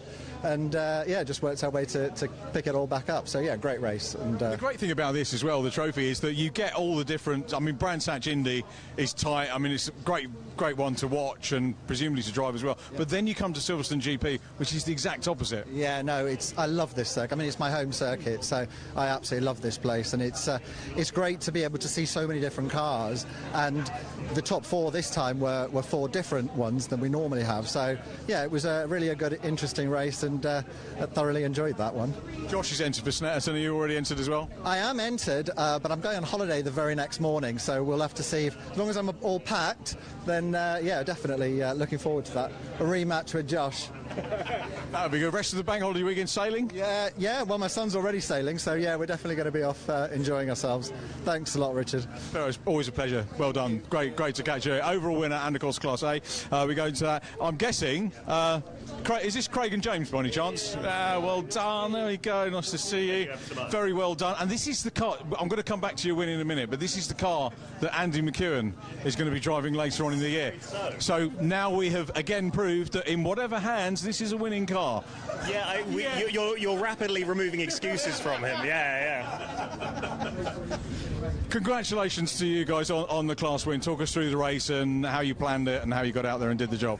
Well, it was supposed to be a calm start for myself, but unfortunately, yeah, if you see back, I had a bit of a moment coming into the new turn one. But then it was, yeah, a lovely sort of change of direction multiple times. But no, just got the head down, made sure I was in a decent position to hand over and give James the best possible opportunity he had to take it.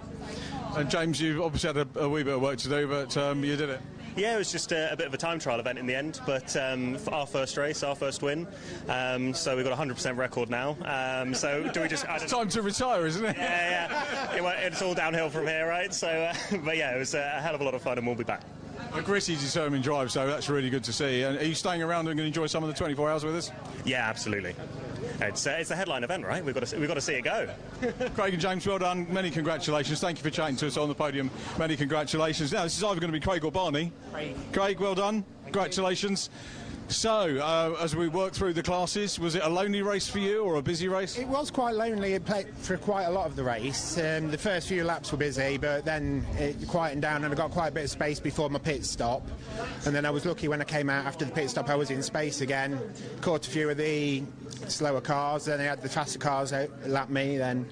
So, yeah, there were busy bits and quiet bits, but I wasn't quite sure where I was on the grid, but started P4, so I was quite pleased to get up there. How do you do with the stops? Because I often ask the drivers, you know, when you're on your own, have you got a team looking after you? Do they work out the time? Because this is a long pit lane, isn't it? So it must be very difficult to judge. Timer on my dashboard and I forgot to start it. Oh, no. So, but luckily the team had started a clock when they saw me come in. Yeah. So hopefully I will stop long enough and we'll be all right. The great thing being a solo driver, you can take all the credit yourself, can't you? Yes, definitely. And the team for preparing the car. Thank you to Martin and Rutek. So. And how many of these a year do you? Are you looking at doing any more with this year? I've got a couple more of these planned for this year, Donington and I think back here later in the year. So. Well, we look forward to seeing you. Well done on the class win. Congratulations. Barney last, but certainly not least. Well done. So basically, I'm good. Thank you for asking. We've got an hour to go before the next race, so this interview's got to last an hour. Let's do it. Let's make it work. I'm joking. Congratulations on taking the class win. Tell us about the car first of all, because that's an interesting piece of kit. It is a very interesting piece of kit. It is without doubt the best car I've ever driven. It's like something else you have to believe. The brakes, the way it's set up, the way it corners. It's incredible. Not that quick. There was a couple of Class E cars out dragging me on the straights, but in the corners, oh, it's a peach. It's run by Rocket Dog Racing, which is Craig Attard and his team. Done an amazing job prepping and running the car, so yeah, it's lovely to drive. It's a good one. And again, so maybe unlike Craig, you were okay on setting your timer on the way in, or do you have a team looking after it? Yeah, set a timer at the pit lane, but the guys are doing their own thing as well. They're watching me come in, they're timing, they're doing everything to kind of, we do it, you know, double methods to make sure we don't slip up. I think it was like 205 or 207 or something when I crossed the pit exit, so safe. Bit of loss, but safe, so yeah, it's all good. And race-wise, did you get many dices? Were they inter-class dices or within your own? I started off quite far up the field, so I was really enjoying battling with the A and B cars at the start. We have a bit of a power issue, so I was losing power throughout the race and just trying to make up as much time and speed as I could in the corners on the brakes just to keep it going. About 4 seconds a lap slower than quali, so that's why I'm so hot. I was working so hard just to get the most out of the car to keep me up there and keep me in that P1 position. So, yeah, really good. Is it a car? Do you own the car yourself as well? No, it's Rocket Dog Racing. I'm arrive and drive, so no testing, just jumped in and quali, and here we are. Have you done races with another driver? Because interestingly, we got 4 solo drivers out of the 5 class winners. I have a while ago, a few years ago. It's wicked fun. It's great fun with somebody else. Makes it more of a fun day out. But obviously, doing it myself, I like the 45 minutes. I kind of get into my groove, find a rhythm, and I really enjoy it. Nice one. Bonnie, congratulations. Thanks for the chat. Appreciate that. Enjoy the podium. I think we've got podium pictures to do. Lindsay's going to get the drivers for the podium. I will do that. But we're into kind of lunchtime territory. Do you need me to do anything else, Lindsay? No. Quick word from the championship coordinator, or series coordinator. That was a decent little race, wasn't it? It was. I was so proud of them. The rolling start is quite a difficult thing to do, and it's very unusual in the UK. Yeah. So when Andy is absolutely incredible, our clerk, and he briefed the top 4, and they went across that just absolutely beautifully. I was so proud of them. That's great. That's the first thing I heard when I came into the circuit this morning was you and Andy. talking to the drivers, and some of you communicate really well. Thank you, Lindsay. What a great work as ever. Thank you so much. Thank you very much. So this, Lindsay, I'm being told to sign off for lunch. I thought we were going to go into a pit walk, but I'm hearing otherwise. Maybe we'll come back to that a little bit later on. Oh, we can. I think Jeremy, the cameraman, said, no, we don't want to do that. So cars going back to... Sorry, Jeremy. Let's have a whiz down. We've got Rob Lewis and Scott Woodward over there. Gents, we're going to start wandering around this way and head down because we are into the C1 thing. I think Jeremy's going to need a little bit of a break, so maybe what we'll do is just have a very quick word with Scott and Rob, and then we'll come back when we've got our act together. But you guys, obviously C1's, it's the big thing that we're starting to look forward to. We've got to go through the card again, plus we've got the Britcar racing to look forward to. But I'm guessing you guys have got some favourites that you want to talk to in the pit walk once we've had a minute break or so. We've instructed all the teams to get the garages open, so if they don't, I'm sure Robin Welsh will be on the case. But no, we're going to do a grid walk, pit walk, and just see what all the teams are up to. There's a lot already gone on with the C1s. They've been testing, night practice, qualifying yesterday. I looked at the entry fee, Scott. I don't know about you or you, Richard. There's about 14, 15 teams I reckon could win this race this weekend. So there's a lot of strategy sort of tweaking going on as well. There's the full course yellow coming in as well that we've got to explain. That's going to throw into the mix. There's a lot of changes going on. I don't know about you, Scott, but I'm looking forward to this one. It's going to be a bit juicy. We know what Rob's done. He's just teased us. You little tease. He's teased the C1 coming up. We're going to take a little bit of a break, but please stay with us on the stream, and we'll have all the build-up news for the C1 24 hours in just a few minutes' time.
And welcome back to the C1 Racing 24 Hours by the Brscc here at Silverstone. It's time for the lunchtime garage walk. We can't do a grid walk at the moment, so we're going to go and see a couple of the teams, speak to a couple of the drivers. It's Rob Lewis, it's Scott Woodward here alongside me. And Scott, let's talk about this race first. We haven't got the depth of cars that we've had perhaps in previous years with your 60s and 70s and even 99s one year, but the one thing we have got is 41 cars. We've got a European car, we've got a City Cup car, so we've got a couple of faster ones in there, but we've got some great teams and we've got some great drivers, haven't we? We do. We've talked about this a lot, particularly with some of the new rules with the full course yellow, which we'll get onto shortly, I'm sure, talking to some of the teams, but we've been saying it so far, most of the weekend so far, but there is going to be at least about 10, 12, you know, 15 teams could be in the mix to be fighting for victory out in this race. The full course yellow rules could definitely mix things up a little bit, and that's the one thing we were talking about, is that you've been talking to some of the drivers and some of the teams over the last couple of days, and they've been saying the same thing, is that whereas before, when you know, when there's all of that, all the different elements coming together, that no one can really predict that this is what the strategy is going to be, because you can get a full course yellow or a safety car who completely throw it out the window. And so this could be one of the most unpredictable 24 hours we've seen for quite a long time, in fact ever, possibly, continuing. It's not just, you know, how many teams could be in contention, but the depth of quality amongst the field. It's going to be quite extreme, I think. And what Scott's talking about there, so this year the teams have a mandated screen inside the car with a GPS tracker on it that the clerks use, and they can give them messages from race control, so you can have a full course yellow. They're doing a code 60 for this year as well, and the drivers are all getting that information live. So instead of just chucking out a safety car that the teams can then catch up with, follow and then poodle around with for a couple of laps while they clean up the car that's made a bit of a mess at Copse Corner, for example, it comes up on the screen. They'll get a countdown: 20, 15, 10, 5, 4, 3, 2, 1, bang, and they have got to hit 50 mile per hour and stay at that speed going around the track. Now, it doesn't sound like a lot, it sounds quite innocuous, but the reason that affects the strategy is fuel. This is what this race is all about: fuel. It's about stints, it's about lengthening out those stints and not being in here as much as possible. Yeah, the time you lose in the pits is stuff that time you have to try and almost claw back double on track, because you're at reduced speed. You're at the point where you've got to try and do all the work you need to try and do, and that's the key thing. Mechanical sympathy is one thing, but then when you hear these cars on their door, hear them on their door handles, screeching their tyres around, it doesn't sound like mechanical sympathy, but there is a method to it, and some of the most experienced teams know how to get the most out of that. You're right. It's like in some cases the race can be won or lost in many ways in the pits, but at the same time, it's just how quick you can set the pace out there on track as well is going to be just as key too. So I think that these teams are going to have to. They've been working hard to try and figure out what these new elements will do to their strategy. It's not going to be as simple for teams as, like, if you pluck out a couple of that thin air, Trojan or Emax or Silver Lake, you know, Glenn can't pick out subsection 42 of page 439 of the Ultimate C1 strategy book that he normally does. The Emax book. To try and find something, because this is a slightly new element now. He has to try and revise that a little bit and see what he can do. So it's easy for us to say teams that have been fast in the past, like Trojan, like Emax, other teams that are quick, WRC Developments, Silver Lake are always quick in that sense. Bacon Racing, you've got the teams that have the touring car, you've got Tom Ingram's there in the mix with the OPC PR car, you've got Josh Cook, Jade Edwards and Aidan Moffat in the Euro car as well.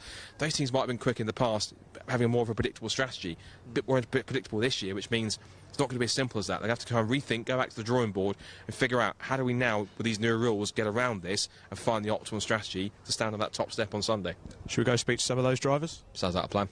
Right, first of all, we've got Team Silver Lake beavering away here. Now, I saw a grinder going on, I saw lots of sparks, I saw stuff going on. Now, I'm going to try and quell the rumours that Silver Lake are fitting cherry bombs to their cars. It would make them sound a lot quicker. What I do want to do is run in here. I know Jeremy's going to struggle with signal, so I'm going to bring the man out to me who's trying to have a cup of coffee at the moment, Greg Rose.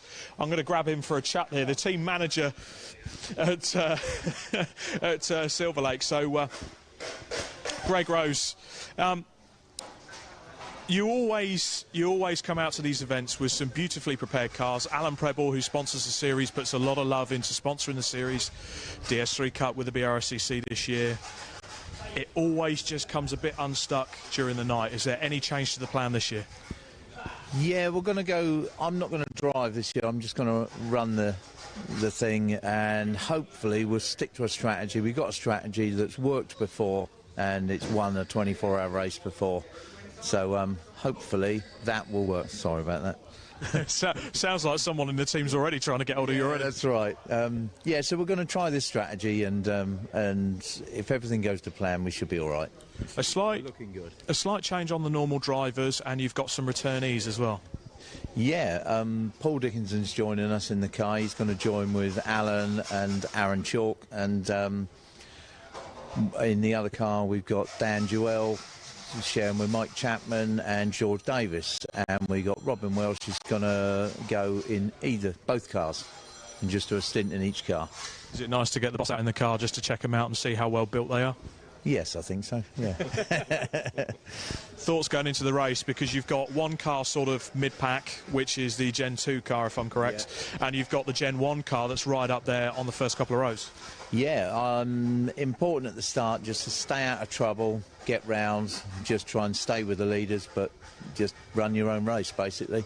That's our plan. And as we could see some acrobatics being performed in the background, thank you, Mr. Chalk. But the one thing that myself and Scott were just discussing, these new displays and the potential saving on fuel this year, how do you think that's going to go? With no safety cars, just the full course yellow. Yeah, I think that's going to help. I mean, when we've done Fun Cup in the past in Europe, that always works. There was no advantage to be had, you know, by everyone just sticking at the same speed. No one was trying to catch up the safety car and everything. So, yeah, I think it'll work.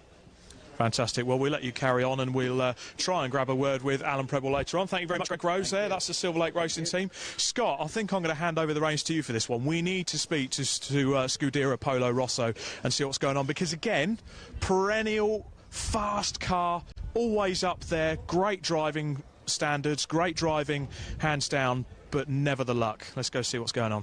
Yeah, if you want to go and grab Graham for him if he's in the mix, to have a chat to him. Now, they won't thank me for reminding them on the stream here, but last time we had a 24 hours, I think it was 2023, they went through, I think it was not one but two, but I think 3 engines, and by the third they kind of went, we've had enough now, we haven't got any more engines left, we're going to have to kind of wipe it out a little bit and see what we can do. But Scuderia Polo Rosso, who, what you'll notice when you see some of the images, if Jay wants to come forward a little bit here and we'll see the front of the car, obviously Polo Rosso, if you, it's a bit of a play on the old Toro Rosso name, but they've got some fluorescent kind of graphics on the side, particularly the chickens as well on the side here. So we'll wait and see. And we've got one of the team members here. So we've got Frank here as well. Frank, obviously great to see you guys back at the 24 hours. Last couple of times you've been at this race, I think to say you haven't had the luck for it, it's been a bit of an understatement, particularly last time, which we unfortunately reminded people about. You went through a handful of engines the last time, I think you did, didn't you? So, what's the chance that we can keep this one intact this time? Well, hopefully. No, it's a new car. It's not been out yet, so we've been through it in a lot of detail and kind of fastidiously going through it over the last couple of months. We didn't make it out for the first round, unfortunately, because it wasn't ready in time.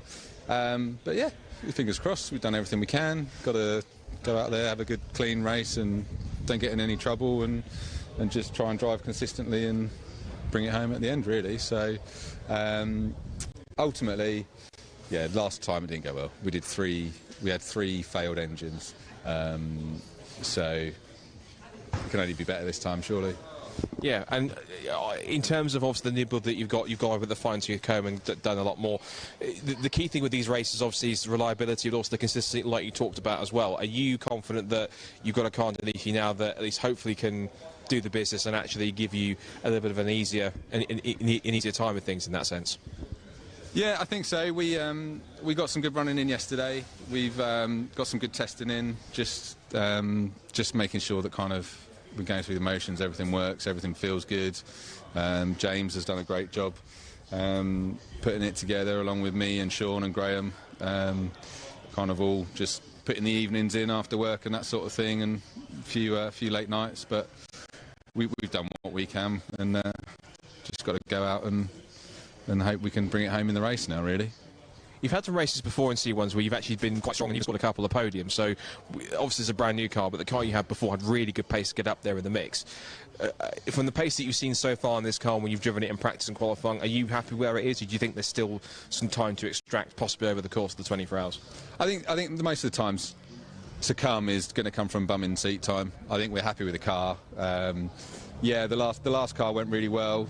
I think the car before that went really well. And to be honest, it's just from experience. I think we've been racing these since 2017, so we kind of know what we like. We know how we like to sort of build the car, and over that time we've kind of been lucky enough to kind of develop and build our experience up, both driving and building the car itself. So by all means, this should be the best car that we've built, and it should go like the best car that we've built to date. So fingers crossed, really.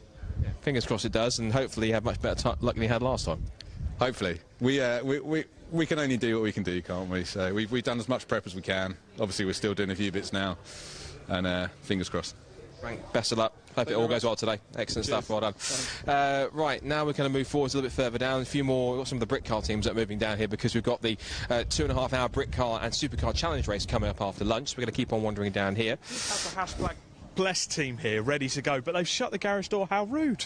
I think that's an early penalty, I think, isn't it? I think so. I think we'll have to give them a 100-lap penalty for being miserable and see if we can sneak round the black. I think Nick Ramsey-Goff's going to do us a solid and get the garage door open so we can embarrass them. But this is the ultimate Lewis Hamilton support team with no less than Mazda MX-5 champion Aidan Hills at the wheel. And as you can see, the team getting themselves together, getting the car prepped, getting the lights bolted on, because you kind of have to see in the dark. That's how these things work.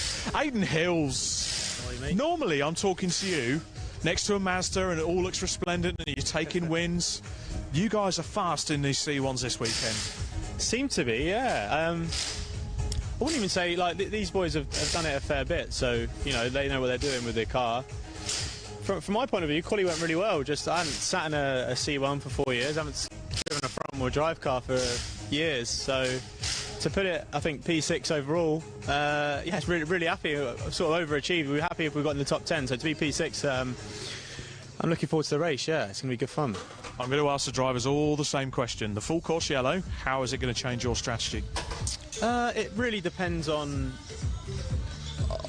where the window is on fuel. You know, if you can get a stop in during it, then you're going to gain time. But ultimately, if you come in too early and end up having to do an extra pit stop, then it's pointless. So I personally prefer safety cars because I think it bunches everything up and makes the racing a bit more exciting. But FCY is what they do around the world in endurance racing, so it's a cool thing to be involved with and to try out. I've never done it before, so in practice yesterday it seemed to work quite well, apart from there was a little bit of speed variation between some of the cars. So it's just one of those things that you've got to get used to. 24-hour races are so long, obviously, that anything can happen, and most teams will have something go wrong. We've just got to try and make sure what we have wrong isn't as bad as everyone else. And it's really the consistency, isn't it? Yeah, exactly. And like I said, Mark, Chris and Colin have raced this car a fair bit, so they're going to be pretty switched on with the driving side. And I think when it comes down to the consistency, we should be on it, you know. So ultimate lap time isn't important. It's just about doing the same time, staying out of trouble, and 5:30 Sunday afternoon being within a shout, hopefully. Has Lewis sent his well wishes over from from Miami? Yeah, not quite actually. We are trying to get him to get involved. I think he's just fallen down there, unfortunately. But yeah, it's going to be a good day. I'm excited. It's very different for me to be involved in endurance racing. So this is like one of the biggest weekends of the year for us, and we've been looking forward to it for ages. So yeah, like I said, we've overachieved in qualifying, and hopefully we can stay in that front pack for the first stint, and then anything can happen after that. Fantastic. Thank you for chatting to us, Aidan Hills. That's the hashtag Blessed team. They're in the top running for this race. They're actually one of my probably top 15 that could go for this race. Are we getting ready for some racing, Scott? How long have we got until these mental machines go out on circuit? Possibly around about maybe 10 minutes or so. But maybe we've got time to possibly go and have one a bit further down and see maybe one more team, I'm guessing. But over to you then, sir. Okay.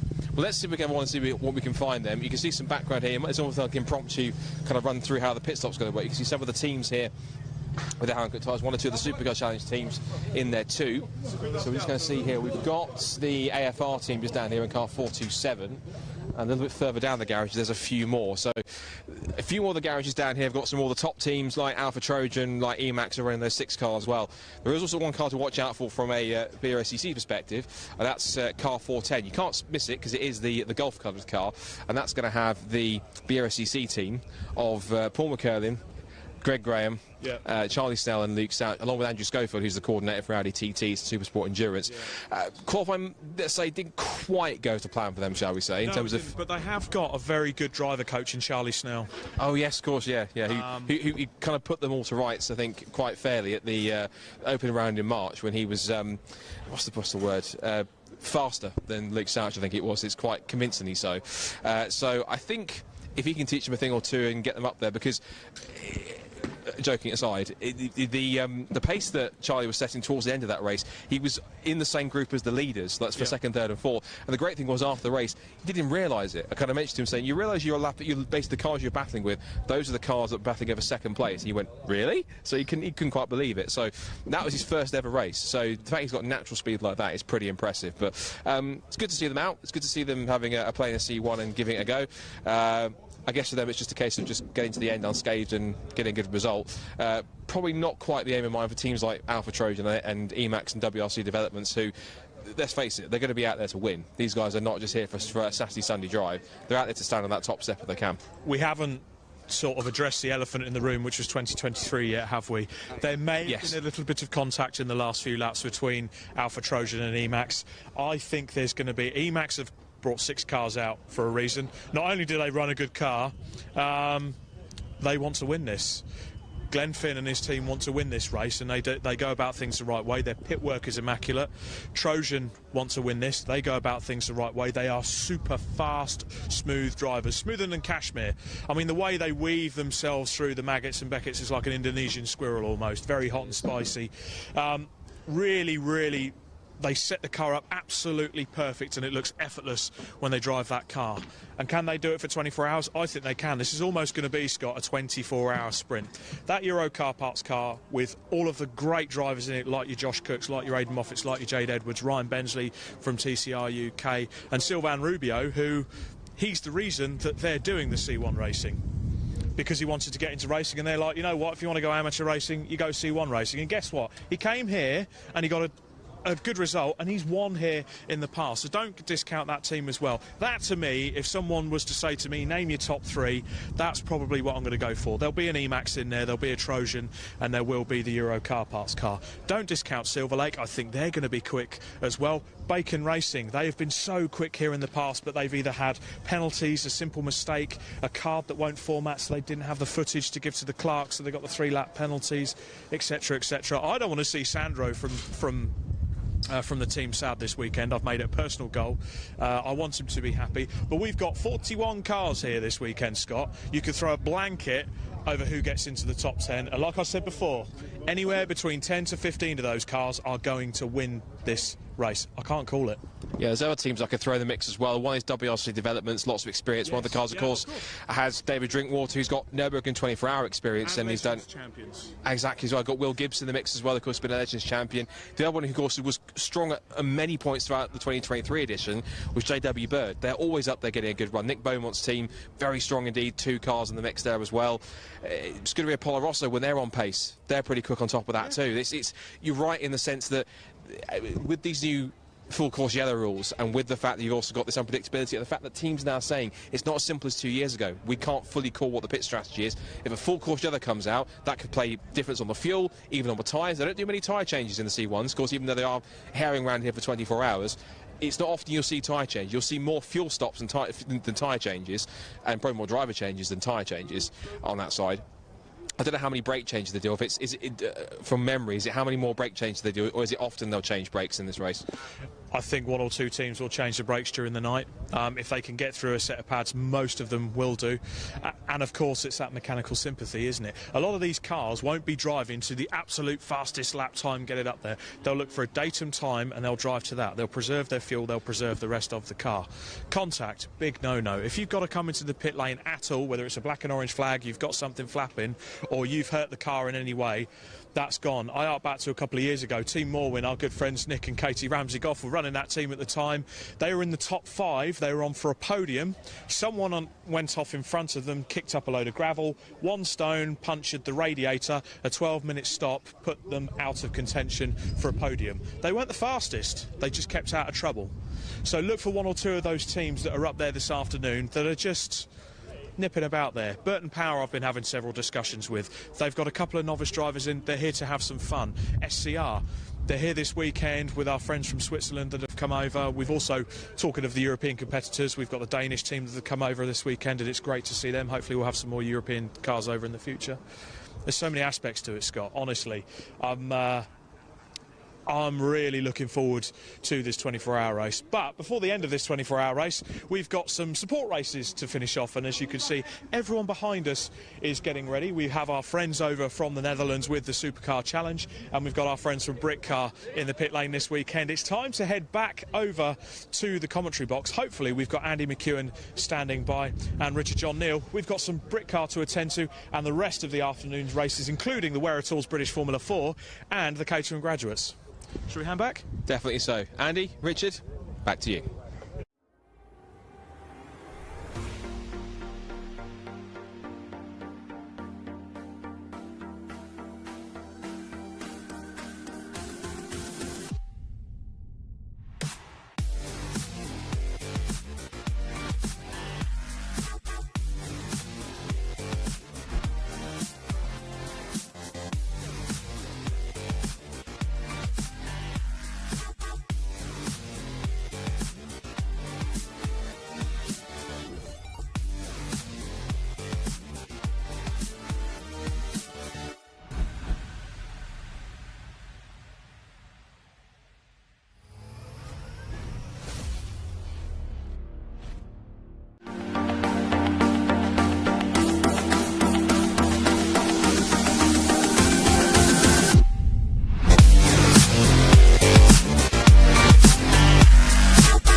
Welcome back to Silverstone, everybody. Racing, as we've quite rightly said, about to get back underway here momentarily. And, well, we had a little taste of mini endurance racing earlier on with the ClubSport Trophy. Now we extend distance twice as long as the ClubSport Trophy race was. That was 45 minutes. This now then a 90-minute race for the Britcar Endurance Championship and Supercar Challenge. Really looking forward to this. A good group of cars, good grid of cars set to take to the track, and competitive qualifying session earlier on this morning as well. So yeah, an intriguing 90 minutes of racing, I think, ahead of us. Nice to have Britcar here as part of this Brscc 24-hour race weekend, and the cars just now starting to grid up on the national start-finish straight, and lovely noise they make as well as they do now pull into position.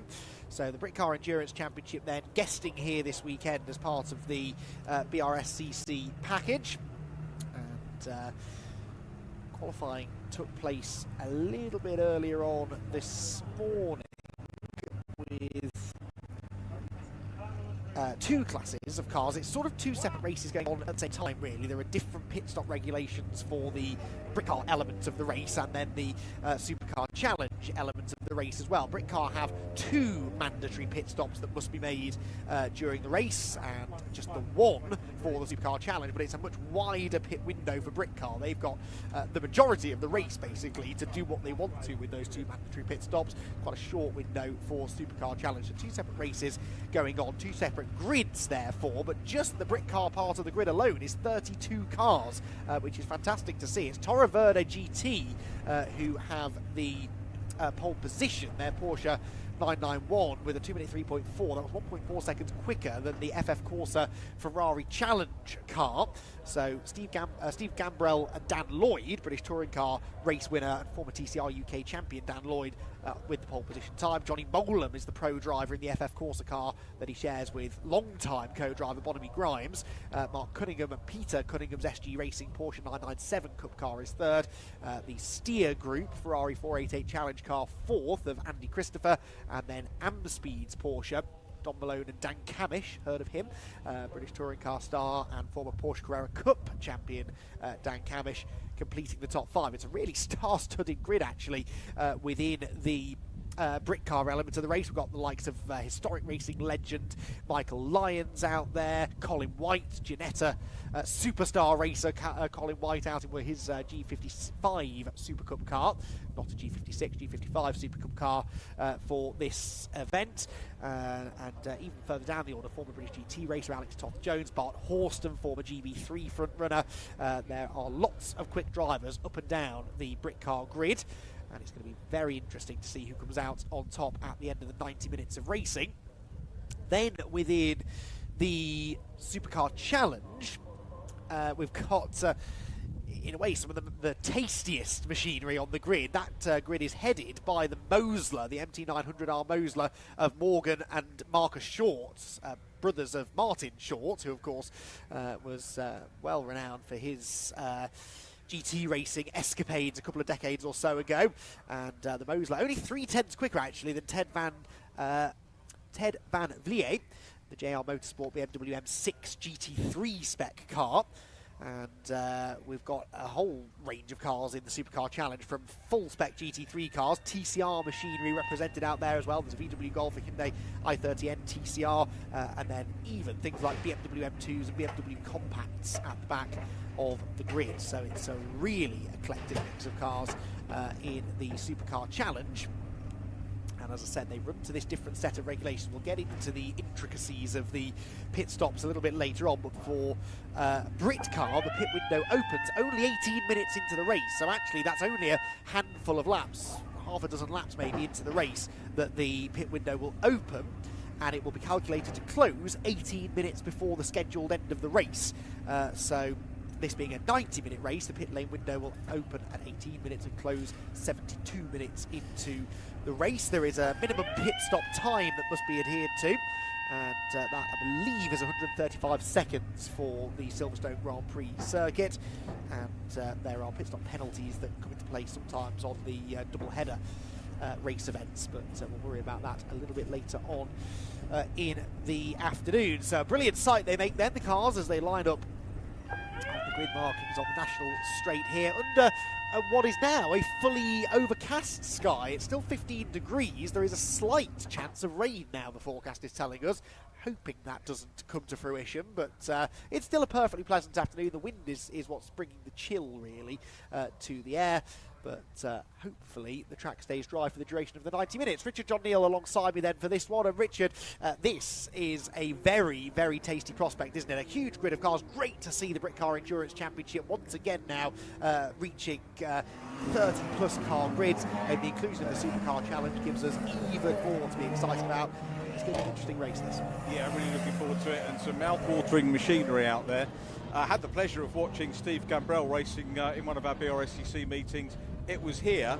Was it on the? Yeah, it was on the GP circuit as well. He was in the Pro Sports Sprint series a while ago and took both wins, or took 2 wins in that one, which was great. So a lot of excitement about Steve Gambrell, who's on pole position. As you say, with Dan Lloyd. I was saying to Daniel earlier on that normally it's the case, I guess, that he's sort of paired up in sports car or GT racing with, what they call them, silver drivers, as opposed to gold. You'll know more about GT as a regular GT commentator than me. But normally he is with drivers that, and with respect, are normally slower, because a mature driver might come in and get him to. But now he's got a very quick co-driver with him in Steve Gambrell. So that is a very formidable pairing, and on pole position, and won the first round as well. Exactly so, yeah. It's well, here is the grid then for well, that's the grid for our previous race, the ClubSport Trophy. We'll get the correct one up in a moment for you, but yes, the it's a slightly more open set of regulations in Britcar, certainly as far as driver pairings are concerned. We're talking about this GT at the moment, actually, silver drivers being paired with double drivers, and sort of the situation we've got with that car, isn't it really? But yeah, Dan Lloyd, we know how quick he is. More well known for front-wheel drive touring car performances, but he's a fair bit of GT style racing in the past, I seem to recall. And he's going to be, as you said, tough to beat. That car will be tough to beat, but there are plenty of names on this grid who could be a real challenger. Second quicker than anybody else in qualifying. And we can see as well the Supercar Challenge element to the race. There's some quick cars in Supercar Challenge. I'm going to be with the cars actually in Britcar as well, looking at their lap times earlier on, so that adds an extra dynamic to the race. And, I like the open pit window as well. I like a long pit window, 2 pit stops to be served. It gives the teams a lot more freedom and actually means that you can win this race on strategy as well as raw pace. You can. I was just trying to work out, although the supercars are starting behind, are we expecting them to maybe take the win outright? The pole position for the most was a 2:07. Yeah, so quite a bit slower than the Britcar pole. So we will. I was just thinking in terms of, this is my logistical podium head on, who we're going to have at the front of the podium, but it is Britcar. And that's kind of nice because we've got the supercars invitation. Yes. To join the invitation class. So that's going to work out well podium-wise. Although they have 1 fewer pit stop to make, it's just 1 stop for the supercars, 2 for Britcar. Could be interesting, that. Could be. But yeah, on pure lap time, I mean, the pole position time in the Supercar Challenge, 2:07.2, would have put the Mosler 4th on the grid in Britcar, so it's not like they're well off the pace. But yeah, just those leading cars with the out-and-out pros in them were a little bit faster potentially. So we've got the Britcar Endurance Championship cars at the front. They will have a race start of their own. There'll be a bit of a delay then before the Supercar Challenge cars will be released from behind their separate safety car, but it will be a big rush into Copse Corner, 90 minutes ahead. You're not going to win the race in the first corner, but I'm sure someone will try to do just that. So, out of Luffield towards Woodcote Corner they go. The Toro Verde GT Porsche on pole position. FF Courses Ferrari alongside. Will it be Porsche or Ferrari lead into Copse Corner? It's time to find out then. The Britcar Endurance Championship round on the Silverstone Grand Prix circuit about to get underway. They're in pretty good formation for now. No any patient further back. The green flag flies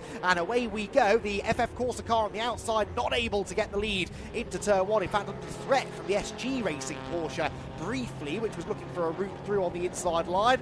Fingers crossed they all get cleanly through Copse. It looks as though they have. And they made their way down towards Baggett and Beckett. So it's Porsche, Ferrari, Porsche, as it was on the grid on the qualifying times. And the Toyota car already, Richard, starting to break away. Yeah, super start. This is what we can maybe expect from Steve Cambrell and Dan Lloyd. I don't think we've got the starting drivers. What we don't know is what the strategy is going to be as the supercars come around the final turn and get ready for their start, headed up by the Mosler. We did sadly lose, I don't think anyone's touched it, we lost Kevin Clark. That was in yesterday's testing. Just saw Kevin departing the circuit earlier on. Wish him well. Hopefully he'll be back again soon. But British driver he was entered into the supercars, and away they go. Yep, the Mosler on pole position holds the lead, and a change for second already. That was the Speed Lover Porsche up the inside of the JR Motorsport BMWs, the BMW M6 GT3 of Ted Van Vliet, losing second and indeed losing third as well. Porsche car, second Speed Lover machine, going through into third. Safety car board was that, or a light? Yes, we've got yellow flags and safety car board, so I think the race already being interrupted. This must be something that's happened within the Britcar part of the race, who are half a lap further ahead on the road. And so the pace immediately slows down. What has brought the safety car out, we don't yet know, but that's an unfortunate early interruption. Is that the earliest Britcar safety car, or have you not got the stats for that? Sorry. That I don't have. Regular viewer, just to, if you're a Britcar follower and you haven't had me and Andy on your screens before together, Andy keeps meticulous stats on Fun Cup. And I usually quiz Andy about that. Sorry, Andy. No, that's if it was a championship I covered more often, you can bet I would have that stat ready. I can see the reason for the safety car, if that helps. It's one of the Ginettas that's stopped on the Wellington straight. Now that, I think, is that car must have stopped there on the green flag lap then, because the cars are only now coming through to complete lap 1. So unless it's taken a big shortcut somewhere, that car obviously has stopped on the way to the start of the race, hasn't it? So that's a shame. Early safety car then, and they obviously didn't want to delay the start, just in case that car got going again. So the Toro Verde Ferrari leads the way. Toro Verde Porsche leads the way. FF Corsa Ferrari second. And pretty static start from the first of the cars that's made some ground up is the number 18. That's the Amspeed Porsche. It's a challenge class. There are 4 classes, I think, mainly within Britcar Endurance Championship. We've got the challenge category for the Ferrari Challenge, Porsche Carrera Cup spec cars. The GT class then, which is where the likes of some of the really highly modified BMWs the like are to be found. They've got a trophy as well, trophy being led at the moment by the number 10 car. That's the BMW M3 E46 Woodrow Motorsport machine, slightly less modified machinery. And then there's the TCR class, which sort of does what it says on the tin, really. TCR for TCR spec cars, and they've been given official permission, Britcar, by TCR WSC, who own TCR and run it globally, to have an official TCR class within the race, and that category led by the number 25 Capture Motorsport car of Darren Ball, but it's pretty close actually, because second place is the EDF Motorsport Cupra of Ashley Woodman that started on the class pole. So those two absolutely together at the conclusion of the opening lap. In the Supercar Challenge class, meanwhile, that race is also split into several subcategories, of course, but the best of the cars in that group, as we know, is the Morgan and Marcus Short Mosler, and it's the 118 car that's now moved up into second position. That was the first of the two Speed Lover Porsches. John de Villa has moved into second position. Third, 117, that's the Rick Redmond's and Vic Mulder's Speed Lover Porsche. BMW down to fourth. Still haven't quite got an ID on this Ginetta, Richard. I think it might be the Morrison White, number 31. Yeah, it is actually. I recognise that car, the Morrison White, number 31. Yeah, Colin won't thank me for every time I've seemed to contact him. Lately, he seems to have a gremlin, but it's lovely to catch up with him. Always great to see him, and still really enjoying the Ginetta product. First the 55 to the 56, he was saying. So really? For him, identical lap times. Which surprised me, because I thought when they announced the V8, Colin White and V8 with the Ascot and everything else, bang, he's going to be by this, but he actually prefers the 55. But not today. No, his 56 ran flawlessly a week ago here in the Ginetta GT Championship. This G55, unfortunately, not going quite as well. So was he starting, by the way? No, he wasn't. Stan Morris wasn't starting. Just get a quick sneaky picture of that, actually, because I forgot to print that out before we got here. So bear with me, leaning over your shoulder. Yes, start drivers. That will be interesting as well, obviously, through the Britcar part of the race anyway, with 2 pit stops as to when they do driver changes and whether they do double stints and that sort of thing as well. So we should see how that pans out. So Ginetta are more or less out of the way, Richard. I don't know if we're quite going to get racing again this time. It's likely going to be another lap before the... They needed a breather, didn't they? You know, they'd only done half a lap. So. Yeah. Well, the poor Supercar Challenge drivers had only done Copse Corner, and then they were immediately greeted by a safety car LED board. No, lights out on the safety car, so good efficient work there by race control. It's a late call, but it's better this than spend another 5 minutes behind the safety car and lose more of the racing. So the race will resume then. Did I pinch your sheet, by the way? Apologies if I did. No, I don't think that was. Right, no, I don't know. It was there when I came in. I don't know from where it came. So anyway, off we go, and it's a much closer run of things this time on the restart. The FF Corsa Ferrari in second position, which has Bonamy Grimes at the wheel for the opening stint, attacking the number 8 of Steve Gambrell, and they were absolutely nose to tail as they ran through Copse Corner on the restart. So Gambrell, who had a slightly better initial start to the race, has now got quite a bit more pressure behind him. There's a smoky Porsche, meanwhile, 117. That's one of the Supercar Challenge cars, isn't it, that's in strife. That was the third place car, actually. The Speed Lover, Rick Redmond's and Vin Mulder's car, with smoke coming from the right rear corner, and that will, I think, be our first pit lane visitor. That'll keep Rob busy, won't it? Not that he wasn't busy during lunch break, just coming round, but Rob on duty for GT pit lane, and obviously we'll see one of the shots as he turns to come in. Got a puncture, Richard. The comments box window, right rear puncture. Okay, so that would be a bit obvious then. Yes. Sorry, not to steal Rob's, Rob's thunder there, but I happened to spot it out of the window. So, Porsche in, they'll need a tyre change before they get going, and they'll be hoping for another safety car there to bring them back into. Of course, what this has done is brought the leading Supercar Challenge drivers onto the tail of the Britcar field now. That will create a few headaches for the likes of the Shorts. Speaking of headaches, this is rather a mess into the club chicane. Oh, and contact, and around goes the 43. Ginetta. So Fressel, Jack Mitchell, one. Steve in the car, and that car's rotated. That was quite an ambitious look under braking, I'd have to say.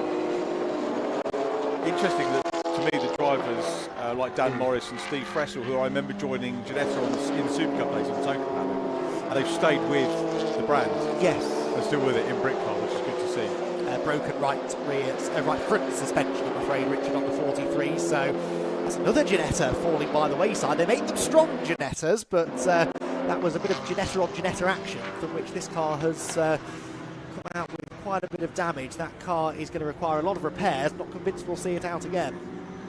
That's not good, is it, at the start of that half race as well? And hopefully we'll be able to make it back and maybe get some lapper a little bit later on. But yeah, it could be a considerable amount of work. I suspect so.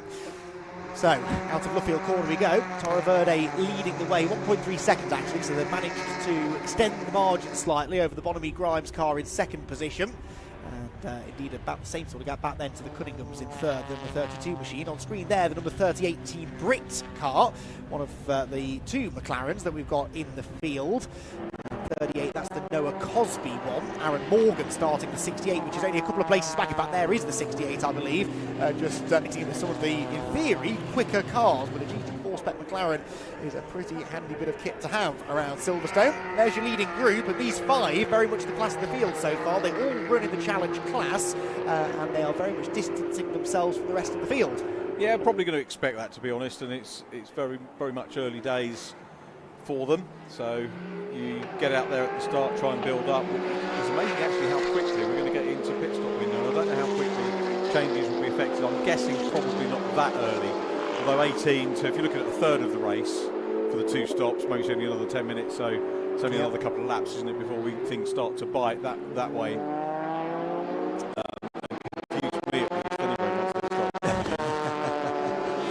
Else just came in the pit lane with a lot of smoke from the back of the car as well.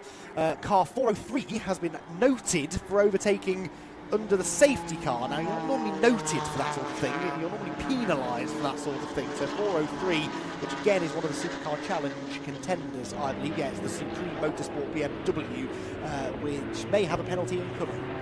Now, I'm getting confused because on the timing screen, the Supercar Challenge runners are showing as GT. Yes. And then Challenge, the Britcar Challenge. Yes. Rightly, the Challenge class is shown as Challenge. So which ones are the...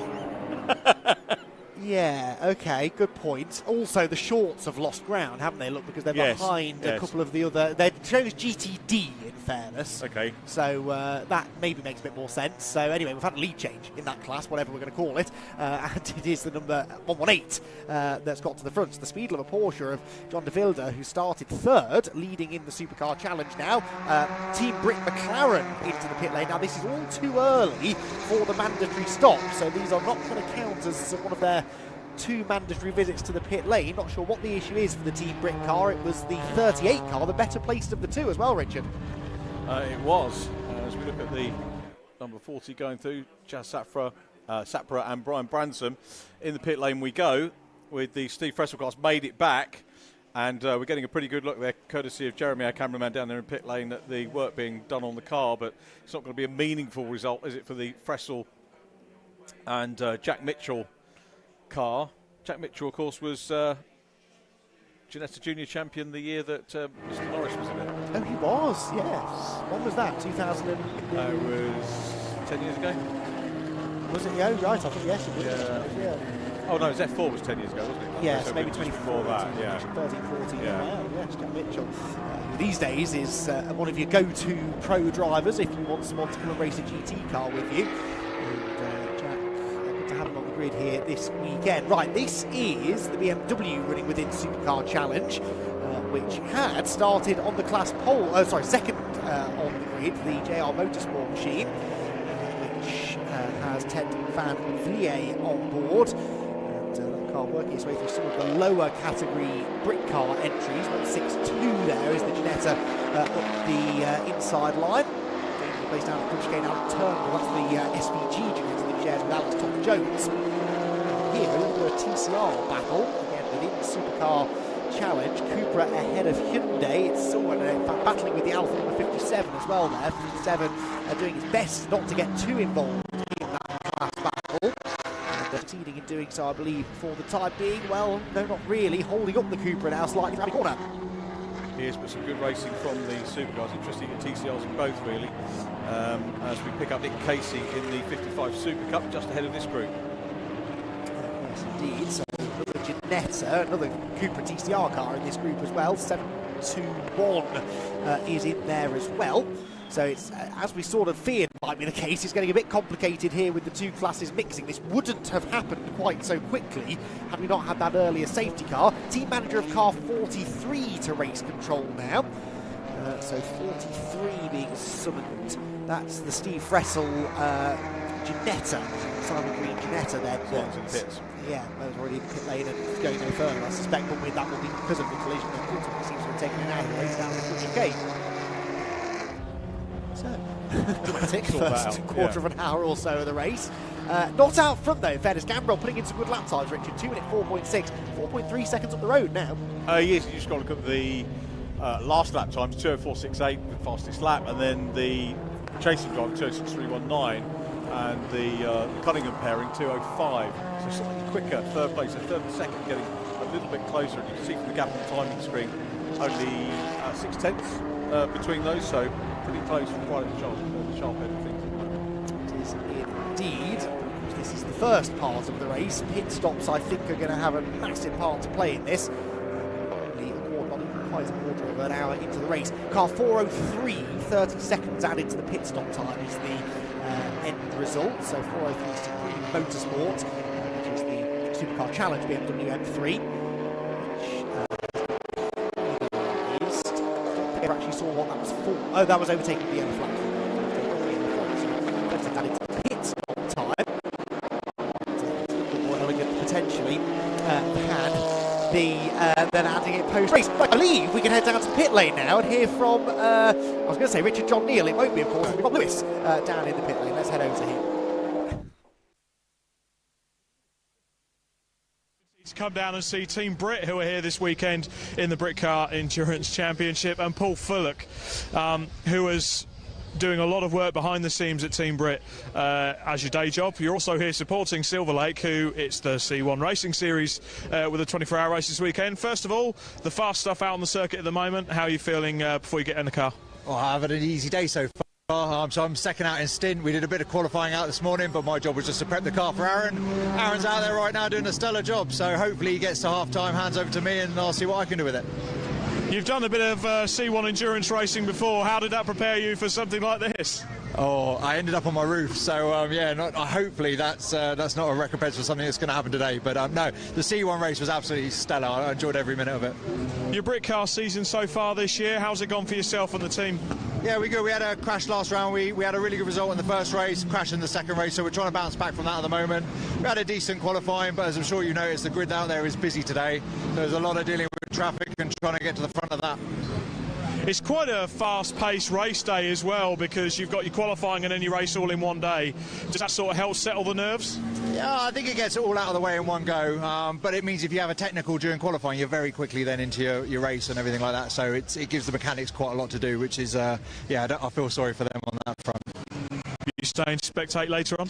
Yeah, absolutely. I'll stay for the beginning of the race. I wouldn't miss it for the world. Fantastic. Great to chat to Paul Fullock from Team Brit. I am going to catch some of the other personalities before they jump into the car, but for now, I'm going to head back to the commentary team. Over to you guys. I'll find some more personalities. Thanks, Rob. Yes, like Doctor Who, Richard John Neal has regenerated into Scott Woodward for the time being. So, Scott, good to have you alongside me. You've been watching from the back of the commentary box and trying to make sense of everything that's happened. It's been a rather confusing first 15 minutes or so of the race. Still got 75 minutes to go to work out. Yes, we might need it. Yeah, but one thing I'm sure you've talked about a couple of times already since the start of this race is just how brilliant the variety, just the quality of the machinery that we have on the road. We've got a mixture of GT cars, supercars, we've got Cup and Challenge cars, we've mixed up with TCR cars, very fun, like the BMWs we had in the mix. Really nice eclectic mix. That's just in Britcar. You then throw in the Supercar Challenge cars. We've got a Moser in there as well, an M6 GT3 and lots of other great machinery. It's really fine combined with those two things put together to kind of merge forces.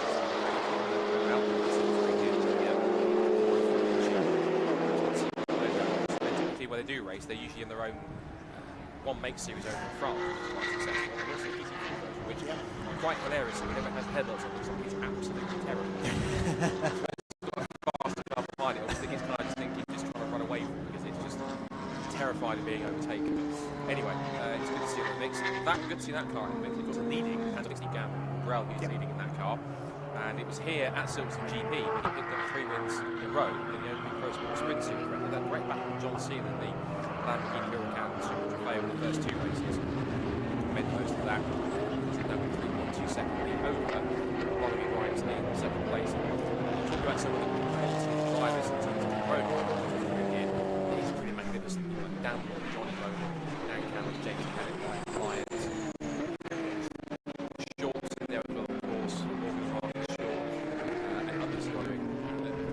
Another one I can point out as well was 25th position. Deros, who, for those who don't know too much, he was quite a prominent and popular racer from Brazil. He used to race the Jesus Saves, and others in there who are doing a great job up and down the field. So it's so nice to see both champions thriving quite nicely. There's Bonneville Grimes diving up inside one of the Supercar Challenge BMWs to make a move and continue his pursuit. The gap is still 2.9 seconds. And last time by, the second place car that actually said the fastest speed possibly it's one of the interesting things about the Challenge class, and there are lots of championships around the world, in fairness, that incorporate Ferrari Challenge and Porsche Cup cars in the same race, at least, if not in the same class. But it's always interesting to see the way that those two cars generate their lap times. The Ferraris are always ballistic in a straight line. The Porsches, maybe through the corners, have a little bit more grip, and so it ebbs and it flows. Here in Britcar, they are entered into the very same class, and you score points within your class in Britcar. It's not your overall finishing position, as it is in some championships. In the Britcar Endurance Championship, it's class position that counts. So, Challenge Category 1 here at Silverstone, actually, that's on the international circuit, won by Steve Campbell and Dan Lloyd. So they are part of a 3-way tie for the champion lead between the GT and Ginetta class race winners. That's the 4th car, meanwhile, which we saw involved in that collision down at the Club Chicane. And they are busy working on the car, which is, I suppose, positive, Scott, but that is going to take quite a bit of work, I fear. They're going to probably have to replace most of the right front corner. Firmly out of contention, so sadly you have to Campbell's completely out of any kind of result, unfortunately. Which is a shame, but I don't want to use the age-old phrase, but that's motor racing. It happens, these things do happen sometimes. Some teams get the short straw, which is unfortunate. There's one of our Supercar Challenge TCR cars, that's the Hyundai. I might not be the only one, you might be the same one, but part of me got forward to thinking that he bought that off Aston Campbell. It's very similar looking livery on that Hyundai. I thought, has he bought that for something? But no, I think Cammy still does have his he does. His Hyundai there, so it gets been borrowed by the Dutch drivers this weekend, and that car does very good nowadays.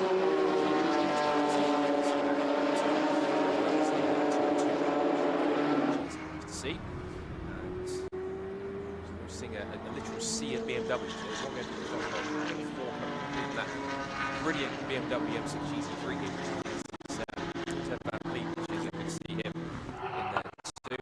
He's currently, I think he is, yes, he's leading the category, so no, he's not necessarily in 6th position, I think, in the Supercar Rankings, because it's now the 118 GTD Wild. 6th overall now, so this is kind of where we thought the Supercar Challenge cars would plateau, somewhere around the top 5 or 6 within Britcar. I say 6th in the race, they are in separate races, but if you take my point, they're running not far behind the number 74 car, which at the moment has Don Malone at the wheel, but will later have British Touring Car race winner, former Carrera Cup champion Dan Camish behind the wheel. So yeah, the number 118 machine, the Porsche, which started 3rd on the Supercar Challenge grid, leads the class at the moment. This is what the pair of BMWs heads through now. There was a car in the pit lane there because we are into the pit window now for Britcar. It was a Britcar car, the number 40, and that is Brian Branson, the Sport BMW, to potentially hand over to Jasper Sapra. So one of our first contenders in. That car was running 3rd in the trophy, in fact it was running 2nd in the trophy class at the time it came in and just lost 3rd as it came into the pit lane. So a fairly front-running car coming in, And this is what I was saying to Richard earlier on, Scott, what I love about the Britcar Endurance Championship regulations. 2 pit stops, but you've got over an hour to make those stops, and you're not regulated within that 72-minute window as to when you have to make them. It really opens up the strategy. Makes the race a bit more difficult to follow, perhaps. We'll do our best to try and keep you abreast of what's happening, but it gives the teams an opportunity to think their way, to strategise their way to a good result. Looking at some of the rules of Supercar Challenge, it looks like there's sort of a minimum pit stop time, like 135 seconds plus, so managing 110 seconds on top of that. Pit stop almost like 3 or 4 minutes. It's quite interesting. There's an initial management time we have to wait, plus an additional depending on how, which is also even longer than the initial in order to kind of satisfy that. So yeah, roughly like 4 minute pit stop in total minimum, which is I thought quite fascinating in terms of how they do their pit stops. Yeah, possibly part of this merge with Britcar to try and make sure that they keep their 2 races as separate as possible. Race leader in, by the way, so early pit stop for Steve Gambrell. Oops, spin, that's the BMW around, that's the Ted Van Vliet car, the JR Motorsport car, pointing the wrong way at Village. Now, has he stalled it? Is he going to be able to get going again? There's not any immediate movement. Searching for first gear, maybe. But the brake lights were on, so he's got some power. Whether he's got any forward momentum, we'll have to wait and see. But yes, interesting, Scott. Gambrell in. I don't know whether he'll be handing straight over to Dan Lloyd or not, but Gambrell into the pit lane early. Hands the lead over then to Bonamy Grimes. That would be a nice clear track for him to try and build up some kind of momentum before he hands over to Johnny Molan. I don't think it's quite anything that he hasn't done in sports car racing or endurance racing, Johnny. And one of my first early memories of him was learning about the fact that he practically, quite literally, dominated an entire season of Porsche Carrera Cup in the UK. He won every single race, which is maybe personally almost kind of done that. Is someone else who's in the field, he knows a thing or two about Porsche. Camich, I think he's either come very close bar 1 or bar 2, or he has won every race in the Porsche Carrera Cup season. It's one of those 2, I think. But he did the similar thing in his year in Formula Fords, where he just, in some kind of one-make series, he seems to kind of, when him and the car click and the setup clicks, he's unbeatable. So I think that damage is probably winding back the clock quite a lot. If there's anything he doesn't know about a 991 Porsche Cup car, it's probably not worth knowing. So I would expect him, plus also all his touring car experience, to absolutely flying. If we do get to a situation where both Lloyd and Camich find themselves on the grid, that'll be a bit of a grudge match that they might have to ironically settle over the touring car paddock later on. Yes, that could be tasty, couldn't they? I don't think they had any run-ins at Donington last week. I might have to take a look back to see if there's a grudge match that's carried over to Silverstone. 32 is in now, by the way. That's the Cunninghams, number 32, which is another one of those challenge cars towards the front. Mark Cunningham started the SG Racing Porsche. Out goes the number 8. So the number 8, which was the first of our front-running cars to pit, heads back out onto the circuit. Whether they've had a driver change, I'm not so sure. I imagine they probably have. The car might start to go a little bit more quickly. So we are not even half an hour into the race, and already teams on very different strategies. Intriguing, though, to see some of these front-running cars coming in so early. I can only imagine that's because they do want to give the pro driver a good chunk of the middle bit of the race to work their magic, I suppose, and try and gain some track position. But you're always running the risk now, because it's such a long time in the pit lane, Scott. You're always running the risk that if we get a safety car, you can get trapped a lap down. You can. It's just judging it as well as possible. So there will be some teams who are going to be studying the time experience, studying exactly what's going on around like a walk, trying to make sure that they are on it as much as possible. Another, of course, the key thing to do through the traffic, the long traffic course, to try and make his way through. He's going to be, sorry, son, carry on. It's going to be the traffic. Another thing that's going to be key also is just working with your traffic. Of course, you have to remember there's 2 races in one here. There's the Britcar race and the Supercar race. So ultimately, Supercar challenge cars are going past Britcars. If you see what I mean here, it's a meaning thing, but for them it's traffic they're going to try and get around in a race that's not theirs. So ultimately, it's challenges for both championships, having to try and figure out how to get around cars. They're not actually racing at all. They're just there on track. They have to be on track at the same time. Another race is going on at the same concurrently. Indeed so. Right, let's head to the pit lane. Rob Lewis, I believe, is on standby. Rob, who have you got for us? managed to nab Steve Gambrell because he's got to go back out in that lovely red Porsche every time I see it. It's a beautiful car. Steve, we spoke at the Pro Sport Sprint when you did a couple of guest rounds here earlier in the season. You were looking forward to this Britcar Endurance Championship, and it started off well. Yeah, I mean, it's a little bit of a fairy tale episode, you know. We've done well in qualifying, and there we were at the start of the race.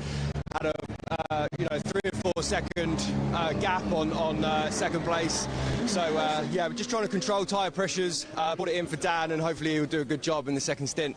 I'm sure he'll do a sterling job, but it really is a fairy tale because originally you did track days, you've got this Porsche, you've started a couple of outings, and now you've got some great results and started off the year so well.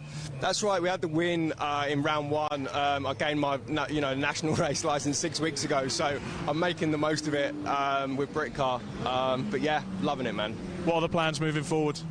I think, carry on doing the Britcar if we can get into some sort of bigger GT racing as well.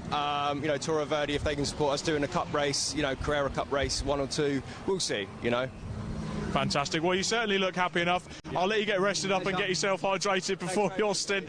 Always a pleasure to talk to Steve Gambrell. I think he's one of the happiest people on the Britcar paddock. Time to head back to the action. Yeah, thank you, Rob.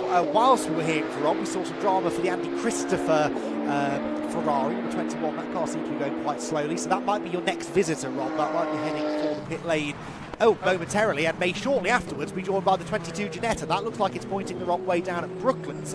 Elliot Wilson had started that car, run by Race Car Consultants. Had they pitted yet? I don't think they had. So, yeah, Elliot Wilson still at the wheel, we believe.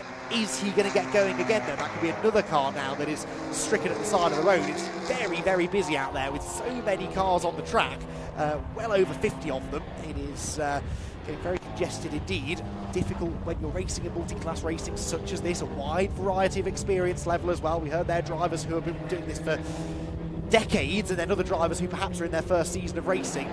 Most likely you'll get these sort of tangles within the inter-class battles, but hopefully they can keep it green, because as I started to say earlier on, the safety car that's the strategic element of these races. For the time being, it is Bonamy Grimes, the leader, yet to pit in number 16. We have now had the number 74 car in. So 74 started by Don Malone, Dan Camish waiting to take over. So these cars that have come in, Race Car Consultants in the pit lane, yes, roughly telling us they did get going. These cars that are coming in early then to plug in the pro drivers, they're trying to buy themselves some track time now. This is where the pros make their money. Yeah, absolutely. And of course, if they can get in as well and try and get some good laps in, try and get some gaps, if there's any chance of a safety car at all, if you've got the pro driver in, you stand a much better chance if the field closes up to be able to maintain position if you've got your pro driver in, rather than having your AM, I don't like using the term AM, but AM driver in order to be able to hold momentum and hold position.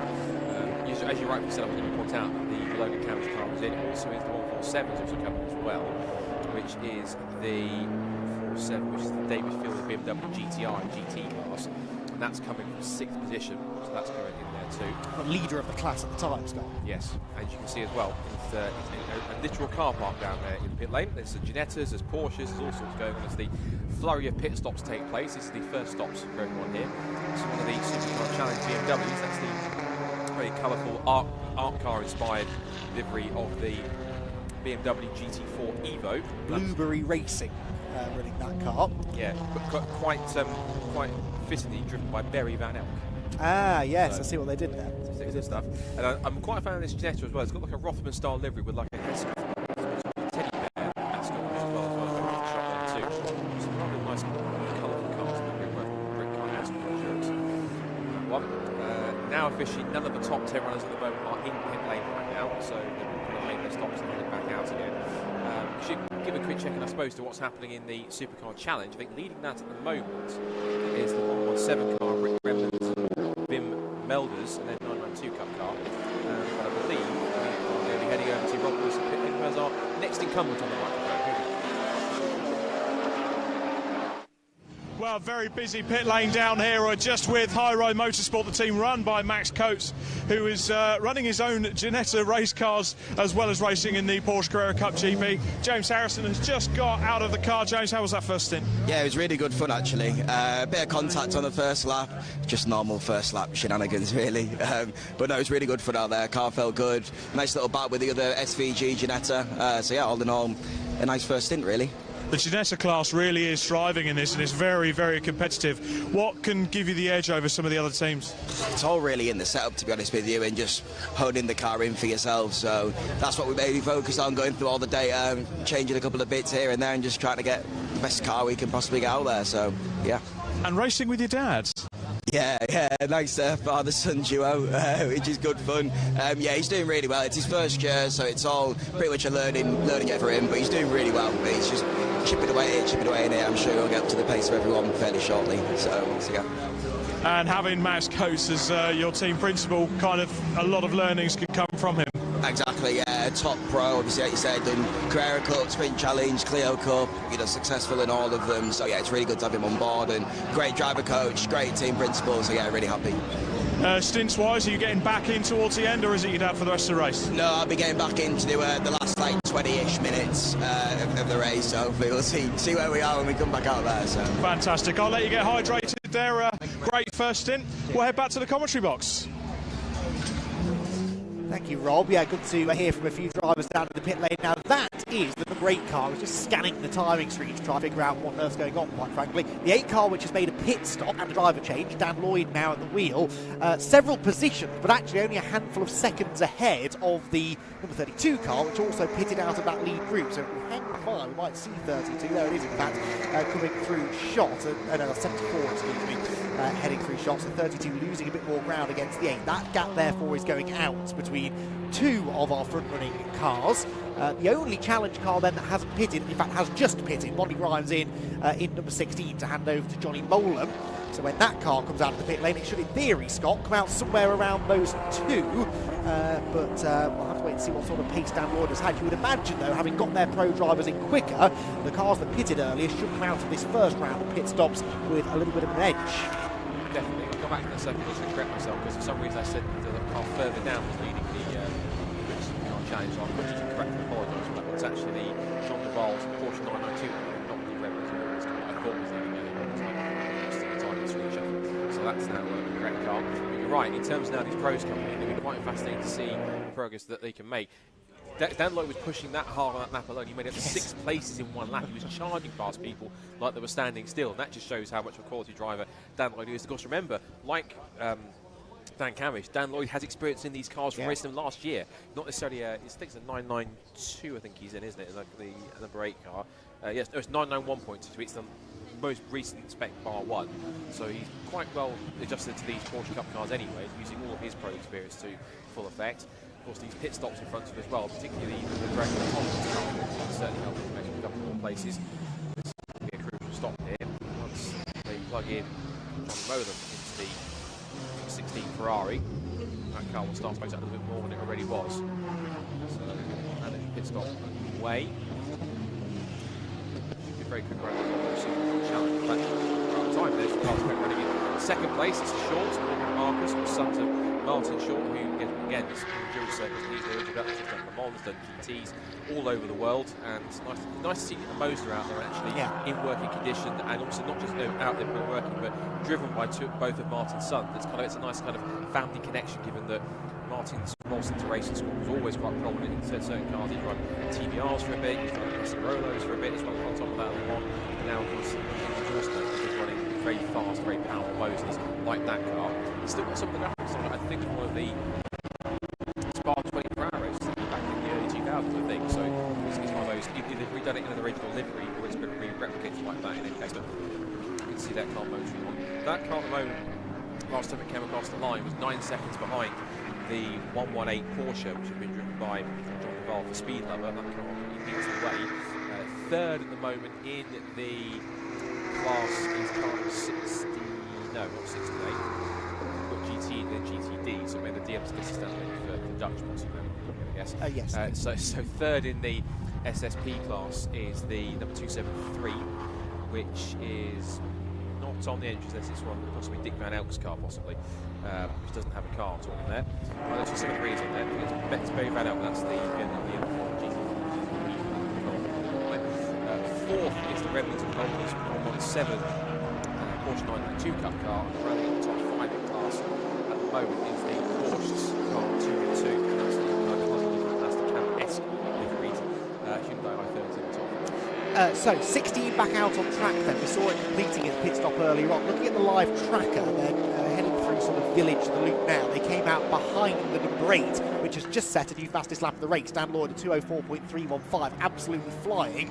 They're just about to head down the Wellington straight now, these two cars, 8 and 16, that were reasonably close before the pit stops, reasonably close after the pit stops as well, with different drivers we suspect in both of them now. And that 16 car, which handed over to Johnny Molam, who we've seen doing some Fun Cup racing of late, along with many other things over recent years. But Johnny Molam, who has this long-time partnership with Bonnie Grimes, into the car and chasing down Dan Lloyd if he can. They're just coming across the line now, so we'll get a proper look at the gap. Lloyd comes through, and Johnny Molam, 5-6 seconds later maybe will cross the line, 6.5 seconds to be precise, and will hold on to, well, that's a net second place realistically of those that have made a pit stop. They are behind the GTD class car which has made a pit stop, but that I think was an unscheduled stop earlier on for 117, and they're running in the Supercar Challenge, so to a different set of pit stop regulations anyway. Another thing I'm noticing, Scott, which is of concern, I think, is a lot of track limits penalties coming in, even within the first 20 minutes or so of the race. This is a circuit where it's quite easy to exceed track limits, but like that, I thought, maybe, although the Ginetta just stays within the white lines. We don't have an option of too many of these warnings this early in the race. You might find if they carry on, the order that we initially get on the track is not going to stay the same by the time we come across the line once they start applying. Once they start getting tacked on in the race. 16 is back in the pit lane, Scott. So they did a lap and came straight back in. Now, is this scheduled, or was it an issue with the refuelling? Maybe they are fueling the car. Yeah, they're refueling with a vet, because they've got the Vev box on that as well to kind of make sure they're getting spillage. And they've got a rapid turnaround, they're refueling again. So I think this might have been the plan, Scott, because they've got to do 2 pit stops, remember. Second stop. Getting them both out of the way. They're going to lose a chunk of time, but I think this looks like it was the plan. That is Johnny Molam, I think, isn't it, ready to get back in. So whether he actually got in the first place, I'm not so sure. I reckon that's a bit of a different strategy for the number 16, but they just want to get those pit stops done and run to the end. Now, that's all well and good, unless we get a safety car. I suppose what they're hedging their bets on is that safety cars at Silverstone are not all that likely. We have had one already in this race, but that was right at the very start. Now things have settled down. They're hoping this runs green to the end, and they can keep on pumping some good lap times in. But that's an interesting strategy call if that's what it was. I think you're right, because looking at the rules, in terms of multi-drive races, no driver may do more than 60% of the race. We're getting towards the back, it's half distance. Yeah. 45% with 50%. So I reckon what's happened is, I think you're right, they've opened the pit window, they've planned this, coming for a regular first stop, second stop, fueling, and possibly change to Johnny Molam, so that he's got basically a free kind of run just inside that 60% time. You can see the driver change happening as it was, so absolutely spot on. Bonnie Grimes is relinquishing the car to Johnny Molam. There's the distinctive yellow and blue helmet of Johnny. And then once he's out there, that's both their pit stops done. He's now in the car for the next 48 minutes. He qualifies within the 90 minutes or so he should be absolutely fine. Yeah, because 60% would be 54 minutes. There's 49 minutes left of the race to go. So 60% is 60% of 90 is 54. Therefore, these guys can literally run drama-free, fingers crossed, up to the end of the race. So I think this could be one of the cars that we see contending genuinely as a possible favourite for victory now that Sir Molam is now in the car. Yes, there were too many numbers for me to fully follow what you were saying there, Scott, but I think it makes sense. Basically, Molam is within the 60% yes. Required maximum time you're allowed to drive. Therefore, now both pit stops are made. Molam's in the car, he should be in there to the end. The only reason with is that car to come in again is a problem. Yes. That's it. So it should be good for them the rest. Correct. Okay, so get back in 48 minutes, and we'll see whether that strategy was the right call or not. But they made it. They made the call now. They won't be back in the pit lane. They've got what they've got now, really. Pit window is open for Supercar Challenge drivers now. Remember, they've got a shorter pit window, but they only have one mandatory pit stop that they need to make. We have a couple of those cars that have been in for unscheduled stops to this point, generally speaking. that is going to be the plan. Stop-go penalty for 43.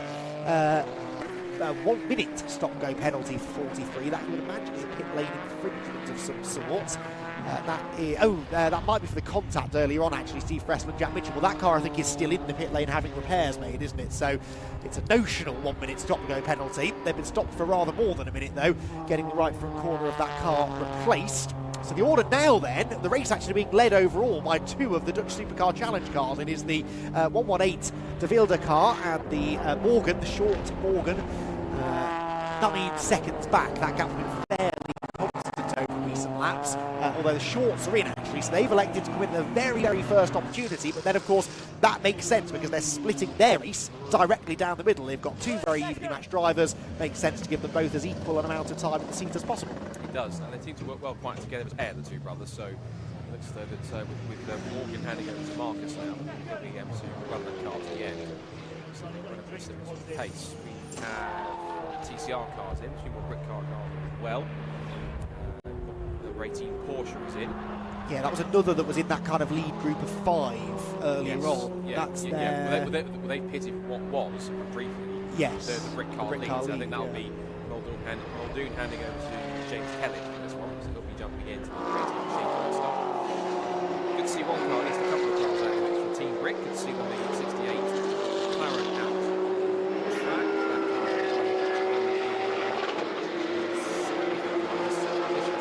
Team Brick in 6 positions again, and Team Brick to get up as high as they have in their McLaren. I think that's either 570 or 2. It's definitely McLaren GT4. There is the Ferrari of number 21. That's the car that was slower earlier on. That's the car that's now. No, it's not. It's dropped it way out. So whatever issue it has, it had. We have the Hyundai TCR making its way out through round Vale. That's the 2 machine. That's the just behind. That's the other.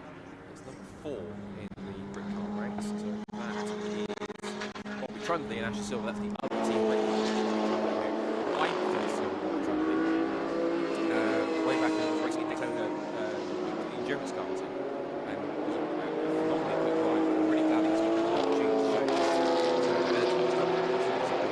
team Britcar this year.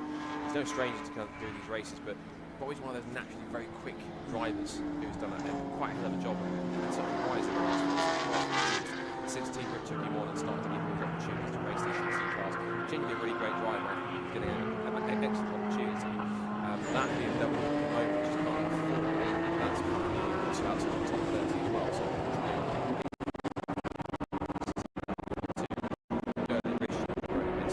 57 with 20 seconds stop-go penalty now. That's Barry McMahon in the Alfa Romeo. Of course, not Barry McMahon, but a new Alfa for Barry these days, the Alfa Giulia Quadrifoglio.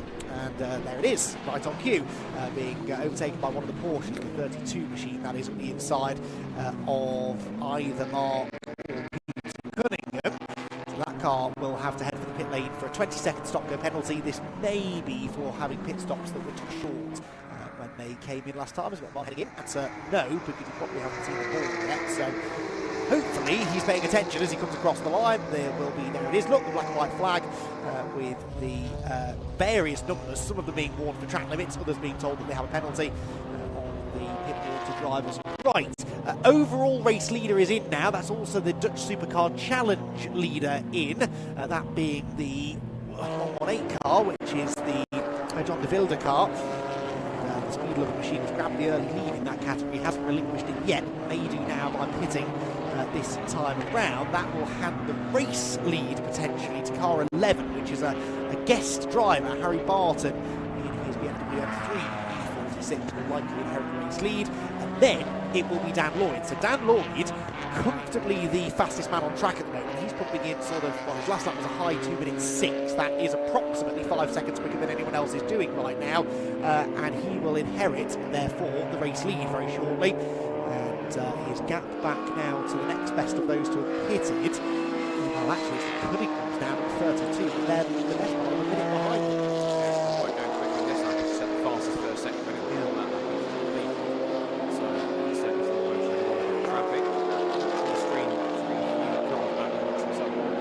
7, Cooper TCR is striking. So luring green, black number 7, that's TSR performance of Finn Jones and Rob Elliott. The pitch, he said, is John DeVille, Supercar Challenge leader in his kind of current spec 992 Cup car. First time it's Porsche Cup cars, it tends to, amongst their own climb, they tend to kind of find them in any race car. There's the biggest Gen 991 machine, which has in the wheel, still motoring along. And still going in through the front end of the car, of course the car being rear ended, so keep going in front of the car. In also is 280, that's the BMW M2 that's in as well. That's Dick Van Elk, who on the entrance doesn't have a car listed next to him, but that's definitely an M2. Whether it's a 235i, like a CS Racing, or just a regular modified 2 Series or M2, it's definitely what it is. So Dan Lloyd, as I said, consistently in the 206s, you can see there he is heading down into the left-hander at Brooklands. Now Dan is lapping about half a second or so quicker than the 16 car of Johnny Moll. The reason I'll get back to that in a moment, 721 is off the road. That I think is Maggots Beckett's, isn't it? Chris Murphy has gone off, Metro Motorsport BMW. Again, we hope he gets going without any need for a safety car intervention. But the reason I'm referring to 8 and 16 is because they've both got pro drivers in. 16, of course, has done their second and final pit stop, so we know Johnny Mollum's in that car to the end. But he's not going as quickly as Dan Lloyd is at the moment. The flip side of that is, though, that Dan will surely have to hand that car back over at the second pit stop to Steve Gambrell, because Dan can't do more than 60% of the race. And so that might then start to come back together again towards the end. It's absolutely crucial here, isn't it, Scott Woodwis, that Dan Lloyd capitalises on this stint, builds a gap, because they might have to then defend that lead in the final 20 minutes or so. Not well, Lloyd is doing pretty much a lot of the heavy lifting in terms of trying to build that gap up as much as possible. So the gap trying to build up as much as he can. Just kind of single place behind him is the Harry Barton guest car mix. Just mentioned though, there's one Porsche going quick, the other one's going even quicker because we've got 2 times the gap. One is the James Kellett number 18 just set the new fast lap of the race, has dipped underneath the 2-minute force, 2-minute 3.928, also moving quickly on a personal best. Johnny Moden, car number 16, 2 places behind in that Ferrari. Now trying to pick up his pace up, so he's not quite as quick as Kellett, but he's trying to motor on and close the gap in, compared to the lap time that Dan Lloyd has just done, 2:05.503. So yes, they're further down the order, but of course there are some cars that haven't even made their first pit stops yet, including some of the Supercar Challenge cars. But it seems as though all 3 of those, what I presume will be at the end, go towards the top 3. They're motoring along at the moment. Indeed, they are. Personal best lap, by the way, for Johnny Molan last time round, so responding maybe to what I was saying about how Dan Lloyd was going quicker than him. We've got a penalty for number 62. That's a drive-through penalty for the Harrisons, James and Steve Harrison's Hyro Motorsport Ginetta, listed as a G56A, which I presume is a GT Academy spec G56. That car's heading in for a drive-through penalties. Had lots of penalties, lots of different kinds of penalties. Stop goes, time added to pit stops, and now a drive-through penalty as well.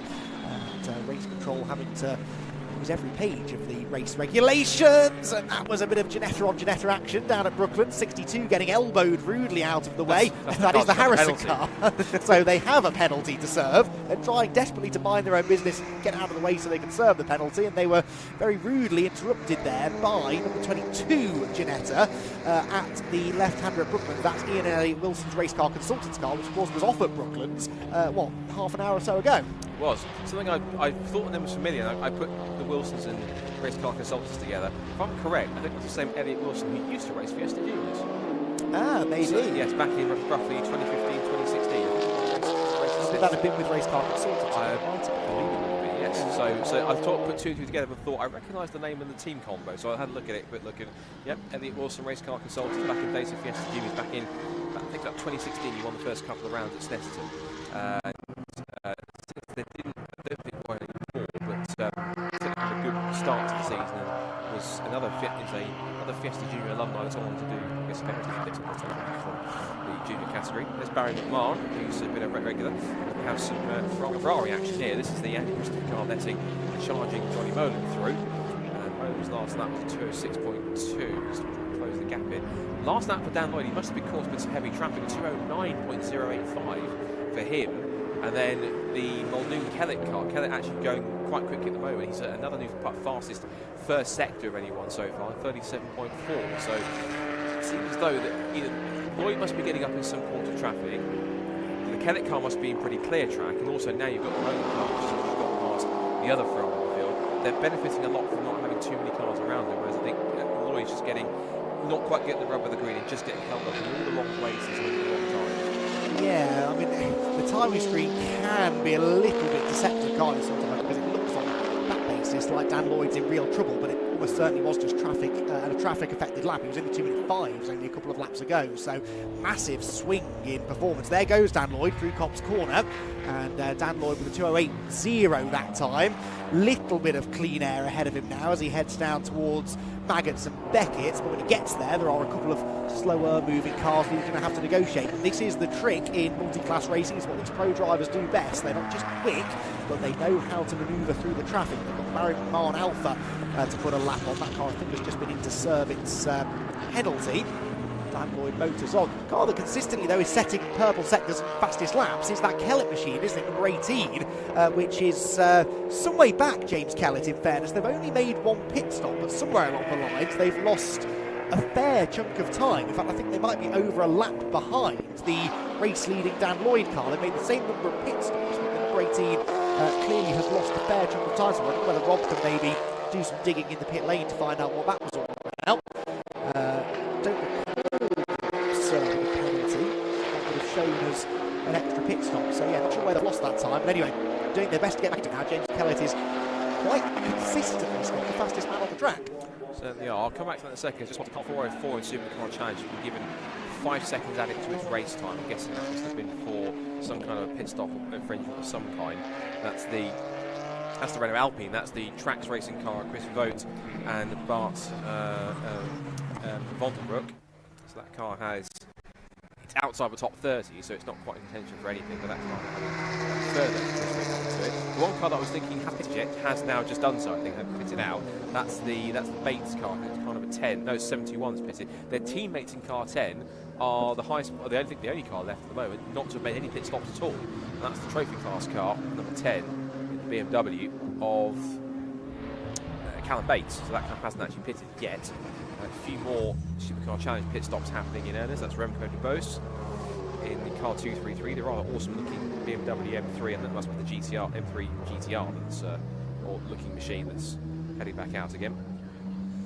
Yes, so the 32, when they pit eventually, when the number 10 pits, 32 will move into second place. We'll then have a slightly better picture of what's running the grid. We'll have most of the cars having made at least one stop, probably at least stop some two. Dan Lloyd is so far ahead though. I mean, he's over a minute clear of the Cunninghams. Yes, they got him in the car early, but I really don't think they're likely to lose that much time when Steve Gambrell gets back in the next pit stop. This was to Richard's point earlier on. Dan has got a very quick co-driver who isn't likely to lose a load of time when he was in the car either. So it's good for the winners of round 1 here on the international circuit a few weeks ago, and therefore early championship leaders. One of the other class winners from the first round getting on. Well, the GT class was won by Chris Bingham's Raceworks Motorsports Ginetta. I'm not sure is Bingham here. He's if he is, he's not towards the top end of the time screen, is he? So yeah, early P9. Oh, P9, beg pardon, yes, with Michael Lyons, of course he is. So he is second in class. So that's an advantage to Gambrell and Lloyd if they can stay there. Is he actually second in class, or is he doing an extra pit stop? No, that is a genuine second place for Bingham and Lyons. They are roughly 15 seconds or so adrift of the 147 car, although that's just pitted, so actually they're about to inherit the class lead, although the leader of the GT class, 147, making its second and final pit stop. So 147, David Fielder, solo effort as well for him in the BMW GTR, making his second stop. Reasonably close within the GT class. Scott will get more penalties now thrown at us for pit stop infringements. Cars 117 and 223. 117 is the Remnants and Moulders of the 117 car. It's had a pit stop infringement. That is the Porsche 992 Cup car that's from a speed lower. The other car that's had the issue with the penalty, car 233, that's the very called the boost car that we just saw in the pit lane, the E46, as Cunningham's slightly loose from Baggett's and Beckett's. A bit too much speed through Baggett's, put him on the wrong line through Beckett's, and then snaps the brakes, trying to avoid going on to the runoff area through the next lap. So a little bit of time lost there for 32. Is that Cunningham car which means net second place at the moment? Oh, significant one, because one of the pit drive-throughs for Britcar is car 18. That's the Morgan and Kellett car. Yeah. And that's the car that's currently at the moment in 5th place. Oh, well, base pits, it was 4th overall and challenge when it currently pits. That's going to serve a drive-through. The other one is car 21. The car 21 is the Andy Christopher Ferrari. That had some dramas earlier on after it slowed, so that car also having to go in and serve a penalty. But a challenge car as well, Scott, so both in the same class. So the big one is the fact that Kellett's challenging, has the fastest lap of the race still, and he's still lapping quicker than Dan Lloyd. His last lap was a faster second set for anyone else. He was 1.2 seconds quicker than the leader at that point in time, but I'm afraid now with that drive-through, all that hard work's going to count for absolutely nothing. Why there are so many pit stop infringements here. The regulations, to my knowledge, haven't changed, so a little bit odd that so many of the teams are getting caught out by it. But anyway, it's the same rules for everyone. They are very hot on things like minimum pit stop time. And it's not just that. There will be certain things that you are allowed or not allowed to do to the car at certain points in the pit stop. They must be pulled in at a 45-degree angle into the pit stop and pit bay as well. So maybe it was judged that they didn't do that. You can only speculate, I suppose, but perhaps again, what goes down in the pit they can find a bit more out for us. Looking back to Supercar Challenge, we might be about to get a change back in the lead because the Shorts and the Mosler are only 3.2 seconds ahead of the DeVille Porsche. And DeVille was actually lapping his last lap was a full 2.1 seconds quicker than the Mosler. So he's charging along trying to catch up to close in on that Supercar Challenge lead. So we really have got two quite intense battles in one on track here at the same time. But that's changed in the pit stops then, because the Shorts were behind DeVille and now ahead, as you said, by 3 seconds. But yeah, you're quite right, that's coming down fairly rapidly. I wonder whereabouts on the circuit they are. It's a very busy circuit to try and pick certain cars out on. I think most people seem to be in the middle sector at the moment. Yes, exiting the loop. Yeah, that's it. So, in fact, they'll be somewhere just out of this shot down the Wellington Straight. So we'll try and pick them up in a moment or two. 104 Mosler under threat in the first sector were 1.3 seconds slower than chasing De Wilde. That gap is going to be almost nothing, I suspect, by the end of this, their 25th lap of the race. Through Brooklands corner comes the number 16 Ferrari. Johnny Molan pushing on. No more pit stops, remember, for this car to make. So this is the highest placed car that has made 2 stops in the race. They've got their quicker pro driver into the flag. Johnny Molan, when he got in the car, had, I think, just over half the race still to go. So he's getting a big chunk of seat time, uninterrupted by pit stops, to get his head down and do what Johnny Molan does best. That lap was a 2:05.7 in traffic, but that's about matching the race leader, Dan Lloyd, who we know will have to pit again and likely hand the car back over to Steve Gambrell. So as the Ferrari continues on, work done down in the pit lane here on one of our BMWs. There's a driver, I think, with a wrench out, having a look at, there's the Woodrow car, Woodrow Motorsport car. That had the spin, didn't it, earlier on at Beckett's, I think it was. That may have done some damage, or perhaps was caused by failure on the car. You never know. So, yeah, Dutch Supercar Challenge race lead gap down to 1.2 seconds. They must be nearly neck and neck, those two now. They are heading through the club chicane, the Mosler ahead of the Porsche. See if we can find what's going on with them very shortly. 18 then heads through Village.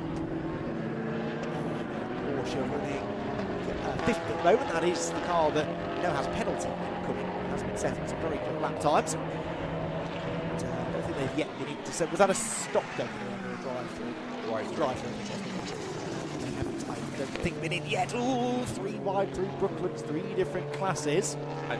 And also again 2 different races. Of course, you've got the Tevlan VA BMW. Sorry, go on, Scott. So the Tevlan VA car was right in the middle of that. It's 2 Brit cars going either side of a Supercar Challenge car. The Tevlan VA BMW was completely in getting involved in a battle that was absolutely nothing to do with it. well, that's part of multi-class racing, 2 separate championships, of course, competing together. I think it's a of course, as he chases down the Mosler. And for the Dutch Supercar Challenge lead, 43 is in. Janetta, work being done to the right front corner. Is this the 43 was? Yes, this is the car that I don't think has actually made it back on track yet after its collision early on down at this part of the circuit that Dan Lloyd is negotiating now. Dan Lloyd, our race leader, 206.5 his most recent lap time then. Continues to put in a pretty impressive pace, it must be said. He's got, I think, a full lap on the rest of the field at the moment. He does still have one more pit stop to serve. 27 minutes to go, so pit lane window will close. I think it was 18 minutes, wasn't it, before the end of the race? Yes, 18 minutes from the end of the race. So they've only got another 9 minutes or so to make this second round of pit stops. Pit lane is about to become a busy place, I think, Scott. And one key thing to point out, number 10 BMW still has not made its first pit stop. So, which is, I think, is quite strange, the fact that it's gone this long in the race and hasn't actually come in for its first stop, unless it's, maybe it's some kind of a glitch in the timing. They haven't actually done so. But this, in fact, is the battle for the Supercar Challenge leaders. Actually, and frantically pointed at the screen to point out. This is now the Shorts versus DeVille, and also right in the mix as well. There is the Grimes and Johnny Molan Ferrari. So that car not in this race at all. But ironically, DeVille is now and defensive and looking in front of him with the Moser, looking straight down, thinking, "Can you leave me alone? I'm not in your race at all." But Johnny Molan just wants to get past it because, well, he's not in the race either, but he'll find that he's in the way. So also, it's a bit of a tricky position for John DeVille to let the Ferrari through, whilst also trying to make sure he doesn't get in the way too much of the battle with him and the Mosler. Just about negotiates. So here comes John. Bingo up the inside. I think they just about avoided any kind of contact. The three abreast on the exit. Now the Porsche's on the inside of the Ferrari. He now puts them in the sandwich between the two of them. And DeVille now uses that full opportunity. And in fact, what would have been a bit of a downfall and a negative, he turned it fully into a positive. Just picked off 2 cars at the price of 1. Molan thinks, again, I'm not in your race at all. So up the inside I go. I'll just pick you off. But of course, through all of that sequence, like a magic trick, it's completely changed around. And DeVille back into the lead in the Supercar Challenge race. And rather bemused, I think, Marcus Short at Will, thinking, what on earth just happened? How did that all occur so quickly? We so often, when we talk about traffic management, we so often talk about how the cars being lapped can have an effect, often a negative effect, on the cars doing the lapping. But that was a good example of how you could sort of flip that situation on its head and gain an advantage out of being lapped. There is a correct way and a beneficial way to be lapped as much as there is a beneficial way to do the lapping. So, yeah, the fielder really read that situation well. Having somehow lost the lead during the cycle of pit stops, that Porsche is back at the head now of the Dutch Supercar Challenge portion of the race. Cunningham's have come back in, by the way, in that number 32 car. Second and final pit stop. Yellow flags down the Hanger Straight, so that suggests there's a car off at Stowe potentially. We're heading towards that part of the circuit now. Let's see if we can spot anything. Still yellow flags out.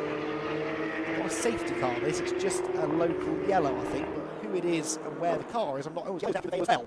It's a fairly sizable yellow flag zone there, and can't yet spot any obvious reason for it, Scott. But anyway, green flag racing again by the time we get to club. The car nips up inside the 117 Porsche. Leader is in, Dan Lloyd is in, so Dan Lloyd pits then in car number 8, 24 minutes to go. So when all is said and done with the pit stops, it's going to be about a 22-minute stint then for Steve Gambrell. Oh, there is the reason, meanwhile, for the yellow flags. 40 off in the gravel. It's got damage to the, not damage, it's just beats in there. That's 40. That's the Jazz. Yeah, Brian Branson car. That's Branson's car. So looks like they've. There must be a relay entry there of some kind because they've also got 2 cars there. Right. Okay. So that's Brian Branson's car. Jazz Sapper's in the blue bin. This is now their kind of undercars in the mix. That's the car top. Was there a car parked also just saw there on the Hanger Straight as well, on the Plenty Straight, just on the off to the camera's right. I think it was right at the top of the shot. I'm sure it was something that was parked on the exit of the on one of the service roads. I'm sure there was. I think I spotted something. Okay. Unless it's a trick of the lighting. I'm going to quickly just go look back on my stream here and see if there was anything at all. Because I'm sure I saw something that was stopped. Yes, you're right. It's a BMW. BMW. There we go. Yeah. So again, that's one of the E46 M3s. Now, whether it's got a Goodyear logo, so it's a Britcar entry. It's an E46 BMW, possibly an M3. And safety car, Scott. Safety car, there we go. It's 34 34's had the stop. That's the Dave Farrow Martin Byford car. So I guess Martin Byford at the wheel for that car. So safety car deployed. This is interesting. Well, this is a massive benefit, is it not, for Gambrill and Lloyd, because they're in the pit lane. Everyone else is going to have to slow down, and the chunk of track time they would have lost as a result of pitting whilst everyone else was going around at green flag speed is going to be negated significantly, and it comes just as we were expecting a lot of front-running cars into the pit lane, so this is going to completely turn the order on its head. I'd say it's certainly a disadvantage, this, for the Johnny Moulton and Monty Ryan's car, because their whole strategy really relied on there not being a safety car to delay Johnny Moulton. So I think this is going to play more into the hands of 8 than it is anybody else. Might even cost Johnny Moulton a shot at second place. Remember the 74 car, the Dan Camish machine, he shares with Don Malone, that also owes us a pit stop. That car I would expect to come in under the safety car, that could also therefore come out ahead of the Johnny Moulton car. So safety car out for the second time. There is the race leading car in though, right at the end of pit lane, and I see no way now, unless something goes dramatically wrong in this pit stop, Scott, I see no way that they won't rejoin with a healthy race lead. Well, just to point out that miracles do happen. Callum Bates has made his first pit stop, so he's on an out lap as well for that one, so I'm sure he might become straight back. He might choose it potentially to do this under the safety car and get his second pit stop out of the way and lose minimal time. The only thing is that I guess the way he can make this work is he's got to try and get in. He'll be ahead of the safety car, so if he can make his second stop now, he might get a bit of a benefit possibly.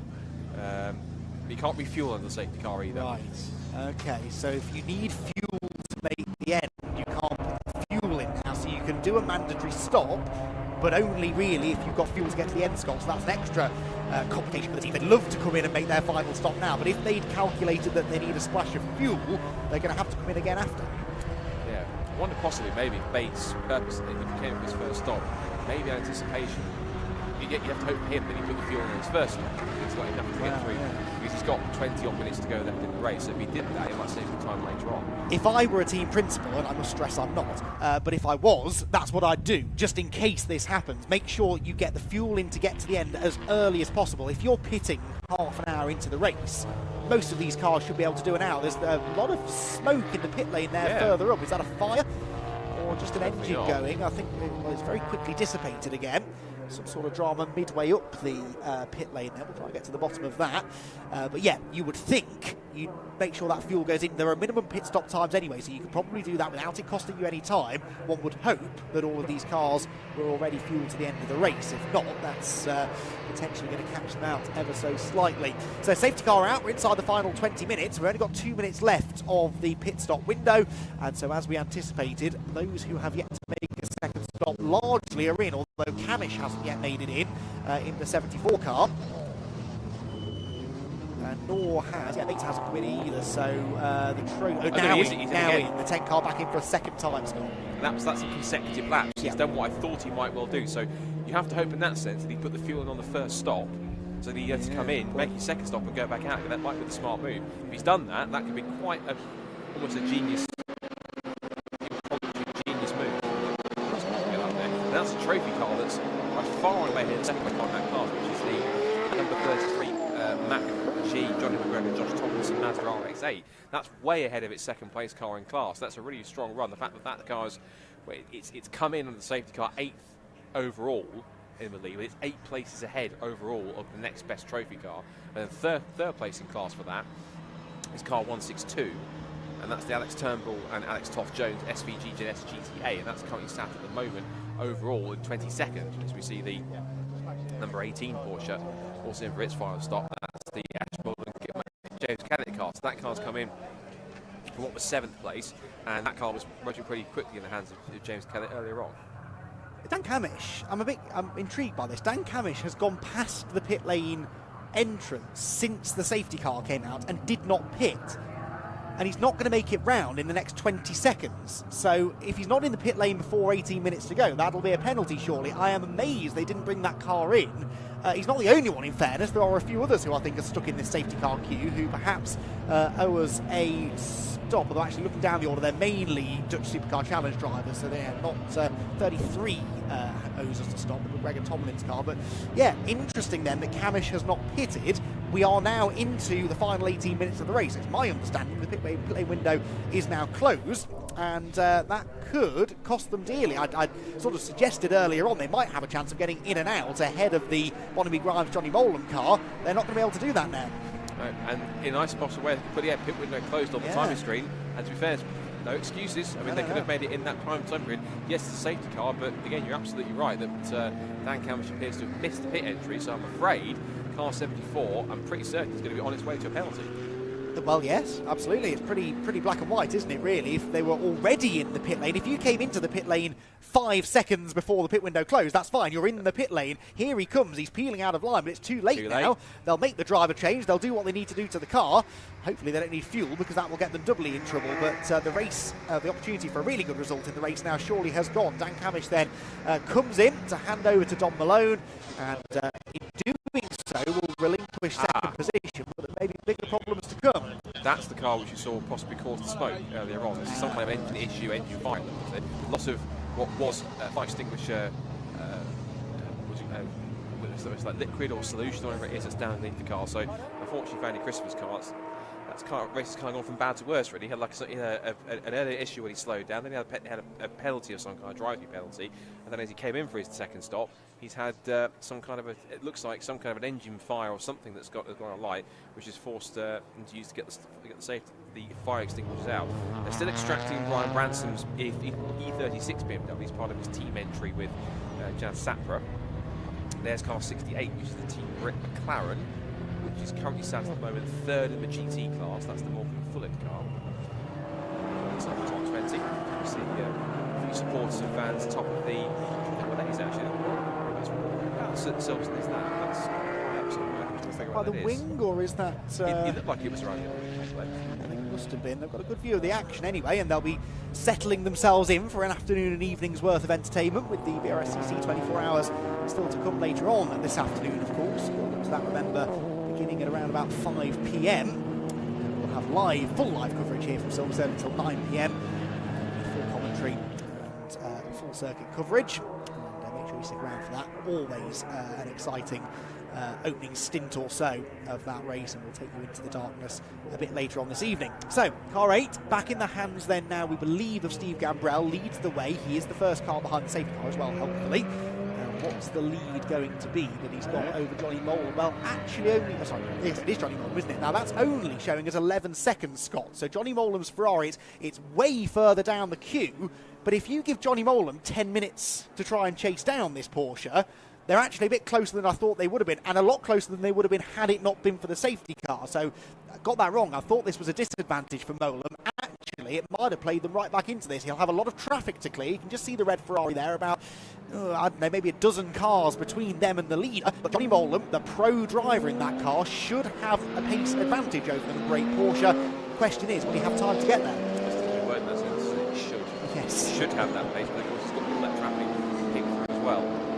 See, Johnny Molan, of course, has done this in many times, so he's no stranger to situations like this under the safety car. Now, I'd like to think, hopefully, they removed the Brian Branson BMW, the other one which had stopped as well, which was the 34 BMW of one of the 34. That was a Dave Farrow Martin Byford BMW M3.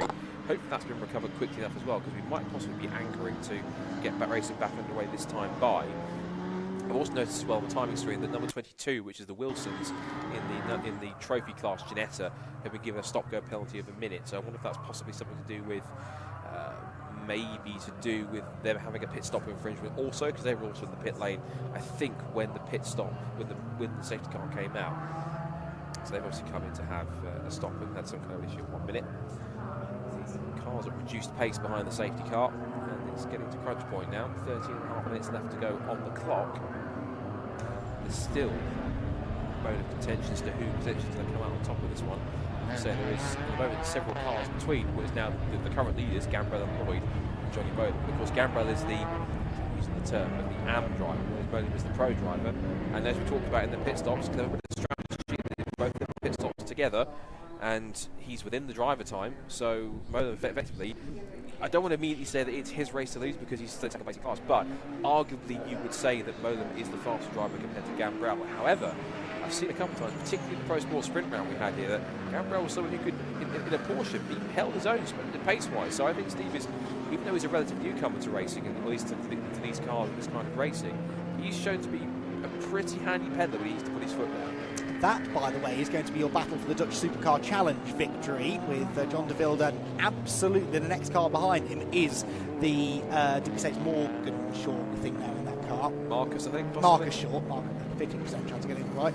Marcus Short in the Mosler, who's been given another opportunity to come back at him now, and they're stuck in traffic, so that could just yield an opportunity for the Mosler driver to get through. We are still behind the safety car, by the way, so we're getting another lap at least behind the safety car.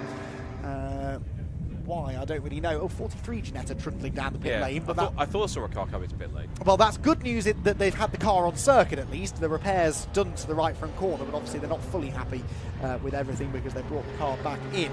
So a safety car lap is, well, the last lap was in excess of 4.5 minutes. Now, they may well choose to speed the safety car up this time by, but even so, Scott, we're looking at, what, 7.5 minutes of racing here. With every minute that ticks by behind the safety car, this is advantage Steve Gambrell, because it's less likely now that Johnny Molam is going to be able to catch him. Yes, Molam in theory is the quicker driver, but Gambrell, as we covered earlier on, is a very quick peddler himself. And if you were Johnny Molam, Scott, you're looking at that queue of cars ahead of you. It's not a tasty prospect, is it? You've got a real mix of cars, quite a few challenge cars. You've got one of the front-running Supercar Challenge machines in the JR Motorsport BMW. That's a full-spec GT3 car. They're not all going to be super easy overtakes, whilst, of course, Gambrell is in perfectly clean air, no interruptions, no hold-ups. He can get his head down, build a gap, and make it as difficult as possible for Molam to chase him down. And you're essentially looking at, what, about roughly at least 4 laps to try and do it, because lap times are in the very low 2-minute marks. I mean, the best lap time we've seen out there are 2 minutes 3s, 2 minute 4s in an ideal scenario. If you throw traffic into that, you could probably get out of, what, at least an extra 5 seconds on top of that. So you look at lap times of 2:08s, 2:09s, if you can get through traffic and being offline. It depends on how quickly they can get around at this part of the circuit. There's 10 3/4 minutes to go, so maybe they might get back to the start line, possibly with around about 8 minutes or so to go, so we'll see. But it depends on how much more and change on top. If they get to about 8.5 minutes in the next 2 minutes, then they might actually get maybe possibly enough maybe for 5 laps or so. It's going to be a fascinating back and forth in both races, both the Britcar and the Supercar Challenge events, when you've got the lead and the victory in both of them very much up for grabs with literally minutes left. Yeah, we're going to need split screen, I think, aren't we, through this final sprint to the flag to cover both of the battles, but do our best to keep on top of the 2 scraps that are going on. There goes Johnny Molam then, who's already, I'm sure, relishing this chance that he's been given to try and win the race, but knowing that he's got a lot of work to do. And remember, he can't overtake any of these cars before they cross the line. So even when the safety car's in the pit lane, even when Steve Gambrell decides to accelerate and get the race back up to speed, Johnny Molam cannot make any overtakes till they've crossed the line. And that is something that Gambrell can use to his advantage. If he's smart, he'd go early and stick Johnny Molam behind those slower cars for a longer period of time. Even just a run through Brooklands and Luffield in clean air for Gambrell could gain him a handful of seconds. Smart thought on that one, yeah, definitely, particularly with the restart on that side. That I actually think would make quite sense. It looks like unless they're going to put them out right now, another lap behind the safety car. But unless there's something up, the BMW's not there, and the bit that was on the back straight is gone, and also so is the Brian Branson car. So for what reason we're still behind the safety car, I don't really understand why. Just note also well the JLC Group Motorsport 114 car just come back out of pits after had some issues earlier on. That's the 114. That's Christopher Hayes, Simon Major, Seat Supercopper that was in the pit lane for a little while. Yeah, I think we are honestly scratching our heads. We can't even answer the question why the car's in. That's Johnny Molam back in. Johnny Molam is in. Right, well that we didn't see coming. I'm not sure why the race hasn't restarted. Maybe it's for the best that it hasn't though, because Johnny Molam's in. Is this a penalty? It looks like he's got a penalty maybe. He's pulling into the penalty box at pit entry. He's not the only one either. We've got the 63 Ginetta in, but Johnny Molam, I hadn't seen anything on the timing screen to suggest a penalty. It is a stop-go penalty that he's serving. There is the car on screen. The stopwatch being used by the marshal to make sure that he's held there for the right amount of time. That was, what, 15 seconds or so maybe? But he's also got to trundle down the pit lane at pit lane speed, so he's going to lose a lot of time. He'll lose positions here as well, I suspect, in the overall race, although not maybe in class necessarily. It depends a bit, I suppose, on whether he gets held at the end of the pit lane, which I suspect he might be. Yes, the red light is on, so now he's got to sit and wait at the end of pit lane, and he wanted to go, but the marshal sticks the hand out in front of him, so he'll fall right to the back of the safety car queue. Now that means he'll be behind certainly the Don Malone car. There he goes now, released back onto circuit. He'll be behind the Malone car, behind the Muldoon and Kellett car, so that takes him down to 4th in class. From a championship point of view, Scott, that could be crucial. And of all the fortune, to make his fortune even more worse, message on the screen, safety car in this lap. So of all the time he didn't want it to come to happen, it has all fallen apart, I'm afraid, for the Bondi drivers, Johnny Moe and Ferrari. These guys literally are on the pound seats now. It's Garen Bronner and Lloyd's. Essentially, touch wood, it's their race to lose. So let's try and do so with as minimal challenge as possible. And yeah, that's a disappointing point of view. Of course, they won't lose a spot for the Bingham and Lyons car, but that car, I think, is coming not for a penalty, it's come for something different, some kind of mechanical issue, because it wasn't in the penalty box, and it's still in the pit lane. So unless it's a really lengthy penalty of some kind, it didn't come up and park up behind, didn't come in and park up behind the Ferrari, so it's obviously gone down to its pit stop. An issue which has to be resolved. We'll try and to get it out with last 6. So when they do go back racing again, that's how they go back with 5 minutes to go. I think we're looking for about 3 laps worth of green flag racing right to get to that one back up. And also again, mention to the fact that we've still got this battle in the Supercar Challenge result between John DeVille and Marcus Short in the Mosler. So these two are going to be quite close together because they're in the same class together. We'd seen prior to all this that the DeVille Porsche had the pace over the Mosler, so I wonder if he's going to have that again with minimal time left over. I think we are going to get great racing quite shortly, possibly before we tick over to 5 minutes left. So we're going to get at least, I think, three more laps to try and figure this one out. There's quite an interesting battle within Class SSD in the Dutch Supercar Challenge as well, between the 202 and 207, the De Borsts versus the Van Riets in there. Well, the 202 is the Hyundai and the 207 is the Golf. They're the 2 TCR cars in the Dutch Supercar Challenge. They're nose to tail in the queue as well for a class victory. I think they're the 2 closest of the classes on track, and they both happen to be within the Dutch Supercar Challenge element of the race. That, though, is Steve Gambrell. His job is simple now. Just don't put a foot wrong. 3 laps of the Silverstone Grand Prix circuit with clear air ahead of him and no one realistically within striking range, at least for class position, and he should come home a race winner. He's accelerating away through Woodcote Corner, left it quite late in the end. Off he goes. There's a bit of a gap developed between the 2 Supercar Challenge leaders, but the leader in class is stuck behind a TCR car, and that means that Marcus Short is able to close right in, so the Mosler might have a go here as they head towards Copse Corner. And of course, all of the cars now have lost some tyre temperature, lost some tyre pressure. Drivers need to switch themselves back on as well. And straight now over the final few minutes of the race. Through Maggotts and Beckett's they go. The 34th lap of the race for the overall race leader. And here, I suspect, Scott, is going to happen in the pack.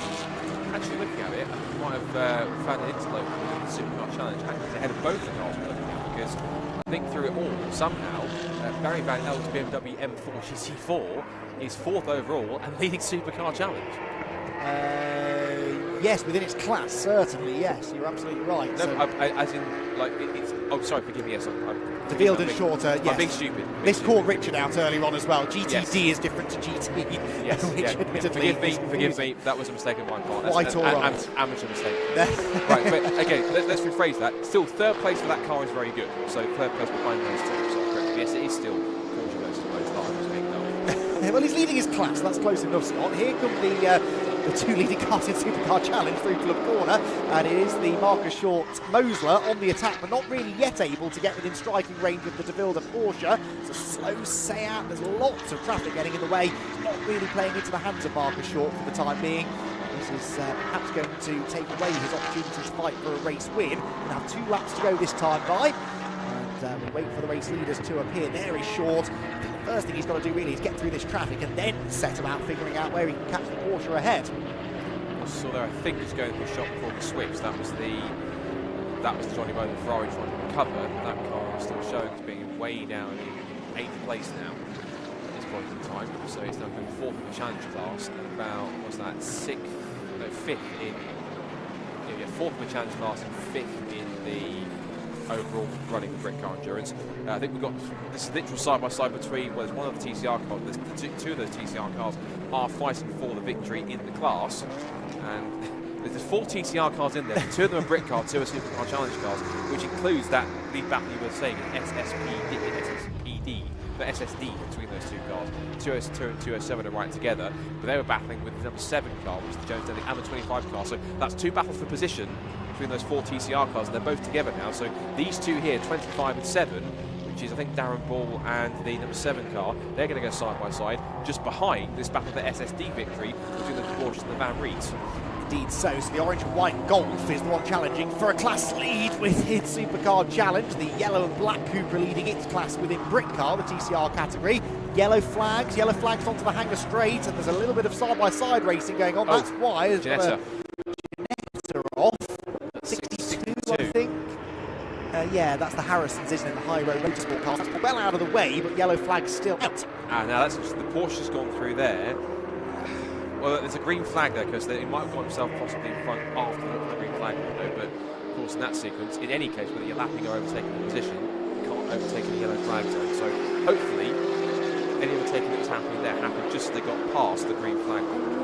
That's got disaster written all over it, hasn't it? Through the club chicane, there was another Ginetta firing at the inside of that TCR class lead battle, which stays in the same order that it was. The 25 Cupra ahead of the number 7 example, the all-green machine second in class, as they head towards Abbey Corner, and it's the 162 Ginetta that's making all of the bold moves, and squeezing through on the inside line at Abbey. It's just sort of putting that TCR class battle on ice, isn't it? They can't quite get to each other because there are so many cars from quicker classes getting in between them, and it's keeping Darren Ball in the lead of the category for now. The loop they head, the 7 Cupra way wide through the loop, almost off the track completely, and might end up losing a bit more, a few more positions in the queue. There is Johnny Molan, by the way, number 16. Now, what can he recover from the situation? He's 5th position. He was 4 seconds behind the number 18 car at the start of the lap. That would be for 4th overall, but crucially 2nd in class. So we'll have to wait and see whether he's able to get there before the end of the race, which is only a lap away. But if Molan can at least recover to 2nd in class, then that's damage limitation, isn't it? Certainly will be. There's certainly some kind of silver lining from the event. And again, any points he can pick up now might be a saving grace later on in the season, because he can gain back in the next lap or so. It'll be quite crucial. He's weaving his way through the traffic like he's playing a racing game on easy mode, weaving through some of the slower cars, because it's not going to change the fact that this man here, who is going to win, I think he's won literally now. Every time he's won a race, it's always been at Silverstone. He's won 3 Pro Sport sprint races. He won the race, hit the season over, and the international circuit. Now he's about to, before he gets the flag okay, win the GP race here for the Britcar. So I think it's one that's key to have to go there. Quite like Silverstone to see him. Probably does. It was side by side there for the SSD class lead, but they had to put that on ice because of the yellow flag, and so they are single file again down the hangar straight. And they're Johnny Motham right behind them on their tail too. There's nothing to do with them, but it's an extra fly in the ointment. 7 to be given 20 seconds added on their time. It's 4th in GTD, so we won't worry about that too much right now. There's the car that's 2nd in GTD. Mosler heads down the Sir Lewis Hamilton straight into Abbey Corner, without time having ticked down to 0. So a checkered flag awaits for Dan Lloyd and Steve Gambrell. Here they come. Gambrell has the honour of bringing the car home. They played the strategy very well. It could have been a very different story, this, had the Johnny Molan car not had to make this mysterious 3rd pit stop. But it is going to be a 2nd victory of the season, an extension of their championship lead. Well, they'll likely actually take sole ownership now of the championship lead. We'll have to look at who the other class winners are, but it is car number 8 that exits the final corner, and a 2nd victory from 2 races in 2025 for Toro Verde GT. Steve Gambrell and Dan Lloyd claim the victory on the Silverstone Grand Prix circuit, and within the Dutch Supercar Challenge, and indeed second overall in the race, is going to be the number 118 machine, having started third. John de Wilde doing the whole 90 minutes by himself in the Speed Lover Porsche, wins in the Dutch Supercar Challenge and had to really work hard for that in the closing stages. Lost the lead during the pit stops, remember, but was able to get it back again on track just after this for a class victory within Supercar Challenge as well. It's the SSD battle, and it's not quite going to change, is it? They will stay ahead as they head to the line. Fastest lap, by the way, on the final lap of the race for the James Kellett-driven Porsche in second place within the challenge category. Well, that threw an awful lot at us. It was a complicated race strategy-wise that all boiled down to a bit of a sprint to the flag. I'm gutted that Johnny Molan had to make that extra pit stop, but whatever the reason was, maybe they were low on fuel, who knows, but they had to make an extra penalty, wasn't it? In fact, we don't know what the penalty was for, but a penalty served, knocked them out of contention, and robbed us of a real grandstand finish. But Steve Umbrella and Dan Lloyd won't be complaining one little bit. They'll be very, very pleased to have come home with the challenge victory. Other Britcar classes then. Trophy class was won by the number 10 Bates machine, Callum Bates in his Woodrow Motorsport BMW. What else did we have? We've got the GT class, which hasn't yet been won actually, because there's one car that hasn't seen the checkered flag, that being the GT class winning car, Crispin and Michael Lyons for Raceworks Motorsports. The Ginetta category won by number 47. Stasi and Lucia Sciglio, the Data Motorsport car. TCR, as we covered, was that did change, did it then in the closing stages? Yes, because Darren Ball was ahead, wasn't he? So Darren Ball got overtaken on the final lap of the race by Rob Ellick and Finn Jones. So the TSR performance, the green Cupra that was on the attack in the closing stages, I'd sort of written out because through traffic they were dropping away from Darren Ball, ended up winning by 1.4 seconds in the TCR class. Didn't see how it happened, but a late change in the order there. And, well, we had a feeling at least one of the classes were going to have a bit of a sting in the tail, and that's exactly the case in TCR. Dutch Supercar Challenge won by John de Wilde, as I mentioned. He's also the GTD class winner. SSPD is won by 273, which was the Blueberry Racing BMW. That's the GT4 Evo of Barry Van Elk. SSD by the DeBorsts in that nail-biter of a finish over the Van Riets. Only half a second between those two TCR cars. Hyundai ahead of Golf. More or less for the class wins, isn't it, within the Dutch Supercar Challenge. So a very entertaining race, and we look forward to having more of the more races from Britcar Endurance Championship later in the year. That's, of course, their only race of the weekend, but if you have enjoyed what you saw there, I'm sure you probably did, then head over to their website for more information, britcar-endurance.com. Snetterton is their next round on the 31st of May. Then they're at Thruxton. That's going to be a real barnstormer of a race on the 5th of July. Donington on the 9th of August. Snetterton again in September. Alton Park in October. And of course it all ends, as is tradition, in early November with, I guess they're doing another Into the Night race at Brands Hatch. Is that the plan? Yes, it is, as part of their firework display event at the end of the season. So the results rattling through on screen. The ones with a gold garland next to their name there, the class winners across the multiple different classes, 7 or 8 different classes all told. A couple of late penalties, 273 and 280. I don't think that affects any of the class wins, does it? 280 or 50 class, 273. Oh, yeah, that's Barry Van Elk, who won SSPD. 20 seconds added on. I don't think that will cost him the... No, he was a lap ahead of the next car, so it won't cost him the class win. But Barry Van Elk, 20 seconds added on for overtaking under the safety car, but will retain the SSPD class victory, if you follow what I'm trying to say. So, overall top 3 line up in the pit lane. Very shortly, I think we'll have the chance to head over to Richard John Neal. In fact, right now we can head over to Richard John Neal to hear from our podium finishers. Like down here in the pits, like you almost like your modern classic endurance race, it never really got into a flow. There was always something going on. There was always something going on, and then we had to do a drive. But Steve, very well done. I was here at the clubby earlier on in the season, watching when you went in the Pro Sport Challenge with the Brscc. Good grounding for this, and congratulations to the pair of you on double victory. Obviously, you won the first round as well. Yeah, thanks very much. I mean, yeah, we've had a lot of experience around Silverstone this year. Probably our 4th race. But yeah, going into this bigger event, a lot more things to think about, strategies and stuff. But yeah, have Dan, you know, he brought it home, so yeah, mega happy. And your history, you don't have a huge, long history, do you, in the sport? No, nothing, just track days. So, you know, got my licence 6 weeks ago, so, you know, yeah, we got it in time for the first round, and, you know, it's a little bit of a fairy tale event, so look, we'll see where it goes. It just goes to show people don't have to do years and years and years and years and years of karting. Yeah, maybe so. This guy's good, isn't he? And a good, very good pairing, you two. Yeah, you don't need years of karting. Just hire me as a coach for a couple of months. I'll bump these up a little bit. Really good. But yeah, no, mega job by Steve. Did a great job. The team, Torre, they had to give us a mega car. So yeah, awesome day. Well done, guys. Great race. Superb to watch. Look forward to catching you again very soon. I think I'm going to get up for the podiums over there. I'm going to see if we can grab James Kellett, who was P2. James, can I grab a quick word with you? Got a wheeze over. And we've got Ash as well. Is Ash around? Ash is here, yeah. Ash will grab you as the second place pairing. Well done, Ash. Cheers, Richard, nice to see you. Richard. Well done, James. I think fastest lap as well, James, which didn't surprise me because I know you're a quick young pedlar. You always have been. Thank you. I appreciate that. Well, I have to take my hats off to Ash and the team. We nailed it with the car for that. But then definitely, I mean, we had a couple of issues with the car in qualifying, so it was a bit sketchy going into the race. But yeah, we brought it home. The car's absolutely spot on, super quick. We were consistent, and we were catching the leader by like 5 or 6 seconds a lap there. So if the race was a little bit longer, you never know what could have happened. But fingers crossed, it goes our way next time. And Ash, what a great pairing you two are. Yeah, no, it's been mega. Like, he's been a great help in relation to bring my driving on. I think for me it was consistency. He didn't do anything wrong, which was great, and allowed him to get a bit of a flow on once we got going.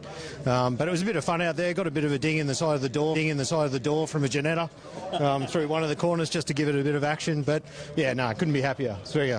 Thanks to James. Well done. I think Claire's trying to get you upstairs, so Ash, well done. Thank you very much. Hopefully have a better long chat next time. Great to see you. We've got John de Wilde over here. I'm going to see if we can grab a quick word with John, who won the Supercar Challenge, before they go away for their podium. John de Wilde? Hello. Nice to meet you too. Many congratulations on a fine win there. And because you, unlike the other guys we've just spoken to, you've had to do it all on your own. Yeah, I did it all on my own, which was not very difficult now, because we got a very long safety car. Yeah. So out for the best there, and normally I don't have problems with 1 hour and a half stints, so there was no problem. But these two Porsches were really fast. Really fast. I was lucky they got 2 pit stops to compete a little bit, but yeah, it's another league. We were just trying to wonder whether you guys from the challenge could get the overall win, and it looked on the cards at one point. I think maybe safety car scuppered that, but you had a really good battle with the Mosler. Yeah, it was a nice battle. We stayed the whole race between 5 seconds, I think, and we lost a little bit of time in the pit stop, where therefore he could come before me. And I could take him just before the safety car, so turned out for the best. That's good. They're trying to get you up on the podium, I think. So, John, many congratulations. Thank you for talking to us. And please come and race with us again. We look forward to seeing you again. Maybe we do. I hope you do. John de Wilde there, who wins the Supercar Challenge. We've got teams coming down already on the grid, getting ready for our F4 race, the Wera Tools FIA F4 British Championship. Round 6 already. It's the 6th race of the season coming up, and it's the one where the fastest qualifying time from qualifying sits on the front as we move to do that. So great stuff from Britcar. We'll let them crack on with their podium, and I hand you over. I can't remember at the moment whether it's Scott or Andy. I think I might be sitting with Scott on this one, or maybe it's Andy. Who knows? Let's go back to the studio.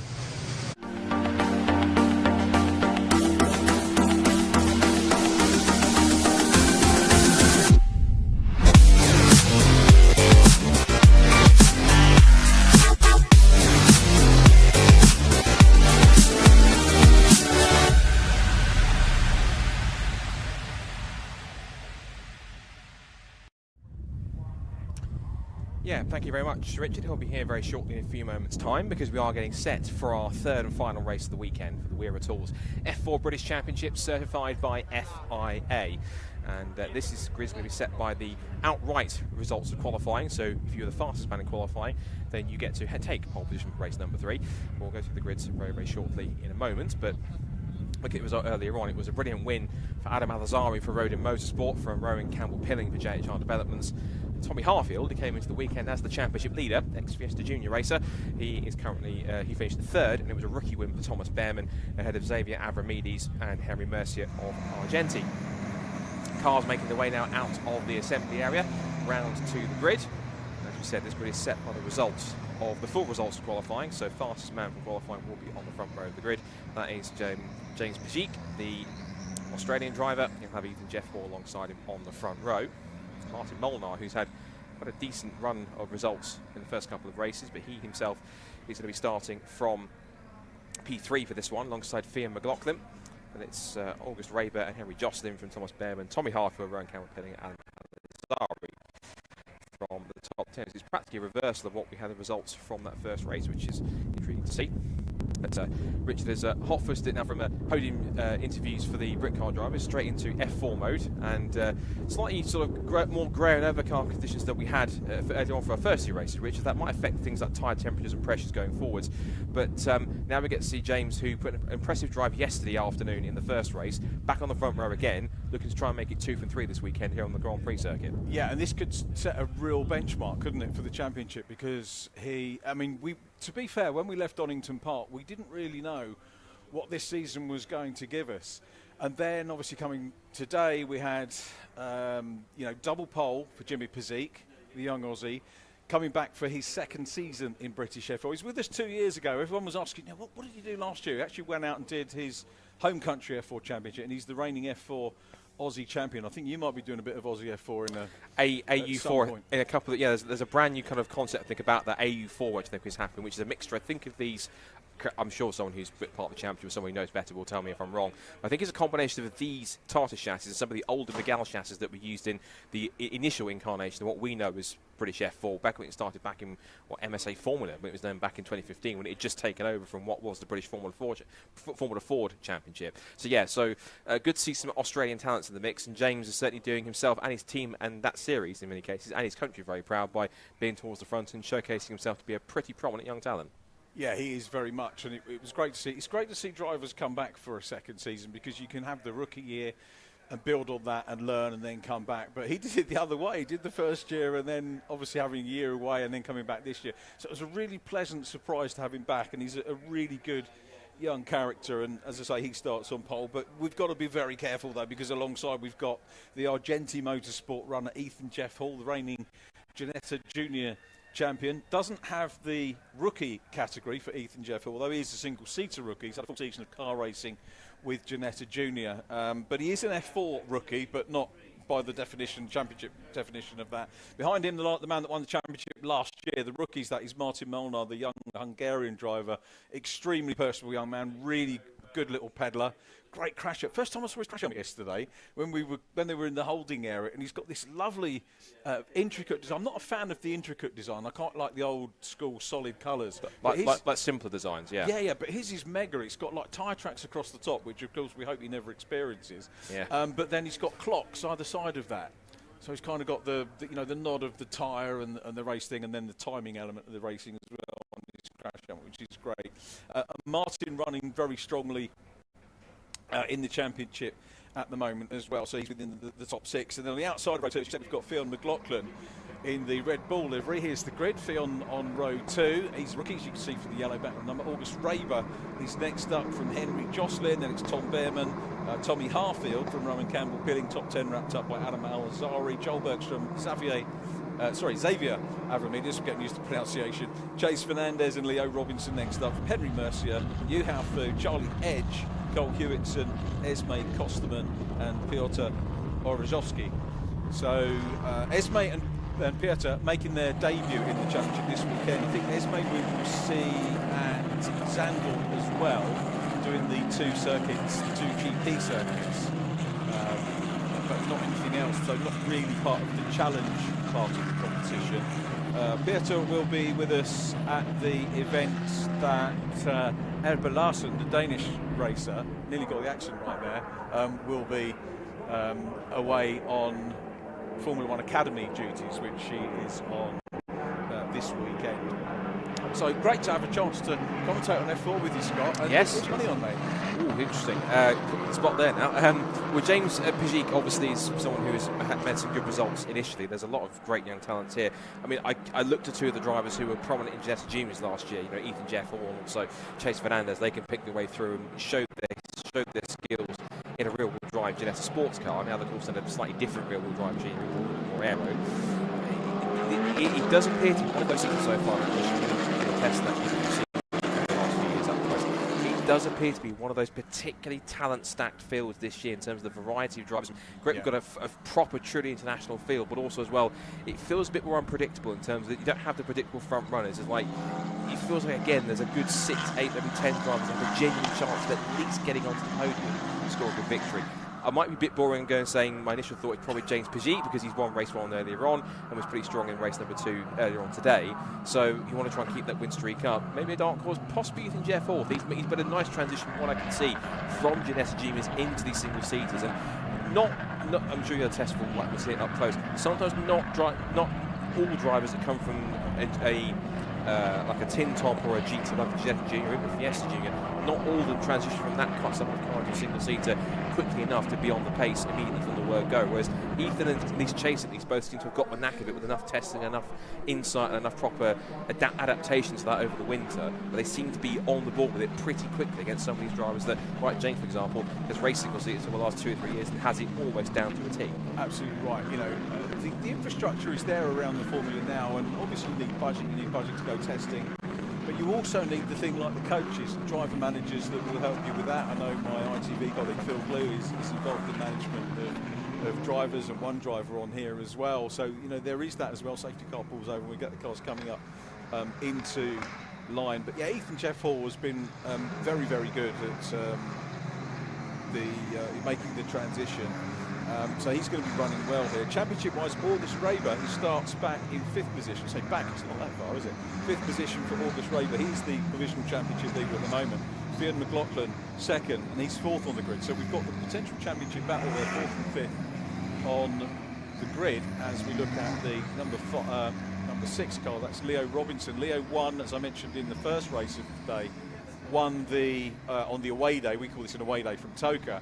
The GP circuit last year, and I think Leo's been a little bit frustrated. We can expect really, really big things from him as the season unfurls. But after today, we're 2 rounds in. I can't believe we're at round 6 of the 30 already, 5th of the way through the championship already. So as we look at them, to the left of shot, 2nd position on the grid is Ethan Jeff Hall, the white car with the blue cowling going up from the tip of the nose, then the black and white 93, the Rodin Motorsport machine of Jimmy Brscc. Are we going to make it a Rodin wipeout here? This is the question, remember. But away we go. The lights are out. We've got a staller on the grid. That could cause problems. Fingers crossed that everybody manages to see that. It's a great start by Jimmy P. Ethan Jeff Hall, I think, making it through in 2nd position. Chase Fernandez goes for the big run around the outside. Look at the track limits, of course, if that persists through the race. But turn 1, it's crowded. We can allow him probably the luxury of that. Fionn McLaughlin is in 4th place at the moment. And I think we've got Martin Molnar in the mix. Did Martin make it up into P2? I think he did. It's all blue, isn't it, Martin's car? And Fionn McLaughlin now looking for 3rd place. So he's in the chasing group of cars. The 3rd car, 4th car now as we look at them coming down towards Stowe corner for the first time. And the leading pair, Scott, starting to break away. Look at the lock up there from, it was Ethan Jeff Hall, so we did lose out. Martin Molnar, cracking start from Martin, the young Hungarian driver. He's looking for a first win in the championship as well, and I'm rubbing my hands together, metaphorically and literally. We've got a race on our hands here. Definitely so. Just going back to the start as well, I think it was possibly Charlie Edge was the one that started. Chris Dittman car, the red and black of that was the stop, so he was right on the front of the back of 17, so Charlie Edge wasn't there. Another Chris Dittman car was going over the curb on the exit there, trying to pick his way through. That might well have been either Piotr Orzechowski or possibly Tommy Harfield a little bit further back. It might have been Harfield, because Orzechowski a little bit further back there. So Harfield getting in the mix, stuck in 2 or 3 cars going off the road completely. Several cars have completely forgotten where the track is. They've run across the road at Abbey and Farm Corner. They just insert themselves back into the circuit, right into the complex here at the village of Loop. And it's getting a bit tight through the village and Loop complex up onto the Wellington Straight for the first time. Wera Talks cars getting in there too. There's Chase Fernandez a little bit further back, deep in the top 10. 10 as they make their way down the Wellington straight. It's side by side for Malik as McLaughlin has the inside line, but Martin Molnar trying to squeeze his way around the outside. McLaughlin covers the line off, so it'll be an attempt for the switchback for Molnar. It's Jeff Hall, in fact, actually. That's for third place, that one. Yeah, because Molnar's a bit further up the field. You're absolutely right. So Jeff Hall trying to go for third. McLaughlin's held on for the time being as they come across. And you might have got Top will have broken away. That next group, which is headed by one of the high-tech cars, is trying to squeeze forwards to get into fifth position as they came side by side across the line for third. It's Brscc leads, Molnar second, McLaughlin just ahead of Jeff Hall. It's then fifth position. It's Leo Robinson. That can't be right. He started 14th on the grid. He's up to fifth. This is the form we knew from Leo Robinson last year. As we look at the podium battle going on at the moment, so McLaughlin is making a habit of getting on podiums and taking rookie wins as well. Top rookie in this one. Xavier Avramidis second in rookies. Tom Spearman on for another podium, potentially in the rookies, running third in that category. And make no apologies for having a look at the first-year drivers and seeing how they're doing, because they may move on next year, but they may well be back. This is where I guess the main action is at the moment. Ethan Jeff Hall really putting Phil McLaughlin under pressure. McLaughlin we met in the Ginetta Junior Scholarship, as I mentioned, in race number 1 of the day, and was a finalist there. Very good. I can't remember who won it the year that was a scholarship, but didn't come with Ginetta race. He went off and carried on with karting. It's not done him any damage because he's part of the mental academy, as you can see. Seeing there, that's Thomas Behrman, young brother of Ollie Behrman, of course now in F1, of course competing this weekend at the Miami Grand Prix. He's back with Henry Jocelyn, another graduate from Ginetta Juniors. So good to see another one of them doing well within the top 10. They're battling over not the bottom of the top 10 in 9th position at the moment. More scraps going on. Someone diving up the inside, one of the Roding cars, I think, making a move there against one of the Fortec cars that was also in there too. There's a scrap for third. It looks though that Finn's just pulled away a slight couple of car lengths from Ethan Jeff Hall here. Top two are pretty much gone away, but you'd be forgiven for thinking, given they're that far ahead, some 3 seconds, that this is the fight for the lead, but it's not. It's for third place. There are still 2 cars a little further ahead. It's quite close to Robinson and Campbell Pilling as well. They came across the line last time, 6 seconds by. It does appear that Brscc has got this under control here. The next best of the battle you can see here, just coming through, is between Robinson and Campbell Pilling, and lots of skirmishes going on outside the top 10 here. You've got that's 12 coming through 26. So that is Adam Al-Ajari, who won the race earlier on today, fighting hard with Henry Jocelyn, slipped back from P6 on the grid. Henry Jocelyn had double pole at Wellington Park. Front wing missing. That's from 33. Sorry, Cole Hewitson. Sorry to cut across, but I spotted okay. Cole Hewitson missing front wing and just about making Cox with limited downforce. Yeah, it'll be interesting to see how Cole is down in 13th place at the moment. Theo Palmer haven't called out yet in the 14. See Theo on the grid. He wasn't qualified, so he's been on the back of the grid, Theo. Yeah, 21st. You've got on a properly printed grid, which is the great thing tonight. I'm going on the timing sheet, which is what I tend to do because I find it easy to read. And Theo wasn't on that, so we welcomed Theo Palmer to the grid. He started yesterday, so I might not have called him in the earlier race, but it's good to have him in the 4th XL car, so XL up to all 4 cars racing with us this weekend. And the reason he wasn't at Donington, in case you're wondering, it was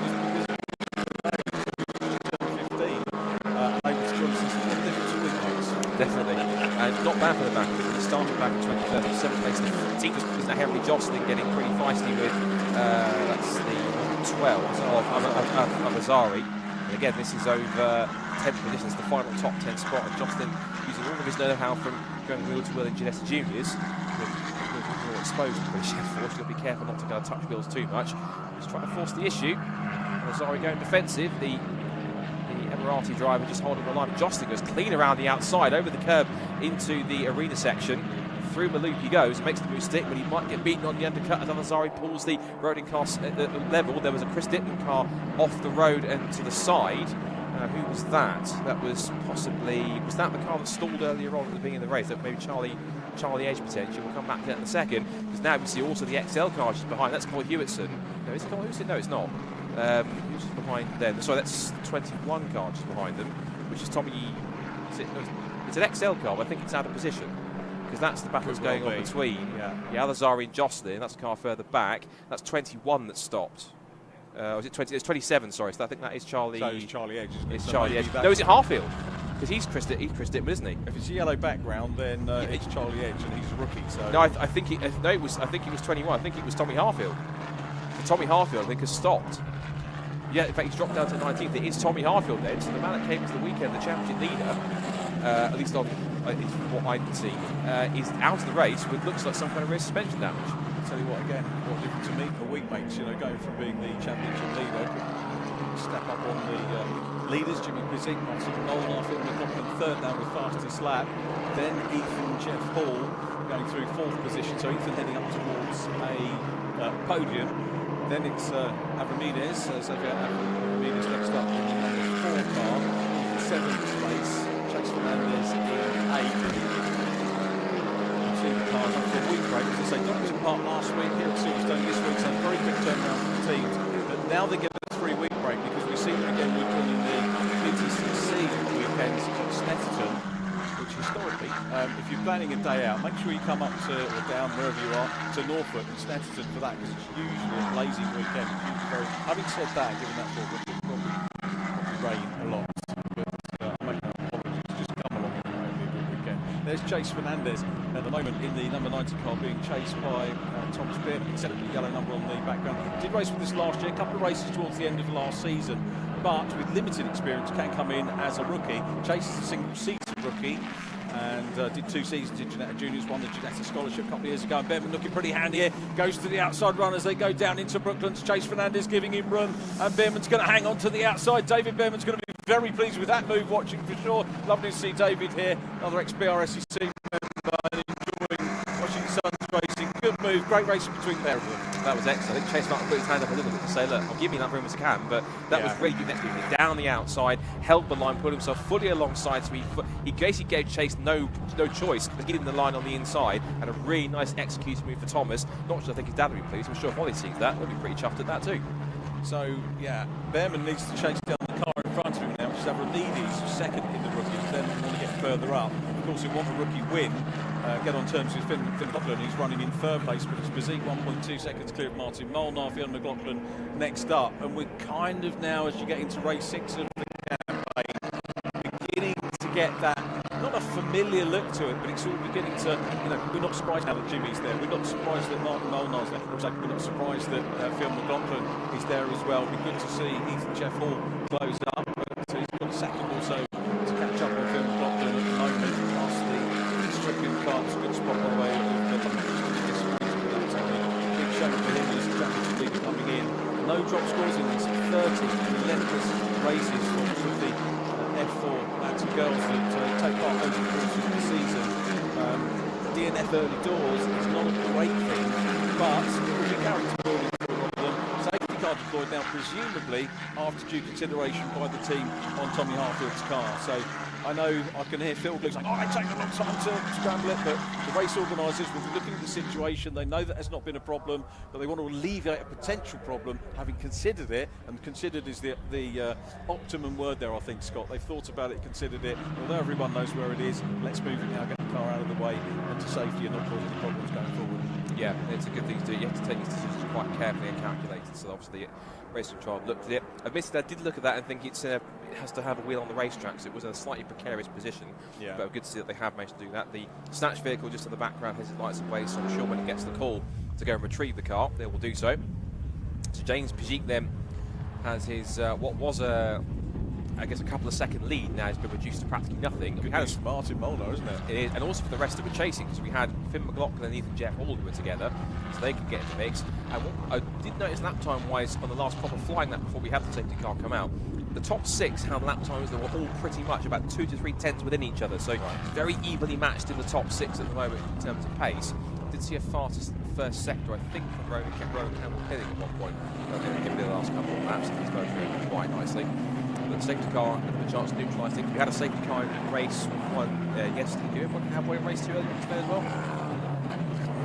I think I might have had a brief one. Possibly, yeah. So safety, if that's the case, safety car interruption on 3 races. So this is one of those situations again with a safety car, particularly young drivers like this, where all their adrenaline's up, they're pushing hard, they're real focused, and then you get kind of brought out of that zone brief because you have to then run at a reduced speed. You've got to try and keep the tyre pressures up, brake pressures up.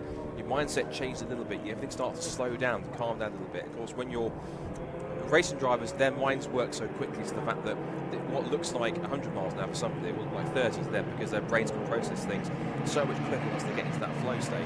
What's wrong with the safety car? they're going at actual 30, 40 miles an hour. So their brains are going to be going overdrive because they're full of adrenaline, full pumped up, ready to go. And then that's a lull for a brief few laps. And then they're going to try and refocus themselves, particularly the driver that's in the lead position, because of course they have to become the safety car once it decides to come in. They've got to pull the pin and decide when this race gets back underway. So ultimately for James Brscc, he's got time now just to pull himself off a little bit, just follow the safety car, keep the tyre pressures, brake pressures, and temperatures in that optimal range whilst he's around. Once the race gets underway, he's going to refocus, really lock in, then go once again to try and keep his head in the lead. No different lights off. The early part of this race. Then McLaughlin and then Ethan Jeff Hall, who had their own battle for their place on top of that, as well as the likes of Tia Robinson and Rowan Campbell, all been pushing pretty hard. That front six, if they're getting a chance to stay together, it could be a pretty tasty fight in the second half of the race. Yeah, you summed that up absolutely brilliantly, Scott. I've got to say, there's the recovery done very quick. That's a great thing about a long lap here, isn't it? That you maybe just get the one lap behind the safety car. Felt for Tommy Harfield, who was really made up to be on the podium earlier on, and told us a little bit about what it's like moving up from Fiesta Juniors. He was going to have a couple of rounds last year, but had an injury, got an injury in F4. It was testing, and it was a hand or a wrist injury, wasn't it? It was, yeah. So he missed out on to miss a couple of rounds. Missed out on F4 and FJC as well. Yes, he did. Yeah, but which was a shame. And that was only off the back of his first victory, I think, at Croft, if I'm correct. So they took his first victory. So he proved himself, and I think as well, I'm going to add to my extra Anarakiness on this one, is that I think he was racing, I'm certain he was racing the same car that Ben Moore-Ryan took the title the year before in 2023. So it was a championship-winning car Tommy had underneath him, and actually was able to put that back to victory lane and take a victory, I think a couple of times that weekend at Croft. And it was a shame that he had that hand injury that kind of, I think, put him out for technically, unfortunately, the rest of the season as a whole, which is a shame to see. But good to see him back racing. Unfortunate piece of luck for him, Tommy, but good to see him. Another driver who stepped up from that ranks into British F4, one of the best alumni of that in recent times. Joseph Lope, of course he went through. He's done, went through to GB3. He was the winner of the Autosport Aston Martin BRDC Young Driver Award. Got the test in the F1 car, and now he's plying his craft. Well, he was plying it in GB3. I think he's now a McLaren factory GT driver this year. So he's really stepped up well, developed in the last few seasons. And the amazing thing to think of course, he's come through British F4 and done his part, but from a Brscc perspective, all started for him as a tiny young lad in 2019 when he debuted in Fiesta Juniors. I think it was at Pembrey, and I remember his first race when he was, the first couple of cars came through the final corner, and his just blue Fiesta just came shooting off onto the grass on the outside and bounding its way on the grass coming back through. But by the end of the season, he was a race winner. He then came into 2020, disrupted the season, of course, but he came into 2020, he won. No one's ever done this since, even though it was only 8 races. He won every single race in 2020, dominated the championship, was the champion. I think went forward and has done some great things since then. He's one of a few drivers that, from a Brscc perspective, have used this championship as a stepping stone to go forwards into single season. That's a very respected name in British F4, of course, raced with the JHR team who are with us as ever. JHR running top one at the moment is Rowan Campbell in 6th position. Safety double coming in this lap, so just 2 long laps for these drivers. Past the Porsche centre in the background. Used to be a rally sprint, which you enjoy working at back in the day. There's some really terrific events there under the great John Taylor looking after us. Great fun there, but a good place to go if you fancy a wee bit of a day out. So much to do. Silverstone looking wonderful at the moment with the kart facility being built. That's going to be so exciting to see. But excitement building here. Now, who's going to have the problem here on the restart? Who's going to be under the most pressure? Is it Jimmy Brscc as the man leading the things? Martin Nolan, he's got a chase and defend, as we saw in the races earlier on. Was going to be Phil McLaughlin, who's got Jeff behind him, who's got pace. McLaughlin, though, is the fastest on the track, so 2:02, 2:43 for the young Irish driver. He's the top rookie. He's looking for his first win, and it ain't going to be too long coming, I don't think. But we'll see how it plays out. Jimmy Brscc will have been in this situation before. As I say, wonderful to have the Australian driver back with us. Martin Molnar, the 16-year-old Hungarian driver, still has to be chaperoned everywhere at 16. Talking to some of these drivers, you know, it is very, very international, the F4 Championship. Drivers flying in from everywhere. I can't remember which driver it was. One of them said he did 47 flights last year from home, you know, to come and race, which is a phenomenal amount of travel. And that's obviously with testing as well. So it's a big ask for these youngsters. And of course, schooling very often is done separate. I know Minerva homeschooling do look after a lot of the drivers. But the lights are out now. Jimmy Brscc is going to be very well thinking about what he needs to do. I'm guessing he's going to go on the turn. You can see, you can almost hear the wheels clunking in his mind. Here he goes, he's gone. So I think he timed that reasonably well, but he hasn't left Martin Molnar. Martin reacted very well to that on the restart. Finn McLaughlin as well. And again, as a second race number one, sometimes when they come out of this all in the same order, equal space, you think, well, that wasn't very good, was it? But the truth is, they've all done a good job. One thing I'm intrigued about is what can Thierry Robertson do from 5th? Remember, he started back in 14th on the grid, currently in P5. Safety cars massively benefited him. Is there any chance he can get in amongst this battle going on between McLaughlin and Jeff Hall? I say, can he go for a podium? He's on the back of Jeff Hall already, so it's a good restart for the youngster from Thierry Robertson from Pakistan. For high-tech TGR. Turn their way out through Magos, Beckett and Chapel on the restart. Just under 7.5 minutes to go. Strong restart from Jimmy Brscc. Molnar's gone with him, and so too is McLaughlin. So, unlike in the first couple of laps that we just saw on the initial start, she hasn't got away too much too quickly. Pressure on now, because now Leah Robinson, he was battling for 4th place in the back of Jeff Hall. He's now got all the pressure from Rowan Campbell-Pilling, I think. It's been he's still holding off Rowan Campbell-Pilling here at 42, excuse me. And so they turn their way out to the Vale Club. Was on attack down the fence, the rest of that extremely behind. This is the battle we see from the world also to links between Behrman, Fernandez and Jostin. So there's been Behrman, Fernandez and Alazari. Jostin's in there as well too.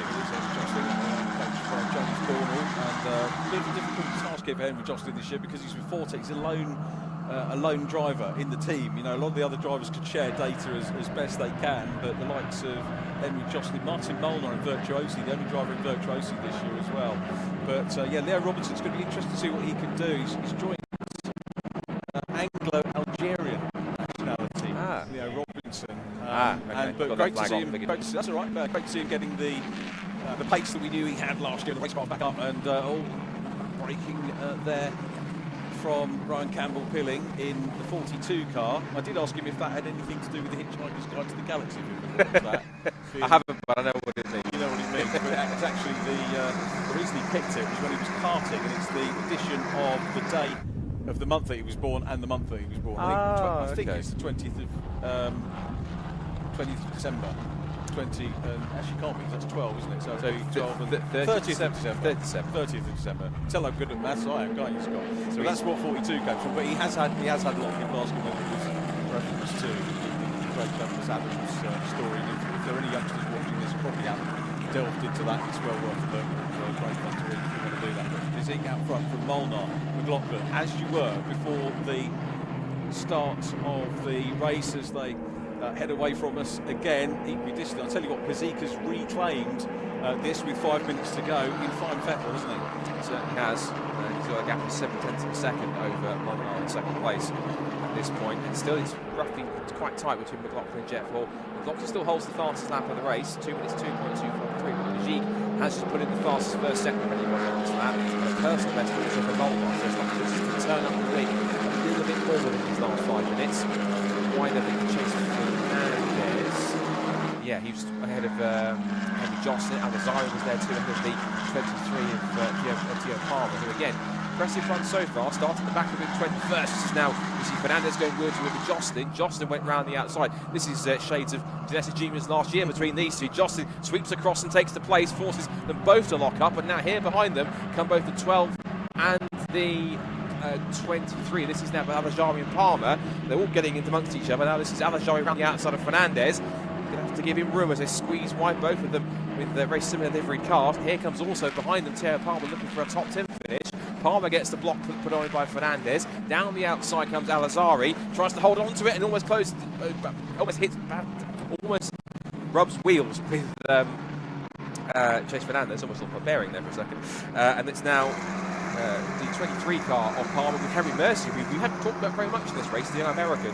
He's currently sat at 30th place on the back of the XL racing car. Meanwhile, in terms of faster laps, I told you it was probably going to be a new one. Both of the Brscc and Molnar dipping into sub 2 minutes 2 seconds. Yeah, both of those guys quick, and it was a case of Brscc doing it, maybe looking in his mirrors and responding to Martin Molnar in P2. Molnar having a good season, though.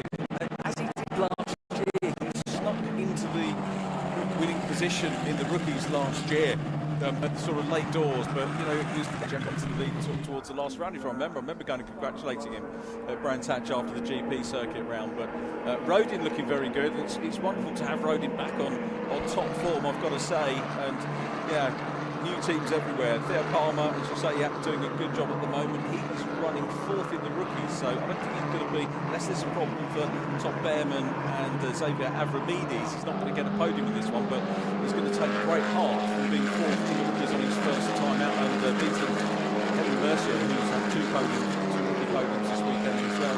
Chase Fernandez fending him off, so it's Fernandez from Palmer, Mercier, no relation to the Jonathan Palmer as well. There's been a couple of people asked us that last weekend at Donington Park. Here's a Gabriel getting stuck in towards the back of the field, and headed by Esme Costa. Esme's done well actually, because she was off the back of the grid. She's acquitted herself very little racing experience as we has raced in, I think, minis. She's done a little bit of mini racing in the Netherlands, and I think he's going to be, has actually impressed me a great deal with what she's done this weekend, the first proper weekend in F4. It's Charlie Edge going up the inside of Cole Hewitson. This is for him on the recovery after he stalled at the start of the race. He's coming back, and that's safety car slipping going again. Big two back through. Big lock up. Did Cole get his wing back in that race? Was that the early race? I think he must have done. He must have. I think he pitted in the safety car because we had 2 laps, didn't we? So. Well, I think he pitted before that, but the safety car would have helped him closed up. So I think he's now back towards the tail of the field, which is good to see. New fast lap of the race again from Jimmy Peugeot. And Molnar's practically on his pace, only a 10th off. On that last lap, it was the fastest first and final sectors for Peugeot, fastest second sector for Molnar. So they're trading literally sector by sector, fastest sectors at the moment, trying to get pace. There's still a second between the top two as we go on to what must be the final lap of the race now. Yes, pretty much. Through the sweeps and Maggots, Beckett's and Chapel. It's the XL car stepping here. Through right-hander, but the leaders back down towards Stowe Corner for the final time.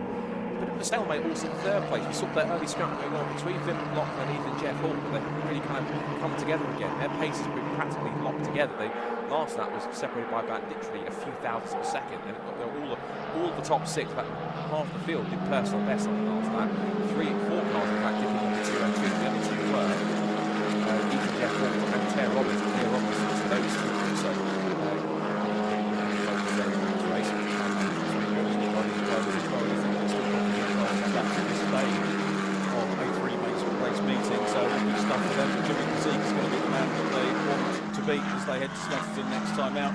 He's going to take the championship lead with this one. He's trying to work out whether he is this one. Raver's out of the points, isn't he? So it's going to be 25 for Peugeot. I think this will give the young Aussie the championship lead. So Rodin will be happy to be back at the top, and he might get potentially more points in judicials from race 3 from Donington Park as well. So this has really set a marker out for us as these leading cars come down into Brooklands for the last time. Martin Molnar's given a very good chase indeed. Phil McLaughlin still in third, but Jimmy Peugeot has controlled this one very well indeed for Rodin, putting all that second-year experience in the car to very, very good use indeed as he comes now up towards the checkered flag. There it is. Peugeot does it. It's a Rodin hat-trick this weekend, and a hat-trick of wins in the 2025 season for Jimmy Peugeot. Martin Molnar second. Finn McLaughlin takes third position from Ethan Jeff Hall and Leo Robinson. Leo back to fourth. Rowan Campbell-Pilling backs up his podium early with a 6th place. Then it was Tom Behrman. Behrman getting a rookie podium and beating Xavier Avramidis. That is all our podiums complete. So I'm talking of podiums. I probably need to away, and I'll leave you in the company of Scott Woodwis, possibly Andy, if he's here as well, to have a little bit of post-race digestion or indigestion, maybe, depending how quickly I understand. But thanks for your company, Scott. Been a real pleasure to call an F4 race with you. Likewise. And I'll join you in a minute on the podium. Likewise, definitely. It's been a pleasure to call one for the first time ever. So and to do it amongst the voice of F4 has been fantastic to do, at least in this country. So thank you for that. Very much appreciated. Yes, excellent race for the Wera Tools F4 Race Champion, certified by FIA. Of course, we'll see the next time out at Snetterton back on the BTCC package. An excellent performance for the weekend for Motorsport. Very pleased with them this weekend.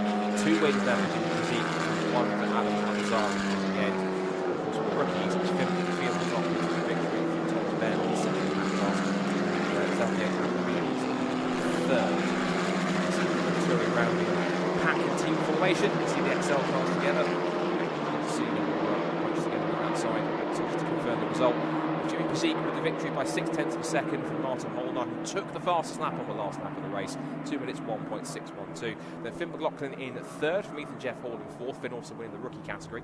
Then Theo Robinson, who put in a brilliant drive from what was 14th on the grid to fifth. He almost got a sniff at a podium, but managed to pick up P5. Rowan Campbell pinning sixth from Thomas Behrman in seventh place, and Avramides in eighth, who was third in the rookie category. Henry Jocelyn was ninth, and Adam Alazari 10th from Chase Fernandez. Then it was 12th place for Theo Palmer, who started in the back of the grid in 21st and picks up a P12. Impressive run for him. 13th was Henry Mercier. 14th was Yu Hao Fu. Then it was Cole Hewitson, who had to stop for a change in front wing and finished 15th. From August Raber, who might be too pleased with that one, still picks the result, and then it's the rest of the order. So again, Brscc and Molnar and Finn McLaughlin are the top three. McLaughlin, of course, also taking the rookie victory as well. Looking through the rest of the order, you can see there August Raber, Charlie Edge, who stalled at the start of the race, Esame Kosterman, and behind them is Peter Osakowski and Tommy Hart for the only retirement from the race, when he came into the weekend as the championship leader. So I think we can hand down to Richard John Neal in a moment's time. So let's see what Jimmy Brscc and co thought of that race. Let's hand over to Richard John Neal for the top three from race number 3. As you can see, Finn McLaughlin already down here and out of the car. Wasn't quite quickest on track today, but he's certainly quick getting out of the car. Martin Molnar on the other side, busy doing that. And Jimmy Brscc, I think, was savouring the 93 car coming in. Our race winner was savouring the victory lap here, waving to the marshals and the fans that are around the track and enjoying things. Jimmy looking pretty cool. Rode in hat-trick this weekend. It's completely different complexion to last weekend, and well, we're going to have a great year ahead for sure. Really, really fantastic stuff to see. So Jimmy Brscc goes out. I'm going to grab a quick word with Fionn as he's there. We'll do 3-2-1 this time. Fionn, sorry mate, let's grab a quick word. Good race? Yeah, not bad. You know, I think I did the best job I could have. Ended up P3, so it's not bad. Did you think you was in with the shout? Obviously we had the safety car, and it's difficult because you've got drivers behind you as well as you wanted to look ahead.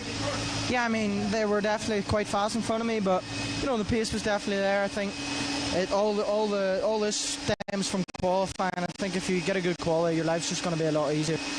But first season, obviously, car racing. You're in the rookies. You've won the rookies every race, haven't you, so far? Yeah, I mean, I'm more worried about the actual championship than the rookies. So, but I'm definitely doing a good job. Okay, well done, mate. I think you've got to go and get weighed. And but congratulations on the rookie win and that position overall as well. Let's grab. Jimmy's not quite got his crash helmet on yet, so maybe we'll go to Martin Molnar. So we're kind of trying. Oh, Jimmy has now. No, we'll swap over. Martin's done. Martin's done Martin. Did you know that he's Martin as well? So two Martins. Martin Molnar, I'll get out of the way of the camera. A good consistent start to the season for me, and you chased Jimmy really hard. We thought there was an opportunity with the safety car. How was it from your angle? Yeah, we had a pretty good race, I think. Yeah, dropped back a little bit after the start. Probably didn't have the best of tyre prep. Yeah, after we settled down a little bit, and then when the safety car came, there was a new opportunity. But yeah, it's pretty hard to follow here in the dirty air, so yeah, couldn't really stay close. But towards the end of the race, I could start to catch back. Got 3 weeks now before we go to Snetterton. We'll see you back with the touring cars. Is Snetterton a track you enjoyed last year? Well, it was quite wet last year, so let's hope we will have a dry race this time. Yeah, that was my first wet race actually in a Formula car. Yeah, hope I can get some better memories this time. Nice one. Well done on P2. Great to see you. Thanks very much. Well, there's the crash helmet I was talking about as well in the commentary, Jeremy, if you can just see that. And the tyres there, and then the timepieces either side of it. A great livery. Just to tell the drivers what we're... Thank you for that. And tell the viewers what we were talking about. Jimmy Brscc doing the photo opportunity for P1. I'm gonna spoil the party here. Congratulations, another super win, Rodin hat-trick, and a hat-trick for you for this season. Yeah, certainly. It's been a good season so far. I mean, I can't complain with getting the wins that we have.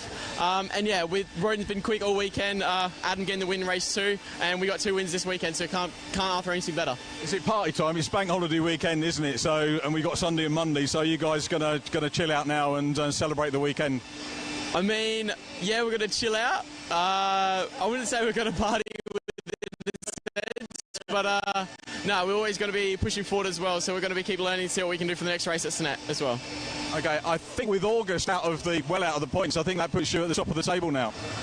I mean, I don't know, I don't have the results, I don't want to say anything too soon, but it could mean that. But it just means we need to keep pushing with the momentum we have at the moment. I'll let you off with that one, Jimmy. Well done. Congratulations on taking the win. We've got to catch up with some rookies. We've spoken to Fionn already. Xavier is over there as well. So let's see if we can get Xavier. Xavier? Or Thomas Spearman? Thomas and Xavier? Thomas or Xavier? Oh, he's. Can we grab a quick word with you guys? Sorry, cut across. Let's have a quick word. Thomas, first of all, great progress in that one. Yeah, I mean, was up to 5th on the start and got some unfortunate contact with another driver, and then there was also a spin at turn 1, so I had to avoid that and lost a few places, and then had to crawl my way back forward. Great job. You must be really settling into these cars now. Yeah, I think that race was good. I was fast. I just unfortunate to not get the result we deserved in the end, but yeah, it was a good race. Nice one, Xavier. Another podium, so you've got to keep notching those up, which is good. I know probably like Fionn, you want to be up at the sharp end, but that's the job of the rookie, isn't it? It's the first year coming in, doing what you can and grabbing those points. Yeah, I think just as long as I'm improving every weekend, every race, and taking the positives away, and yeah, just improving, and that's all I can really do, and we'll slowly build up to the top. Nice one, many congratulations. Thanks, Xavier. Thanks, Thomas. Well done, all the best. And I think what we'll do now is we're going to head back round to the podium, which is up there. Caterham Graduates on track next. So I think in terms of the live stream, I can hand you back to the commentary box to do that. And I'm going to do circuit duties now with our podium upstairs. So let's hand you back to the comms box.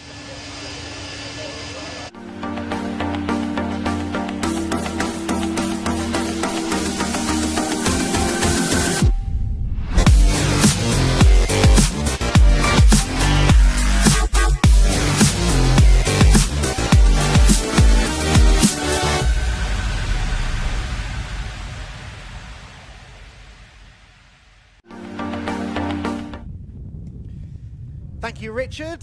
Yes, one more sprint race to go then in this Brscc 24-hour event at Silverstone. It is our second Caterham Graduates action of the day.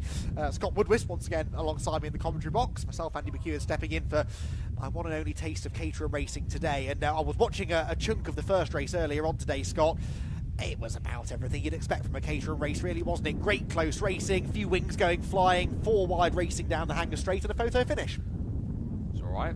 Yeah, no, it was excellent, typical Caterham racing as you find anyway. Lots of great stuff. Even though the man who finished in second place on the road wasn't the man in second place in the result due to a 5-second penalty of a track limits, Harry Kramer at least does get an opportunity to try and put that right, given the fact he starts from the second row of the grid this time. And the grid once again seeing a split of Sigma 150s and 150s and 135s. It's Jamie Elwood, multiple-time champion and race 1 winner, who will start on the front row of the grid alongside Ben Winrow in second place. Then it's Harry Kramer and Stephen Clark, followed by Theo Theato and Paul Goldstein. Peter Hughes and Max Haynes come next, and Andrew Whitten and Martin Wills in the top 10. Then it's Charlie Elliott and Jonathan Ems from Matthew Willoughby and James McCall. Rob Warner and Stefano Mara from Miles Clarkson and Mark Gibson, and Barry White and William Bryant, Edward Benson, Paul Vokes, Jonathan Alpine, Kim Raymond, Martin Gleach and Dave Hewitt. That's the first half of the field in the Sigma 150s. You then have a rose gap back to the 135s, where race 1 winner Tom McEwing again starts from pole, ahead of Steve Merritt alongside him on the front row. Then Giles Derry and Paul Armitage, followed by James Hapgood and Thomas Gunter, who finished third in race 1 in 135s. Andrew Sagar and David Poulter come ahead of Andrew Bergbaum and Neil Warnock. Guy Crossman and Chris Griffith then come next from Sean Crellin, who was on the podium in race 1, and Richard Groom, then Simon Martin and Louise Deason, Mark Soden and Simon Nicholas, Paul Hawker and Russell Gunter, then Ian Fortescue and David Jarvis, John Vincent, Alistair Curry, Neil Perry, William Hapgood, Stephen Trinder, Michael Koo, Simon White, Aki Hussain, Robert Appleton, Alan Bateman and Michael Siegel.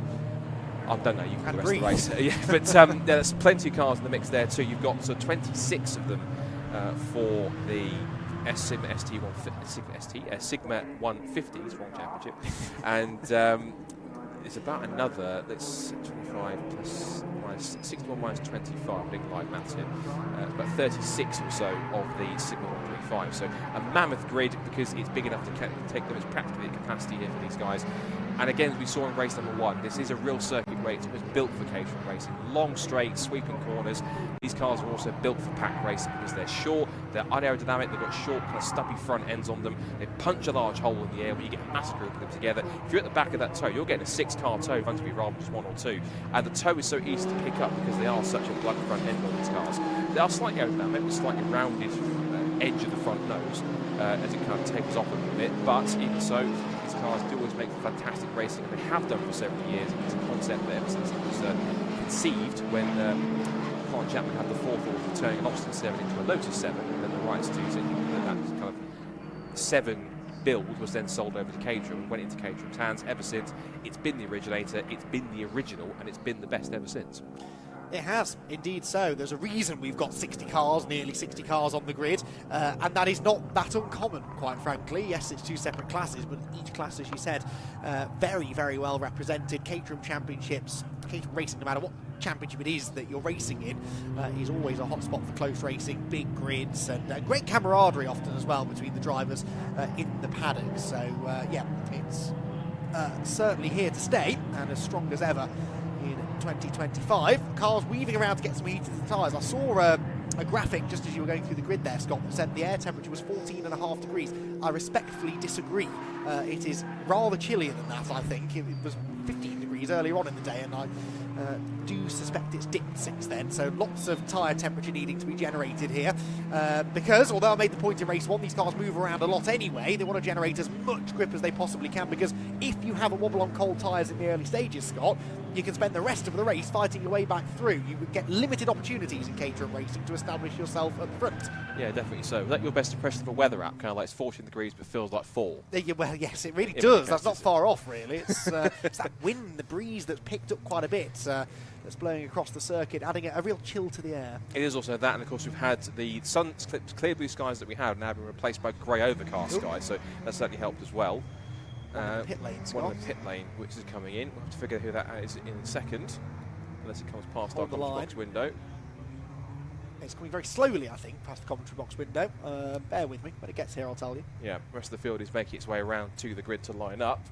83, Scott. 83. So 83 that's coming in is Jonathan Ems, who would have started 12th on the grid from row 6, but for whatever reason, is having to come into the pit lane to figure out an issue. So, front row of the grid, Jamie Elwood, multiple-time Caterham champion. You can tell that because when you look at the side of his car, he's got the 8 big gold trophy decals on the side, each with a year. So he's been winning championships back into the early 2000s, which is impressive. So I think anything that Jamie doesn't know about Caterham racing probably isn't worth knowing. Alongside him, Ben Winrow took a podium in the first race earlier on after he inherited that second place from Harry Kramer's 5-second penalty for track limits. The rest of the pack lines up. Again, what they will do is, looks like they will do as they did before. So the front half of the field will go off for the Sigma 150s. I keep thinking Fiesta mode. Sigma 150s will go off first, started by the lights, and then the 135s will go off by the flag. It'll be 2 separate races in one, and they'll only catch each other once the Sigma 150s. I need to get Fiestas off the brain. You're putting it in my head now, Scott. So yes, we're both going to do this. I am. Sigma 150s. Will go off first of all, although he started by the lights, and so the Sigma 150s will only catch the 135s later in the race. They did in race number 1 earlier on. So just watching eagerly to watch when we see the 5-second board go up. It's a very loose 5 seconds these days, but even so, the ball will go up. Then watch the red lights on the gantry to kick off the 150s, and then the 135s will go moments later, started by the Union Jack. There goes the board. So Jamie Elwood wants to try and make it 2 wins from 2 on the Silverstone GP circuit, but he knows he's got a very hungry pack of Caterhams behind him looking to try and deny him. Red lights up for the second time for the P4 Emergency Lighting Caterham Graduates Championship. Off go the Sigma 150s, and is that Jamie Elwood off? Yes, he is. Jamie Elwood with a poor start to the pole sitter, doesn't get away cleanly at all. A disastrous start for Jamie Elwood, right to the back of the Sigma 150 group. So he's got lots of work to do here from practically, 26th now, and right at the back of the field. Disastrous start for the reigning champion. Down towards the first couple of corners, it's going to be Winrow who leads the way, followed by, looks like, Stephen Clark in second place. Off go the 1-5. Tom McEwing has got Steve Merritt alongside him as they run parallel down towards Copse, and looks like McEwing will sweep across as he did in race number 1 and take the lead. And also up there into third place with a strong start too is Thomas Gunter. He started on the inside of row 3, quickly moves himself out into third place, picking off a couple of cars in the process. But it looks though, despite the mishap for the championship leader off pole position, Andy, everyone else has got through just about. Touchwood fingers crossed, touchwood things on the whistle, and head back down towards Stoke Corner and the second part of the lap of the leaders. These guys are making the way onto the hanger straight for the first time. It's all action for the lead. Yes, it is. Down towards the club chicane for the first time. Then challenge on the inside for Stephen Clark. He snatches a break in the number 3 car. Does move into the lead, then gets ahead of 99. That's Matt Haynes, who started 8th. He's already battling for the lead. Of course he is. Through the club chicane for the first time, and then out onto the Lewis Hamilton straight. Already, a couple of cars drifting wide beyond those white lines. We saw that was such a talking point after race 1 with track limits. They've got to be careful running beyond the edge of those curves. Elwood, I presume, did get back up to speed. It looked at first as though maybe he had a gearbox issue. The car was lurching forward down the start-finish straight, but I think he is somewhere at the back of this pack. And obviously, given his impeccable racecraft that he's demonstrated over the years, that's against him getting back into contention before 25 minutes is up. To the field stream through club. The leaders, though, heading out onto the Wellington Straight. Stephen Clark, I think, has established himself back out in the lead of the race. Max Haynes up there battling as well, but that will probably have all changed by the time we arrive at Brooklands Corner. In typical Caterham fashion, it probably will have done. Here comes Ben Winrow darting to the inside, tries to shoot the gap between Haynes. He's going for it, massively shooting the gap there between the pair of them. Can he get it stopped? Yes, he can. Fantastic stuff from Ben Winrow. I don't want to borrow a line from John Hindhaugh, but that was like a video game, straight through the middle. He just shot through the gap, saw the opportunity, and straight into a lead to end lap number 1 in the lead from what was the front row of the grid. Back to the front of the field goes Ben Winrow. Excellent racecraft to dive past both of them and just find that opportunity, find that gap to get past. It's practically 3 abreast across the line together. They come across, the top 3 covered by the massive margin of 75 thousandths of a second. And look at Harry Kramer down the inside of all 3 of them. Kramer comes from 4th to almost 2nd. They're 3 wide on the exit 2. Here comes Theo Theato in 5th position. He wants to try and get in the mix also. And then look, Winrow's got 2 wheels on the grass heading up towards Maggots. They're all going to come piling in together. Who comes out on top of this? It's Max Haynes. Secondly for Stephen Clark. 3rd for Winrow. 4th for Kramer. Look at Theato looking to try to go around the outside of Beckett's Chapel for the next corner. Theato does make his stick and through he goes. As for James Elwood, he came across the line in 15th. He's got some work to do from the back there. In the 135s, it is going to be, I think it's Giles Derry who leads the way. It might well be one of the, we'll pick them out as they come through.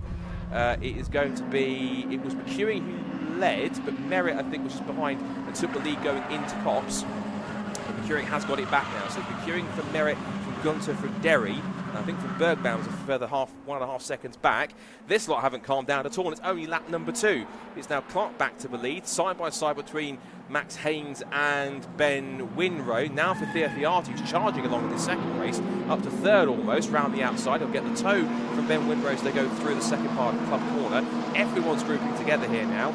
I said it in race number 1, the harder the cars at the front find each other, the easier it is for the cars around them to start closing back in, and that lead group just keeps getting bigger and bigger and bigger. It's 5 at the moment. It's going to be half the field by the time we get the next couple of laps in, Andy. And this is why I'm not counting Jamie Elwood out. He gained 10 places on the opening lap because he was stone dead last going into Copse Corner, was 15th. 15th at the end of the opening lap. Probably going to be in the top 10 by the end of this one, and that means he's in the lead group. But a damage there to the front of the 99 machine of Max Haynes, maybe. He's up into 2nd position now. Winrow 3rd. Through it all, Stephen Clark seems able to hold on to the lead, doesn't he? A few people have challenged when he was in the lead at this point on the previous lap. May not lead down at Brooklands Corner, but he seems to find himself at the front more often than not with 4 abreast for the race lead. Winrow to the inside and gets the lead away. And round the outside, who's that challenging for 2nd place? It's Kramer. Harry Kramer, yeah. 1-2-1. He was the one that lost out until 2nd place due to the 5-second penalty for track limits. He's up to second place. They went 4 abreast again down the back straight, and Kramer up to second. Now he's doing plenty of this, chasing the leader in race 1, but it was Jamie Elwood he was chasing. Now he looks to the inside and slingshots past through Woodcourt, so it should be Kramer that leads across the line. Off the road has gone 62 further back in one of the 135s. And taking the fastest lap, where 4 drivers take the fastest lap of the race, and one of them is Jamie Elwood, who is now up into 8th position with the fastest lap of the race. He'll be in the lead by the end of this lap, Scott. I wouldn't be surprised. That certainly would happen. We've got 77 and 111 battling. This is for second and third. This is between Giles, Derry and Steve Merritt over second in 135s, because they're both allowing Tom McEwing to get away in the lead in front.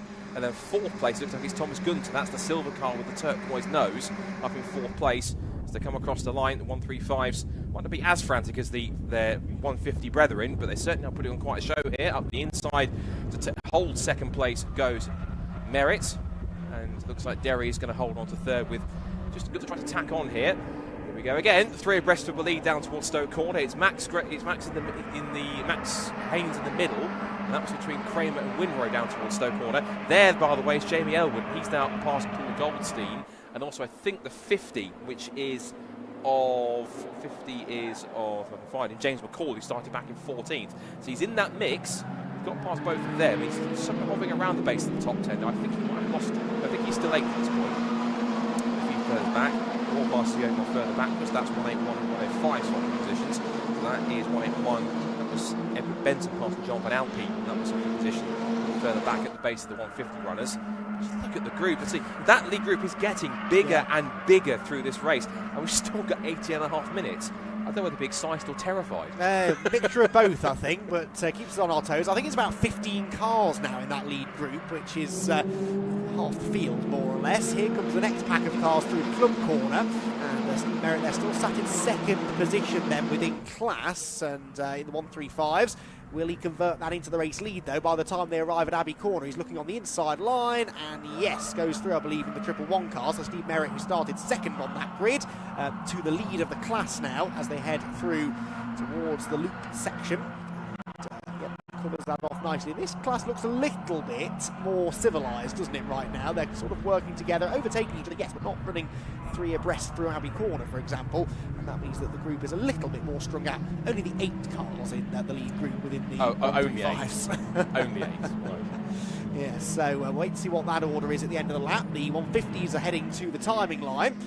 We'll get those through momentarily. Another lead change here, maybe. Yes, I think it was. That's 49 now, maybe, moving to the front as Jamie Elwood sets the new fastest lap. Yeah, 2:27.300, and he came across line 6th, and 2 more places gained for him. Stay with this quartet battling over the 135 lead. This is now Gunter looking around the outside of Derry, trying to pick up third. The green and gold car of Derry, or the green and was like bronze roll cage for him. And Merritt trying to chase after him here. The car's just behind him, trying to close in on this battle behind him. I think it's been led by Andrew Bergbaum, and they're side by side for the 135 lead by 71 thousandths of a second.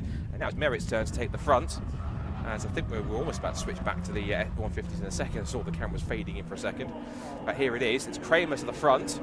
Clark into second place. Winrow looking around the outside of Haynes. And there in the lead pack is Jamie Elwood. He's made it up to P5, and he's in that leading group. So incredibly, this could be one of those not quite last in the pack, but it could be the ultimate redemption if he can make it stick. He's looking to the inside. That's car number 1, the white car with the black stripe down the middle. That is Jamie Elwood, the multi-time champion, and car number 1 in the mix, in 5th position, and trying to tear his way back to the front. At this rate, Andy, I can see him absolutely, at least at one point, maybe not check a flag, taking the lead in this race and heading at the front, especially this lot keep on doing that. Yeah, well, this is the thing. I mean, the 135s, yes, the lead is changing 2 or 3 times a lap, but always on a straight, and by the end of the straight, they've got it sorted out, whereas in the 150s, they are really weaving around, trying to break the toe, defending from each other, going side by side through the corners. That's why this lead pack is so sizable, and it's Kramer now back to the front. Winrow second, I think that was, and Haynes third as they rounded Village Corner. Yes, no, Winrow fourth, excuse me.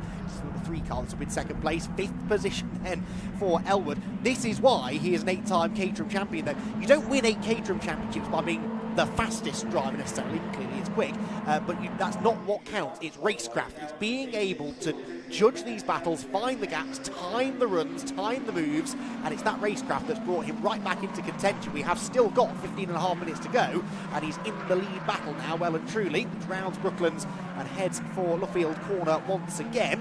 So Kramer then with the advantage. Will he stay there till the line, though? Well, he's got Haynes in the black 99 car shadowing him as they round Woodcote.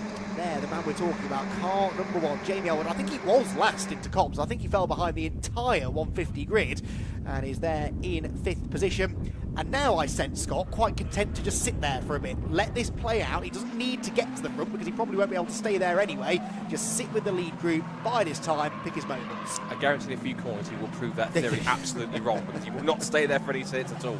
But it's absolutely right. And the great thing is that these drivers are racing against each other for so long. Particularly some of them come up through the same academy classes in the Caterham Motorsport ranks, and they do that for so long. The impressive thing about Caterham is it's not just close racing, but these guys can race so close and so tight, but they can leave millimetres or centimetres worth of the gap between wheels, and they will race clean, no contact, all fair love and war and Caterham racing. It is brilliant to see, and they do this fantastically, and they get to have great camaraderie on top of that. Now, what you said about Elwood, completely been proven wrong. He's going up the inside of Ben Winrow for 4th position, and has the place. He's right onto the rear roll cage of Harry Kramer as a result of that. So, again, I wouldn't bet against him possibly going for the lead by the end of a lap there. He's weaving around to try and make a move. Kramer's gone defensive because he's attacking both Haynes and Stephen Clark in the lead. And we're looking for that switch back to the first part of Club Corner. Back on the power, turning their way out through the second part of the club. Further back to one back to 50 and 7. It was number 7 there. That was Rob Warner, getting very out of shape after he clattered the curve, trying to get up the inside of James McCall. Couldn't make that stick. Towards Abbey Corner, round the outside, Max Haynes got the toe, just swept past Ben Winrow, threw it back into the lead he went. It's been about 3 different leaders, and it's barely half a lap in this race, so half a lap in this current situation at the moment.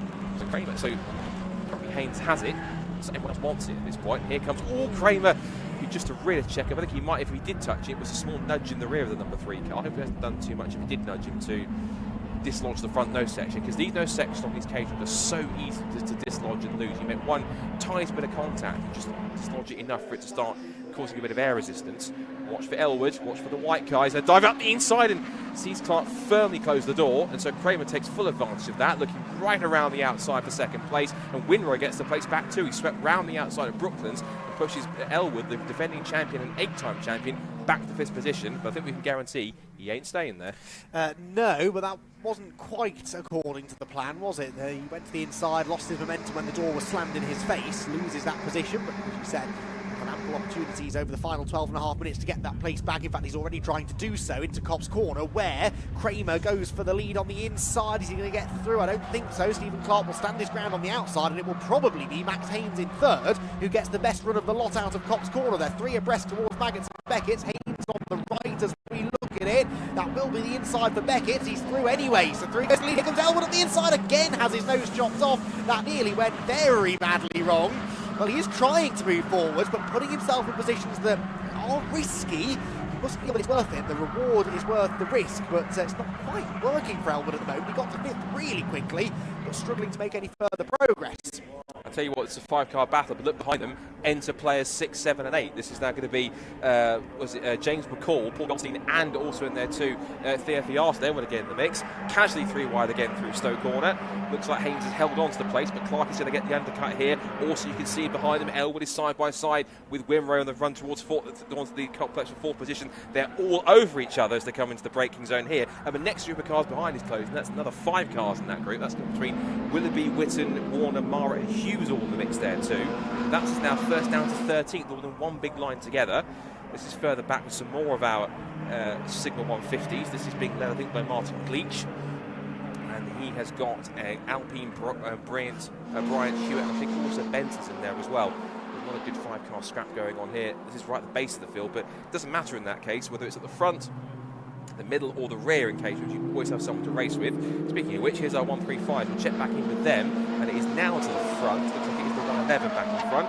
Not for long though. No, it's not in fact. It's yes, it is the 111. So 111 in Sol Merritt back into the lead, but McEwen completely once again dethrones him at the lead position. Let's go around the outside. There is car 10, which is James Hapgood in the purple and yellow machine. Back to RST Signal 150 leaders, done it again, side by side into Brooklands Corner again, and it's now broken up a little bit because I see we've got Kramer and Haynes and Clark and Stephen Clark. There's Elwood. They're in 6th position. I thought it broke up a little bit. Looks like it's been a bit too much of a skirmish into the arena section, I'm guessing, because the front 3 have broken away. Winrow now heads to the next group with 4th place downwards. Yeah, and yet again, Elwood, strangely, is the one who's lost out from all of that, isn't he? So, again, not counting him out of this by any stretch, but it's not all going to plan. Move up the inside for Stephen Clark. Will he be the leader? No, Max Haynes hangs on for now. Fastest lap set by the number 13 car, meanwhile, which is 14th place, the number 13 machine. It goes to show it doesn't matter where you are. If you get that toe timed right, then you will have a chance of setting a good lap time. Miles Clarkson proving that in the number 13, operating in 14th position. Lead pack, though, heads out towards the Hanger Straight. There is a 3-car breakaway, I say very tentatively. I don't anticipate they'll stay that far ahead, but if, as I start this sentence, I'm wasting my breath, those leading 3 were to work together, they might have an opportunity to extend that margin. They are not working together because they're side by side for the lead down the Hanger Straight, and to the outside I think comes Max Haynes to reclaim the position from Stephen Clark, which he does. Elwood meanwhile back to 4th, so Elwood's had a really good run down the Hanger Straight and is right back on turns with the leaders. Yep, you managed to hoodwink both Winrow and McCall into Stowe Corner. They're 3 abreast again for the lead. It's Haynes defending the inside line, Clark in the middle, and the one stuck on the outside initially is Harry Kramer, but now look, he's latched onto his tail. His arch nemesis from race number 1, that's James Elwood. He's now back into the Lewis Hamilton Straight they go. Clark darts out and he will surely take the lead inside at Abbey Corner unless Haynes is brave enough to try and go around the outside. He is almost sort of trying to go around the outside, but doesn't quite make that stick. But of course you've got to be careful for Kramer and for Elwood. Again, at some point, Elwood, I'm certain, will lead this race. I'm sure the question's got to be when rather than if. As they come back into the arena section once again, through Village and then through the loop once again. That lead group is all starting to concertina up a little bit more again. This is further back in that scrap between Bleach and 105 and 72. So that's going to be Alpine and 72 and Bryant. So I think somewhere in that sequence we've also lost Benton and Vokes, who might be a little bit further ahead. That might think that's those 2 going through there, just in the front of shots. They've managed to make their way through. And not far behind the background, that was the 135s. Back with the 150s, up into third has gone Jamie Elwood. He's gone past Kramer on the run towards Brooklands. So now he's in another position gained before he potentially puts himself into a possible situation to take the lead. But it looks as though in this initial part of the final part of a lap, that Stephen Clark has got this small gap, but Haynes is trying to go with him, as is Elwood, as is also Kramer. So they've got 7.5 minutes to go on this one. They're going to go through down the pit straight. Elwood might go from 3rd to 1st here in the blink of an eye, and the championship leader and defending champion down the inside. Does he go for the lead? He's got Kramer side by side with him. Haynes goes past him too and takes 2nd, but in one fell swoop, despite stuttering off the grid at the beginning of the race, Jamie Elwood has charged his way back through to the lead with 7.5 minutes to go. That is why he's an 8-time champion. That is why he carries number 1. And he's completely turned my theory to rubbish, because here goes Max Haynes back into the lead with a few more laps to go. If you've got a point to make in Caterham Racing, Scott, you need to limit it to 5 seconds at most, because it will have changed by the time you get to the end of the sentence. I don't do short points, you know that. Well, yes, so Elwood then loses the lead. We'll probably have it back again, though, by the time we get to Stowe Corner, I suspect. He's on the outside line into Stowe. He's got the move made and will defend the inside line. Will he into the right hand? Maybe not, because here comes Haynes to the inside now, number 99. Wheel to wheel they go then, down through the Vale into the club chicane once again. This the 8th time of asking. Elwood desperately trying to hang on to the lead. He's just set the fastest lap of the race in taking the lead at the end of the previous lap. And he does somehow keep this big pack behind him for now. Can he stay there though for 6.5 minutes? That will take some doing. If anyone can though, it's Elwood. Yeah, certainly can. That's way out to the right hand was at club. Back to Lewis Hamilton Straight. And here we go again. Elwood having to sit back on the outside line. There goes Haynes and Kramer. Kramer makes the inside line work and gets up back into the lead. But that certainly will be temporary with an asterisk. So as they come back into the complex, once again, this massive lead group of Caterhams, this caterpillar of Caterhams, turns its way into the arena section. I think for the right word on that one. Elwood locking up on the inside for 2nd. Kramer has to give him the room and he'll squeeze past back with the P2. This will put him surely in prime position to latch onto the slipstream of Haynes back down the Wellington Straight to try and retake the lead, but he knows that the cars right behind him will go with him, because Kramer will go with him, Winrow will go with him, and also so will too will Stephen Clark. Side by side, here goes Elwood, and watch for down the outside also going Kramer, trying to make his move stick. Clark into 4th, Winrow 5th, and now Kramer goes for 2nd. elbowing Haynes out of the way. And we're now back to how it was at square one in race number 1, which is these two all to get both together. Elwood versus Haynes is running wide there on the back, and that was James McCall in the turquoise number 50. It's Paul Goldstein in the 150 car. And this is really, if you want to talk about motorsport as being high-speed chess, this is high-speed chess between these guys. It's constant back and forth, punch and counter-punch between these leaders. Kramer was the one showing to be leading across the line, but only by the cataclysmic margin of 59 thousandths of a second. And now they're back down towards Magnus and Beckett. They're all over each other again. It's Haynes for the lead now. It's Clark's gone up to second. It's Kramer third, Elwood with a lock up to fourth, Winwood fifth, and Goldstein in sixth position. And I can barely give you a sequence, because as you're right, it's one sequence, one moment, and 5 seconds later, they completely changed the order once again, and there's still 4.5 minutes left to go. It's remarkable, isn't it? This is a leading group of, I believe, about 13 cars, and they're changing positions by the corner. 3 abreast again for the lead. Elwood not back down to 4th, though, so he's not having this all his own way. He's back to 3rd, though. Typically, before I finish that sentence, it'd be inside of Kramer, who was leading at the start of the lap and is now out of the podium positions. It is Max Haynes at the front of the pack then. Or is it? Well, they're 4 abreast. Stephen Clark coming back into this now. Stephen Clark hasn't led for a little while. He'll be feeling that it's about time he changed that. There's a loose rear wheel arch on the 99 of Max Haynes. That won't be effective.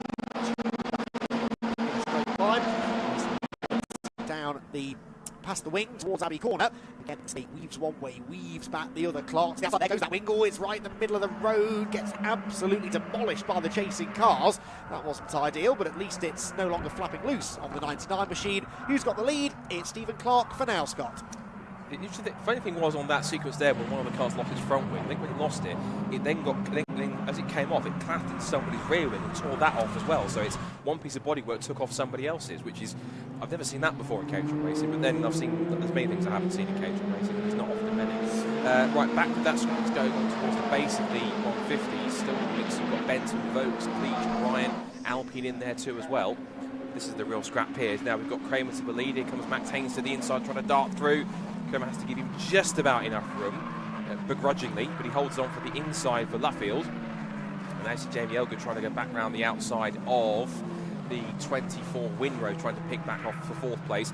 And there is only now, hold your breath, 2 laps to go in this race, but anything can happen, and I mean literally anything can happen with these guys, because there's no telling exactly which order they're going to be. I said it earlier in race 1, the worst place you want to be in a Caterham race is ironically leading on the last lap at the last corner, because there is no guarantee you're going to stay there. Winrow briefly takes the lead in towards Cobb's Corner, might well lose it back to Haynes on the 2nd place. We cut back to this lead that's going on further back with these battle here where they're towards the rear of the field.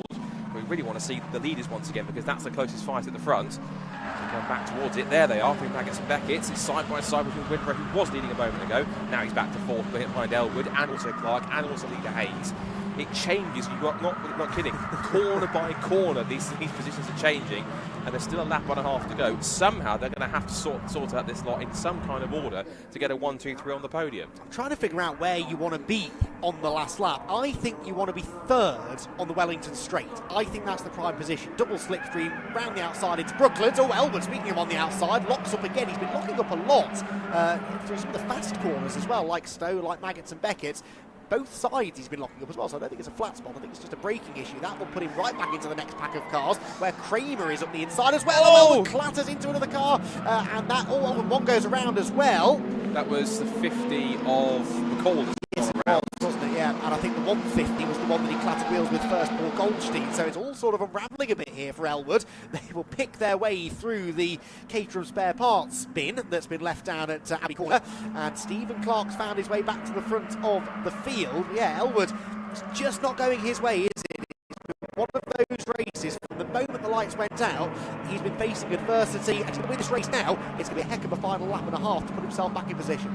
I think P6 is Jeremy Elwood, so again, got a big of a task. That might help him. That was the number 7 locking out, Rob Warner going straight on, so that's one more place he's going back to P5. It is now Stephen Clark who leads them onto the Wellington Straight for the penultimate time, trying to break the toes as the leading pack weaves and snakes its way through. Here comes Winrow to the outside. Haynes also getting a toe, trying to shoot the gap between the front two. He'll go to the outside lines, try and follow Winrow on that line.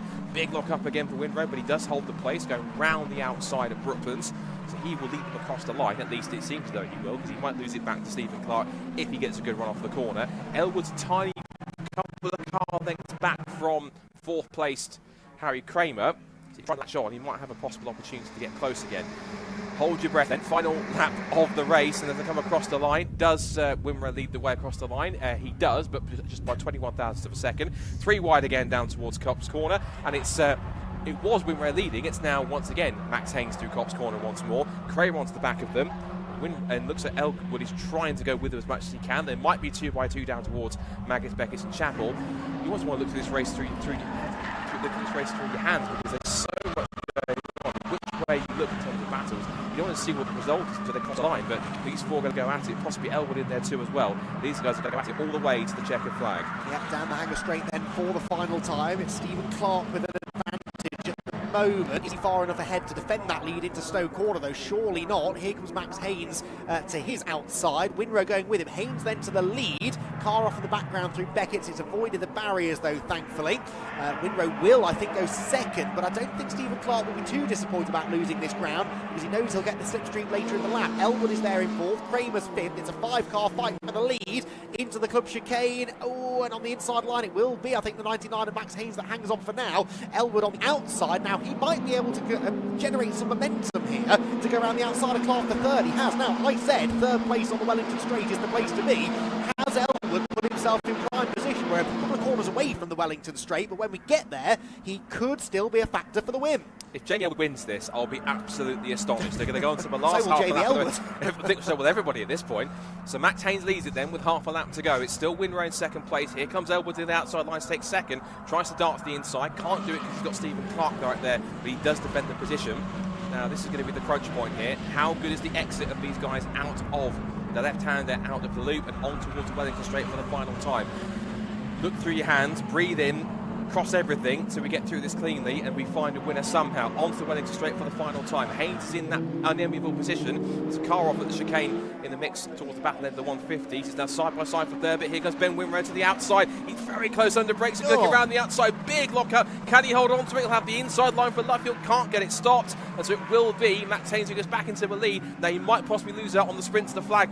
He might have to get the cameras out. It could well be a classic Caterham photo finish. Here comes Winrow versus Haynes up towards the line. Clark is actually gone, as is also Elwood and as is also Kramer, but he sprints to the line. Who's it going to be? Winrow or Winrow or Haynes across the line, and they go, and it's going to be at the flag. Haynes will get it on the timing screen by 43 1,000 of a second in another classically chaotic but brilliant Caterham race once again. Haynes takes the victory, Winrow in 2nd. It's Clark who gets 3rd in the end. Elwood back up to 4th after a stuttering start, and Harry Kramer rounds out the top 5. The first 5 cars came across the line separated by half a second, and this is further back. This is still towards the tail of the 150s, still going at it wheel to wheel between these guys, but these guys will be for the sort of lower down positions towards the bottom of the 150s. It looks as though it's going to be the 105 who's going to be the top of that field. John Van Alpine has worked his way through, and that's going to be for 20th position.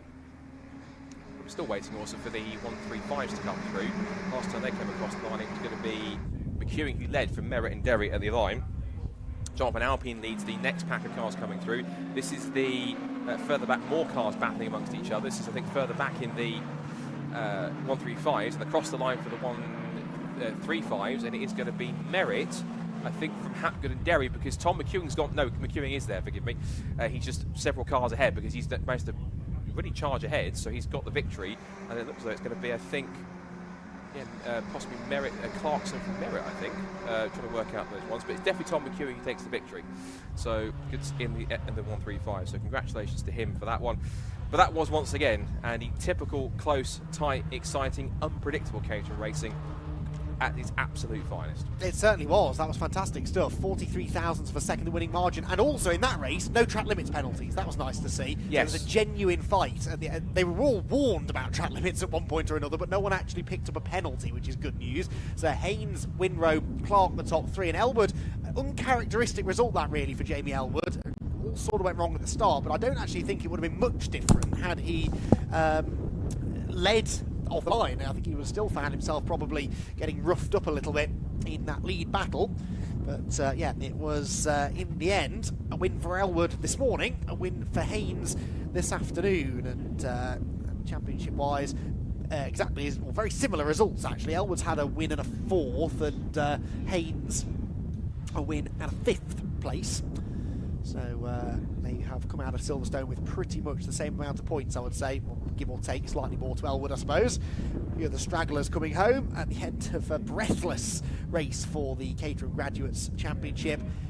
And we thank them for their support here at the Brscc 24-hour event. Hopefully we'll have them back at the Brscc event in the near future.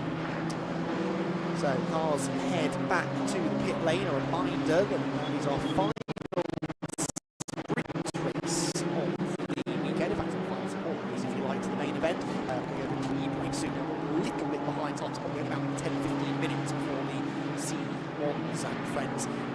C1s will be raced out onto the circuit ahead of the Brscc 24 hours proper. So, confirmation of the result. Max Haynes, the overall winner. Ben Winrow and Stephen Clark joined him on the podium ahead of JBL with Kramer. The rest in behind. Then further back, I think it was Tom McEwing who got the win in the 135s. Yes, it was Tom McEwing, 135 winner. Various classes, some trophy and a championship class, which I'm sure Scott has already gone through with you earlier on in the day. So, in a race like that, just being in the front of your class outright, I'm sure is more than enough for the drivers that were able to achieve that. And Max Haynes, a fighting driver, he was never really out of the top 3, occasionally dropped to 4th or 5th, but generally it was pretty solid from him. Right, let's head down and hear from our podium finishers.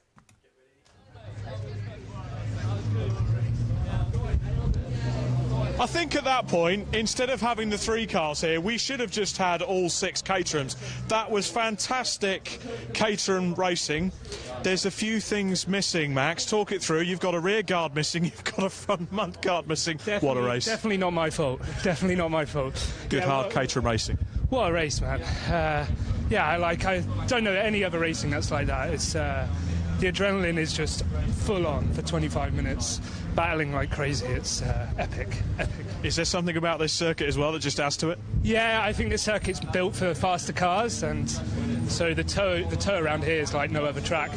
You can tell it's really windy as well, so down some of the straights down towards Stowe, it's the toe was huge. You could be 6 cars back and end up in the lead. So, can I make a shout out, please? Yeah, of course you can. Shout out to everyone watching online, my friends. Love you guys.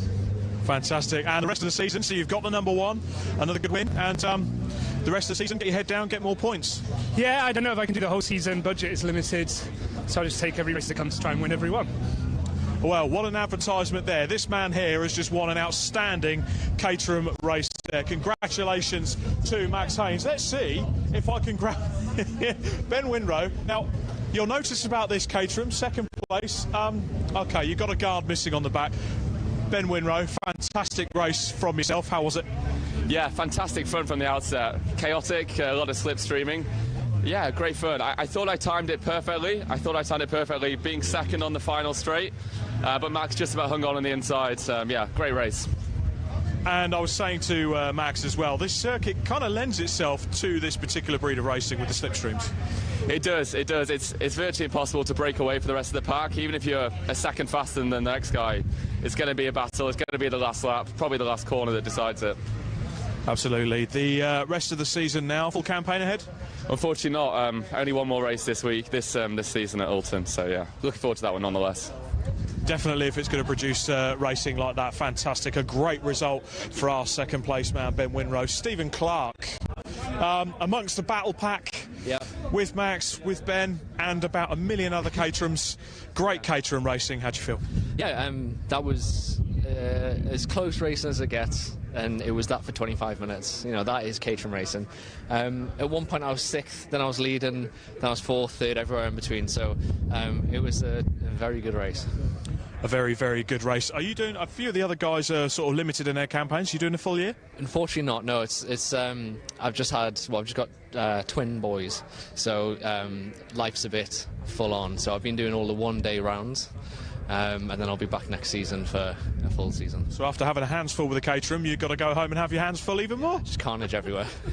Fantastic. Well, congratulations both on the twin boys and on the fantastic podium there. That is your Sigma 150. Let's go down and see the 135s, because the racing was just as good down there. Now, we've got Steve Merritt, Tom McEwing, and we've got James Hapgood. I'm trying to find some drivers. They keep going missing. How are we doing? Great race from yourselves, albeit, you know, you're not at the front with the 150s. It doesn't lessen the racing, does it? Oh no, especially around here with the toe, it's always super close. Then also when you've got the added mix of if you catch a few of the 150s, yes, obviously they've got more power, but the toe's so strong that you can stay with them, and it kind of, you know, it could either make or break your race. So you kind of use it to your advantage, but if you get caught at the wrong time and can't pass at the right time, it can really catch you out. And yeah, fortunately I managed to manage that fairly well, and yeah, definitely helped me there. After 25 minutes of hard racing, how's the car? I think it's all right. You know, Silverstone isn't too harsh on the cars. Like a lot of tracks like Alton, Knockhill, or even Donington, you're hitting curbs and areas of the track are a lot harder. Silverstone is nice and smooth for our Caterham, so in general it's a low wear and tear track for us. Definitely. You doing the whole season? Yes, I am, yeah. Racing at Croft next, 14th to the 15th of June, and then we're off to Zandvoort in July, which I think everyone's really looking forward to. A lovely away day there. Congratulations on a fantastic result for our Caterham 135s. Let's have a chat with Steve Merritt. Hello, Mr. Merritt. Hi, a great looking Caterham. Thank you very much. All of the wheel guards are present and accounted for. I can't say the same to a few of the others. How was that race for yourself? That was superb, yeah. We had myself and Tom had a really good race from the off.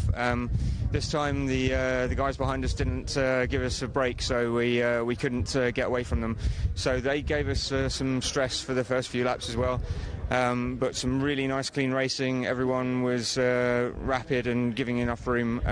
But yeah, respect to Tom, he's been on fire all weekend. It's been a good result for him, and I'm really pleased to have followed him home on both occasions. So fantastic, a great result there in the 135s. That's Steve Merritt, fantastic result. Let's speak to our remaining Caterham driver. I've got to pull them out of the way. A great result there for yourself. Thank you. Yeah, no, it was a great race. There's a respectful driving for everyone. I was racing Tom Gunter. It's just a shame he got a tap in later on in the race. So it was just me and Giles in the end. So it did look like that was down at the chicane, wasn't it? Down the bottom. Yeah. No, it's so good for me because it was just me and Giles then fighting for third, rather than Tom, which would have made it a little bit more interesting. But yeah, no, happy with third. I didn't think I'd get it after the earlier race. So yeah, very happy. No problem at all. Fantastic result there. That's James Hapgood. Yeah. That's your third place driver in the Caterham 135. Well, as you can see, the Caterham graduates are heading off now, and there's a bit of a lull at the circuit. And if you're asking yourself why, that's because we are getting ready for the big one. The C1 Racing 24-hour, the Silver Lake C1 Racing 24-hour here at Silverstone on the Grand Prix circuit. We've got 41 cars ready to do battle. They're heading for the assembly area, and this is the end for this particular live stream. This is the support race live stream. So if you're watching at home, you're on the old YouTube, get yourself onto the Part 1 live stream, or keep a lookout when it's available. Hit notifications, hit like, subscribe, Brscc. You know what to do, guys. Get yourself back here for not long now. Should be about 10-15 minutes, maybe a bit longer. We are going to start to count down and preview the C1 24 hours, and then we're going to go racing for 24 hours. So I cannot wait. It's going to be myself, Andy McEwen, Richard John Neal and Scott Woodwis. We will see you back here for part 1 of the C1 24 hours.